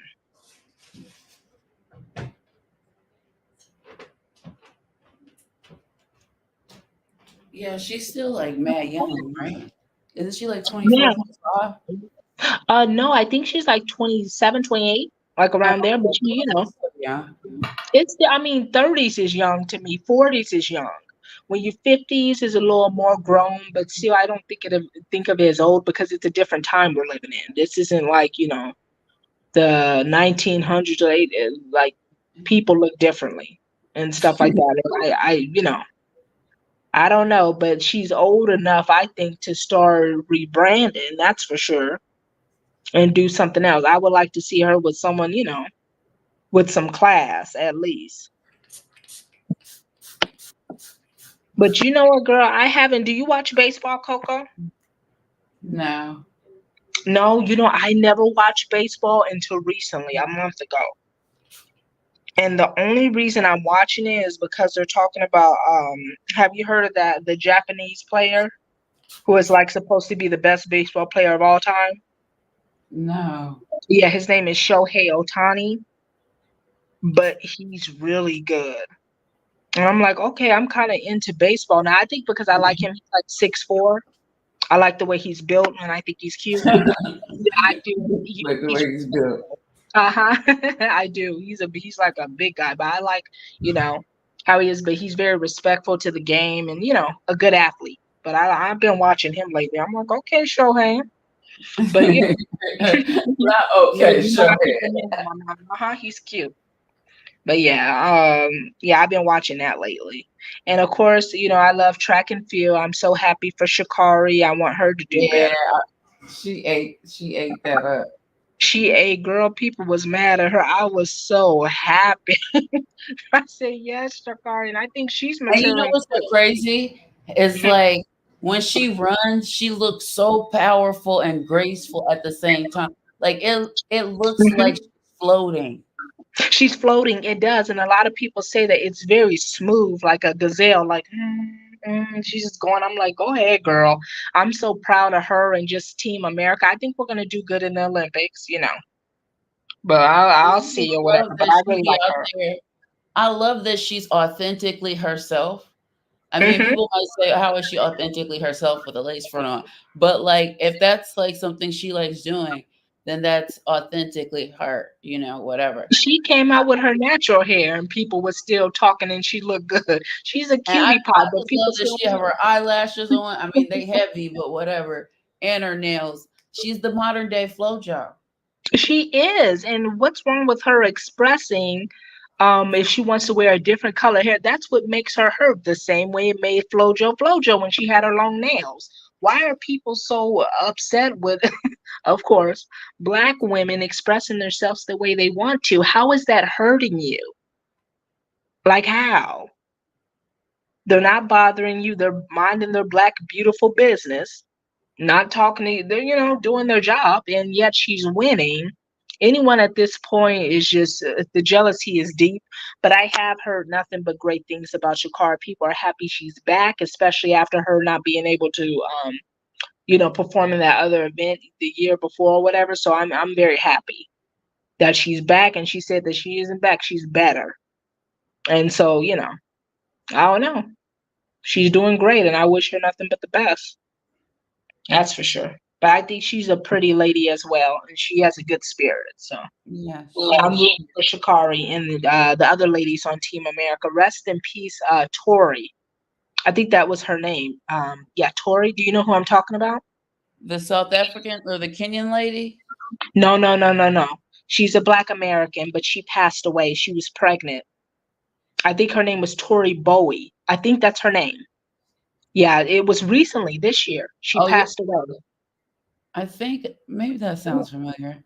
And it's so sad because her neighbor said, the neighbor was like, yeah, we hadn't seen her in a while, but we knew she was pregnant. We remember seeing her stomach or whatever. I think she had talked to him a few times, but they hadn't seen her in a while. But she died from complications with being pregnant, But I just feel bad because it's like she passed away alone, and she was an excellent runner. But you know, they dedicated everything to Tori, her, and Noah, the black dude, Noah Lyles, the other track star. They were, you know, dedicating everything to her. But yeah, rest in peace to her. She was a very classy, beautiful black lady, and she passed away too from pregnancy, of course. You know, complications. Ugh. That's sad. Yeah, it's just a lot going on, huh?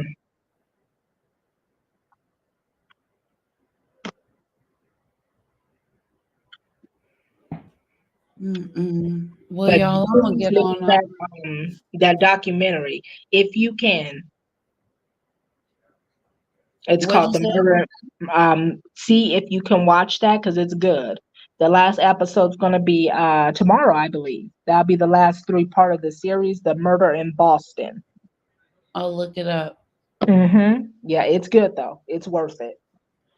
Well, I'm gonna jump on off here. It's getting late, and I gotta go to work in the morning. Me too. Okay, sweetheart. I don't know if Queen listening. Is she still in? I I don't know. think she went down. Good night, everyone. All right. Good night, chat. All right. I'm All gonna right, shoot me some. sweetheart. I'm not gonna say an exact day, but I'm gonna try to have a video up soon. Okay, hon. You know we love to see it. Catch him because that dragon is something else. You're a mess. Good night, ladies. Good night, Good night. sweetheart. All righty. Bye bye. Bye bye.